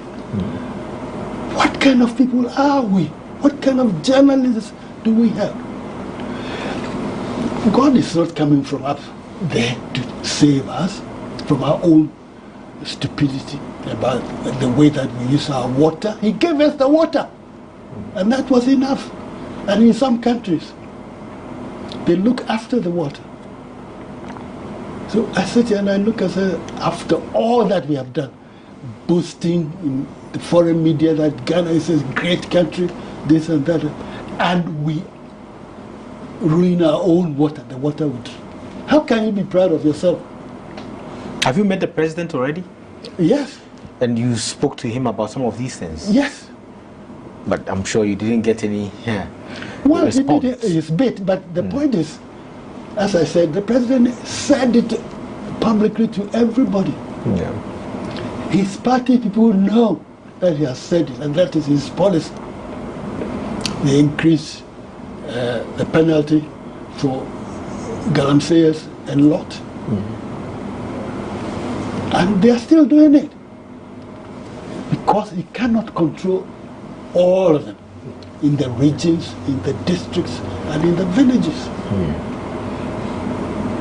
So that is why he needs help. He needs our help to awaken those people. The people who go to GhanaWeb every day, they must get a message that something is very, very wrong in Ghana. Now let's talk about family. How many children do you have? I have, thank God, 6 children. 6 children? Yes. Yes. 2 girls and 4 boys. And they are well educated and everything? Yes. And do you have a wife currently? I used to, but unfortunately my wife passed away. Oh, okay. Okay. So I haven't married. And if you have a nice young sister or a nice young girl somewhere you want to introduce me, I'll be very grateful. That's quite interesting. So now let's talk about the autobiography. I'm sure we would have read a whole lot if it was completed. And you are saying it would take some years. Why would it take some years? Where have you reached? I want it to be my last testament. Yes. And so it needs time. And I want it to be very, very good. You know my standards. Yes. I want to write a fantastic book. So is it about style or context?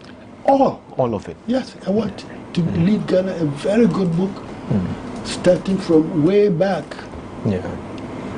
So what's and also to inspire the young people, because as I've told you, I didn't go to secondary school. Yes. I've told you I didn't go to journalism school, and my standards has reached overseas, not only Ghana. So it means it can be done. Yeah. And those kids and young people who are saying that, oh, I don't have money, this and that, it's not an excuse. I passed my GCE O levels through private study at home with a candle. There was no electricity.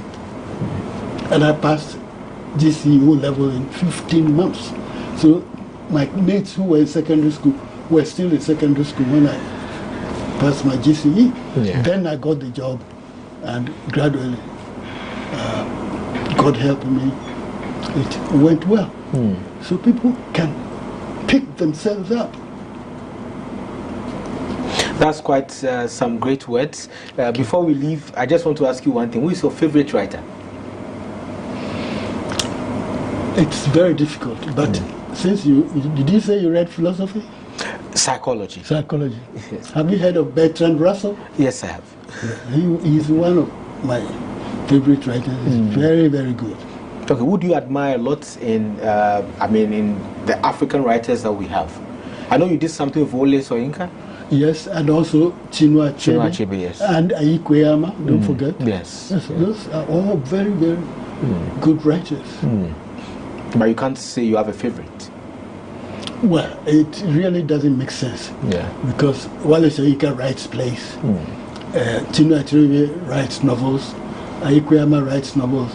Which genre am I going to pick my favorite from? Yes. But I like all of them, and I like good writing. Before we leave, I must tell you this. Adjoa Yeboah-Ferry, who is a columnist for the Daily Graphic, has just published a novella. Very, very small. It's only about 60 pages. But it is fabulous.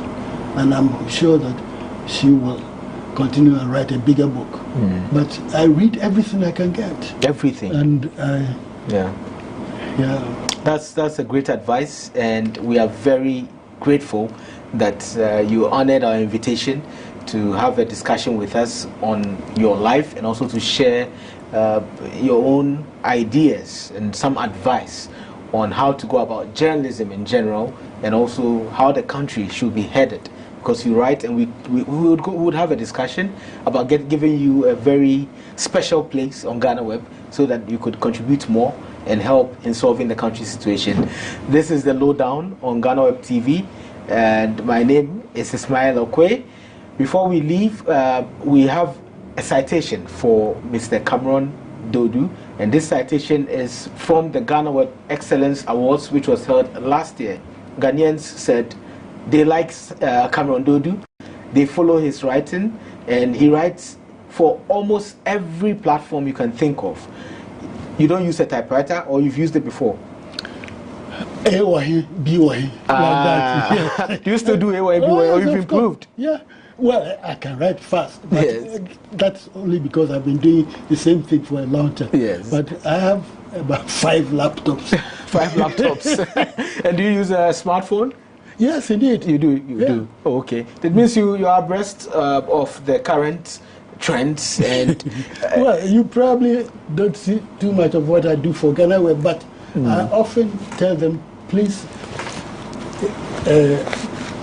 accept this correction for what I do. I'm always critical of myself. I'm trying to know. How many times do you edit your stories? It depends on the mood and the time. If I'm fatigued, I may make mistakes. And one thing that I hope I can tell you for GhanaWeb's sake is that you should employ good proofreaders. Yes. Because even the best writers make mistakes because of deadlines and things of that sort. And you see that when you are rereading what you have said, there are mistakes in it which escaped you at first. And they haven't spotted it. That's so true. Please, if my visit to you today can encourage you to employ very good proofreaders, yes, I'll be very happy. And I know that I'll come home. That's really true, and I think your advices are well noted, and we're going to implement them at GhanaWeb because we serve the nation in our own small way or big way, as others who are online say. They say we are the biggest, so we have more responsibility than other people, and that's why we are not coerced by any force or any authority. However, importance should be placed on quality and also on responsibility, which is something we'll do. So this is a citation for you, and it comes with a photograph. I mean, it's a digital painting. And I don't know if you would agree whether it looks like you or not. Let me just take this off. Okay.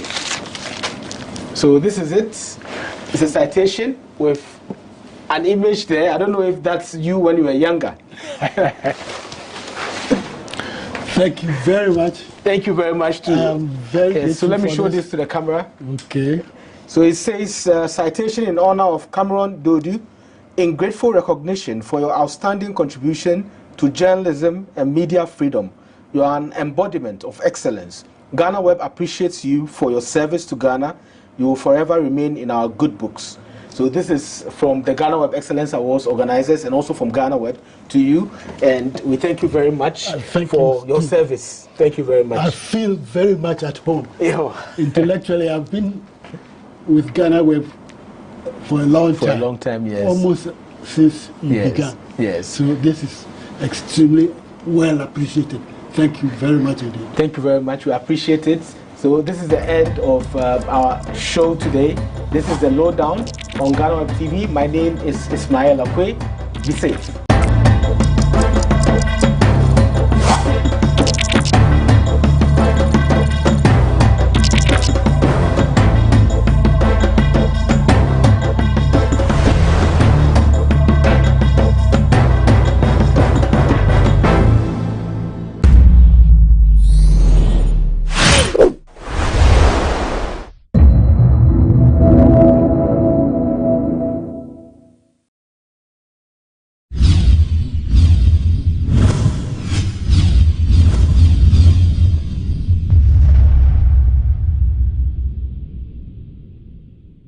To be mentored or tutored by one of the greatest minds in engineering in Africa, we're all bound to make some mistakes. And that's what the story of our guest on this week's edition of The Untold here on GhanaWeb TV will teach us. The story of Fiavi Kweku Mauto is one that would inspire you.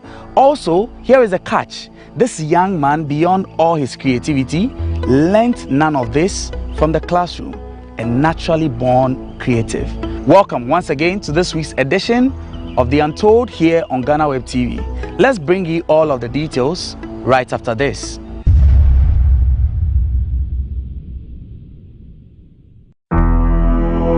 Born an Ewe, Promise starts off his story by telling us how it is that he was raised as an Asante. My name is Fiavi Kweku Mauto. Other people call me Promise based on how I was born. So basically my dad is an Ewe. By blood I'm an Ewe, but I was raised by an Asante man. So I was being adopted into the Asante family. So my dad and my mom are alive. I have 6 siblings. They are all alive. So we were all living in Accra. I was born in Nansoma, DC. So my youngest brother, that was our last born, that is Kwame Safo. Because of him, I'm here today. To be named Promise was not just mere coincidence or chance, and he shares the fine details. when my parent was about to give birth to me, there was a prophecy. Nkommo Wo Ho. That is why I'm called Promise. So after I was giving birth, the man asked them to bring me to him when I'm old enough. So after I completed JSS, they brought me here, and I couldn't continue schooling because the man saw something in me and he wanted to grow me up. But very soon in his life, he learned the hard way on giving up on certain dreams to be able to achieve other greater ones. Initially, I wanted to be a footballer. I love football so much, so I wanted to be a footballer. But when I came, he was like, no, that is not my path. I need to focus on what is in me. So when I came, I was fixed to a certain portion into the company, that is the pattern making department. What we do is we produce any given artifact that is being given to us, which is being forwarded for foundry, that is casting. So basically I was taught how to manipulate or duplicate any given artifact, and that will be forward for casting. Doing art for the last 12 years, Promise says his biggest trick has been learning the skill of being observant rather than being engulfed in a lot of youthful exuberances. It's been 12 years now since I've been here, and it's all about work. Because of that, I was taught how to observe things, not to get involved in any activities, that is parties, friendship, so many things. What I do is focus on the work, what I can do for myself, and what is given to me, how I can grow on it and then inspire the world. So through there, I realized I have this strong ability, I have this strong imaginative ability. Whatever I set my eyes on, or whatever I picture, I can then bring to reality. So from there, I began to sculpt things out. So whatever I get, any material that I find, I just try to do something with it, create something with it, whatever is inside here. So that is what I've been doing. He lost friends because work became his only friend. But he admits this also allowed him to explore a lot of his creativity. At first, I was really having fun with it. I wasn't thinking about the business aspect or the money aspect. It was just fun, because that was the only thing that I have. I don't have friends. I don't have friends though. Yeah. So the only friends that I have was my work and what I can do. So as time goes on, people will see that and will be like, wow, hey, where's Scar? But I'm not much concerned about the money though. I'm much concerned about what I can do, how people get inspired or how people get happy when they see the work. So that was what was happening till, I think that was 2 years ago, when he was like, yo, what you're doing is enough. There's money in it, so okay, you will not go, but you will be here and I will then get your company for you. Then you can be within the company and do whatever you want to do. So as time goes on, if you feel like going, you can go. Being an adopted grandchild of Apostle Kwejo Safo, Promise came to learn another difficult life lesson, that not everyone needs to be schooled formally to attain certain heights in their lives. So what I'm talking about, I'm talking about Apostle Dr. Kwejo Safo. He was the one who adopted me into his family, and then he is the one who has been taking care of me since my childhood, and he's the more reason why I didn't attend or continue education there, because he felt like what is within it wouldn't go with what I'm going to learn at school. And really, I wanted to be a footballer, like I said, but going to school,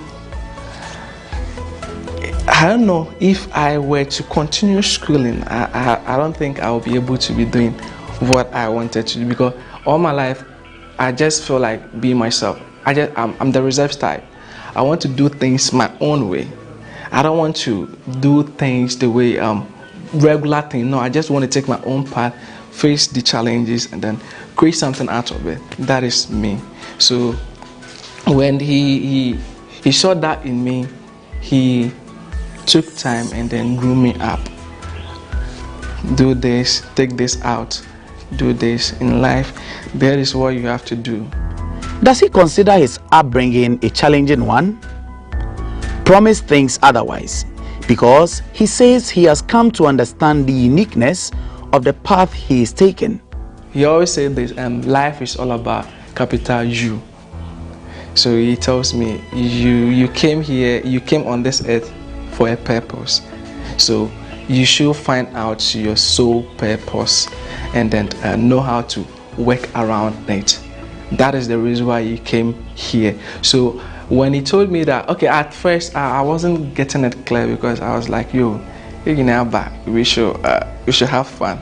But he was like, it's not about fun. We are not here because of fun. We are here to inspire other people. We are here to work on our soul purpose. That is why we're here. So what I always remember is he always say like, life is all about you, capital U, how you make it. So whatever you do should be you shouldn't do something that will affect the third party. Sorry. So it should always be like you have to be a stepping stone to inspire other people. So that is what keeps me going most of the time. But just that when you're taking this path, it takes you away from so many things. There are so many sacrifices that you have to do. You have to take away certain things so that you will be more focused on what you want to achieve in life. So he taught me a lot. Financially, everything, he is the responsible for me being who I am today. It might appear Promise's story is one of being born with a golden spoon in his mouth, but he says he has also had a taste of poverty. He considers himself lucky because he had a good teacher. Even if you have what it takes to inspire the world, if you don't have certain things, that certain ingredient that will speed you up or spice you up, you can still not make it. Especially if you don't have a good teacher, someone who can lead you in life. For me, I'm lucky. Even though I have not furthered my education that far, I had a good teacher, someone who knew the path, someone who was able to push me along the way. This place. Sometimes it got to a time. Sometimes apostle will just mislead you. Then you go and then you crash. When you come back, then he will tell you, good mistakes. It's good for you to make mistakes in life. It makes you harder in life. Through his art, Promise dreams of solving some problems of this world. I'm not a materialistic guy. That is okay. I was being tamed to. So I'm not moved by materials. I'm moved by what I can do. I want to be the reason why someone sees me and be like, wow, I can do it. Wow, hey, this guy was able to do it. Yeah, I want to be the reason why someone is being uplifted. So I'm not moved by trending things, material things. No, I want to solve problems. I want to solve people's problems. So I just look at the problem around and then I fixed it into what I want to do. The young man as he is, Promise confesses that there was a point in his life where he felt a great aura of loneliness around himself. It got to a time I was very lonely because apostle wouldn't let you go out, no phone, no parties, nothing. It's all about work 24/7. So it got to the I don't have past mates like schoolmates, best friends, those kind of things. So it got to the I realized I was sinking. So the only place I can talk, and I don't like talking much, So I talk through my artworks. That is where I discover I can do things with my arms. So what I want to say, I'll just put it through my artworks. So some artworks talks about gratitude.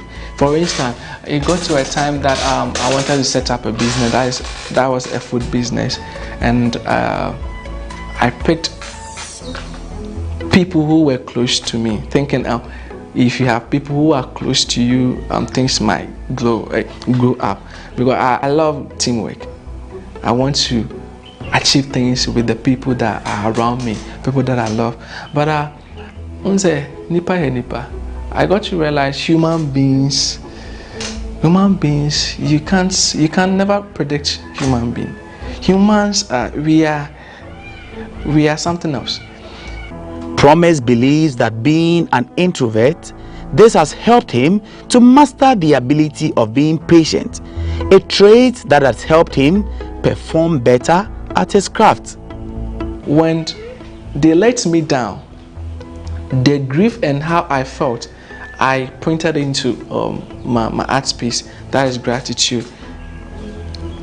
When way back when I felt like I was in poverty, when I couldn't explore, I couldn't bring out what I was meant to do, then I created the Escape from Purgatory. I printed that one into the art piece. Yeah. So when I got to understand nature, that there's life in everything, I created the other piece behind you. So that is what I used to do. Instead of me talking, voicing my feelings out, I implement it into my artwork so that it will inspire other people. Like, yeah, when it comes, hey, what piece, then I'll tell you the story or the message behind that kind of thing. So that is how most things happen to be. In everything, there are two sides.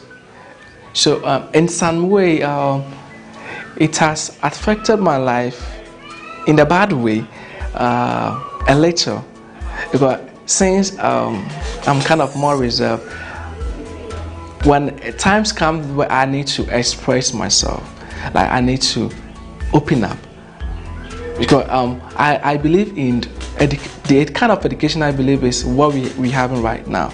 At the end of the day, I learn something, you also learn something. So practically, if I'm able to open up, basically I'm going to learn something out of what we are going to share. But since I'm more reserved, I most of the time keep mute and observe things. But the best part for me being in that state, I have the power to observe things and then get to know things very well. The best lesson he has learned from studying under the great Apostle Safo is the one about being truthful. Talking about Apostle, I've learned so much from him, because there's this thing it talks about when it comes to work. He will be like, "Oh, first job, pesca." So whatever you're doing, make sure you do it to your maximum point, because the first work is not for income. That is what for short, he will be like, let your work talk for you, don't do the talking. So whatever if you really want to do it, just work your ass off, try and then get to the very last bottom of it so that your work can talk for you. So what has been your most challenging thing in life? That was my next question to him. Most challenging, there are a lot though. Ups and downs in life. I do meet challenges. Like, okay, let's say, you see, since I was being tamed from the outside world, even though I'm in Ghana, I always say here is not Ghana, because the kind of system here is different from outside there. So the most challenging thing is, one, I do feel like I'm behind time. I'm not able to cope with other beings outside. I'm talking about other people outside. I said almost speed you up. I'm a kind of a bit slow. That is one. And two, how to sell my things out. How to sell myself. I always want my work to talk for me, rather than me selling myself like, yo, I can do this, I can do that, I can do this. And the third, the most challenging is, even though I'm living with money, it's hard for you to get the money. I don't know if you are getting me. Even though I know if I go to that, I want to do this, then I'm going to get it.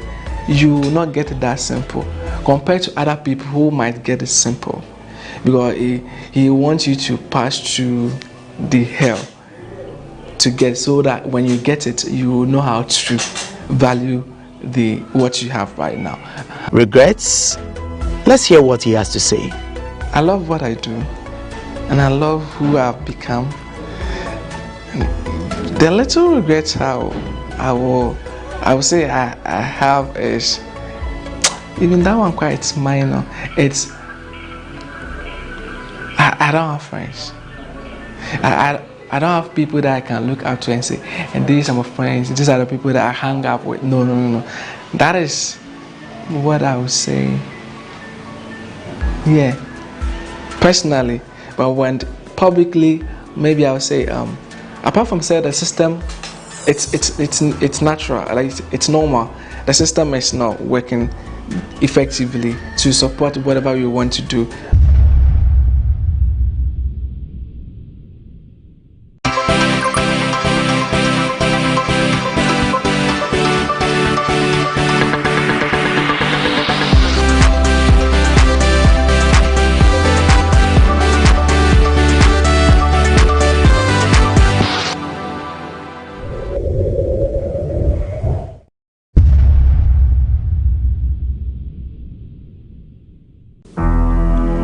On display in Promise's little studio are a number of art pieces with many depths, but he breaks them down for us.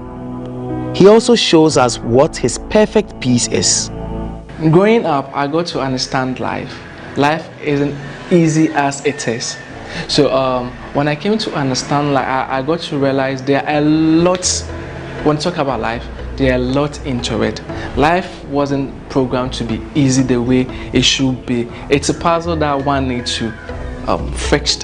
I'm talking about your soul script, the purpose. If you're able to fish out the purpose of you, the reason why you are on this earth. So most of my art pieces here are based on life philosophy and life itself. So talking about this, but most of them are not done completely, maybe 80 to 75%. So talking about this talks about hear evil, don't hear evil, speak no evil, view no evil. So that is this. This talks about our democracy, our system, talking about the country we live inside here. Democracy is, let me say, a little bit messed up, because I know democracy is a system that is not used to govern a country, because it's a freedom of justice or whatever it is. So everyone is entitled to do whatever it is, even if it's going to help or not help the country. But we have original born leaders who were drafted or brought to this earth to govern our country. So talking about other countries, they have people who are picked to govern a country, not the public. So this can ever talk about chieftaincy. They are originally born with it to be a leader. We are not picked like a mandatory system. But this one talks about democracy. This one talks about the brain. the key to life. Your whole being, everything depends on your mind. For you to be successful, for you to be poor, whatever it is, it's all based on your mind. So if you're able to master your mindset over your emotion, you can make it in life. This one talks about blacks. Blacks is beauty. Talking about acts, it's we blacks. The way we talk, the way our culture, our food, our dress, everything. So black is golden. This one talks about a philosophy in life, the struggle in life. You can see the hand is penetrated through the rocks. So in life, when you are determined, focused, and you have aim, you can penetrate through any struggle in life. So you can see the blood rectifying whatever it is. This one talks about our country, Ghana. I'm not done though. I'm not done. This one talks about it projects the number of resources we have in Ghana, and the second one here talks about the other way around. We have been all the resources, but still Ghana is still not having its original pay. This one too talks. This is my perfect piece. This talks about a broken portal. We have ups and downs in our life. Humans sometimes makes us shifts from our main core. So talking about a broken portal, we all have our inner God that talks to us, that directs us. We are God in our own image. When it comes to this earth, this planet, we are God. We are God. So when your portal is complete, that is where you are able to communicate with your inner God. But if it is broken due to the ups and downs in life, that is when you are not able to communicate with your inner God. So you do whatever will serve you right, not your rightful purpose. So this is a broken portal. So talking about this is I think the bigger of this section, and this one talks about blacks and its slavery. So you can see the hand depicting the white man and the black skin depicting we blacks, as here how the white has enslaved us by being enlightened with the truth of the originality of we the blacks. Okay. Sure. This one I was being inspired by a movie that I spied. That was Thor. So I was being inspired by, but the original concept was to be upside down. That is to project Okonfa-Notche knife, the one that he used to. He is a god, so that is the initial idea for this one talks about the power of the tank. How powerful our tank is. How you should be very mindful of what you say, because that might work. It not might work, it will work. The powerful of the tank. So the gesture of the thing it projects when you are in the other side. That is when you are in the bad side. You should know of what you say, so that you know the effect of what it might bring. This one talks about social media, how people are living other fake life. So you can see the gesture inside, the person is in pains, but if we are able to turn the social media to educate ourselves, we projecting the raw and unfiltered situation in our community to solve other problems and even to motivate other problems. That will be more better than we projecting the life of let me say a fake life. You can see people projecting money and stuff, which is making other people feel like I'm a catcher. So if we can be real to ourselves, okay, that one will help. So this one talks about the social media aspect. This one is my favorite piece that talks about the old gods. We have gods in our mess. So we are God who takes a form of humans, but within they are living gods. So like talking about Nkommo, there are so many gods that came to Ghana. They have invaded Ghana. So this one talks about those Peace. So with the wooden, the plaques aspect, luckily we've worked with most people like TV3, TV Africa, TV3 that is Talented Kids, and then Ghana Mo is Beautiful. TV Africa, that was Amazing Child. We work with Jima, we work with Spotlight, most of them. We've worked with Ghana Rising Star. We've worked with most people that I can even count off here. So and then GhanaWeb Excellency Award as well too. So we've worked with so many people that I can't even count off. Yeah, sure. I have in the spring department, we have the construction. Okay, so I have roughly 20 to 25 workers. Talking about my company, it's a segmental company, so that there are various segments within it. So with the arts section, that is my outlet piece, so I do them alone. But when it comes to the plaques, I have the spraying department that takes care of that one. So I have 2 spraying guys, and then with the plaques section, I have 5 workers. When it comes to the construction, which my big sis is heading, he's like an architectural drawing. So he and she and the workers, that is almost like 15 workers so far. Yeah.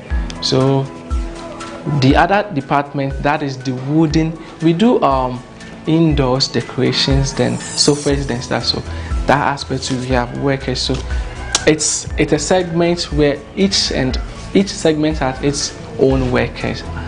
Unlike this part that I do alone, the other part we have workers over there who do work there. Okay, so basically these art pieces are not for sale. The initial idea was to educate Ghanaians on the value of the art piece, because looking at the other countries, artworks do really sell, but here we don't patronize artworks. But when the white guys come here, they'll be like, wow, that is money. So okay, so I realized that it's the perception. They don't really understand the worth of the artwork. So okay, I'm going to use this to educate my fellow Ghanaians. So be like, oh, this is they should know the reason why we draft something like this. These are written knowledge that has been encrypted into the art piece that need to be decoded. So that is what for the arts aspect. Even though looking at our previous and the future, we're just praying that a time will come that our people will get the value or the perception, that perception of the low valueness of the art piece will vanish, and then they'll also embrace the importance or the worth of our art piece. Because blacks, we're talking about artworks, it's we blacks. We are the definition of blacks. Young as he is, Promise believes the country can do better for the creative arts industry, and this is how. We, the youngest artists in Ghana, wouldn't travel from here to other countries to go and then improve that country. But we want to be here to be able to improve our mother Ghana as well. So any positive person out there who would love to support the movement of the creative industry, they should really help, and then so that we can also project whatever we have inwardly so that the next generation who will come after us will also have a path to step on or pass through. This story of Promise truly begs the question about the kind of concentration and attention we give to the creative arts industry. But we hope that you've been truly inspired, as we always do here on the Untold, here on GhanaWeb TV, with me, Eche Atisu. Remember, there is news for you when you log on to www.ghanaweb.com. And as always, be kind to one another.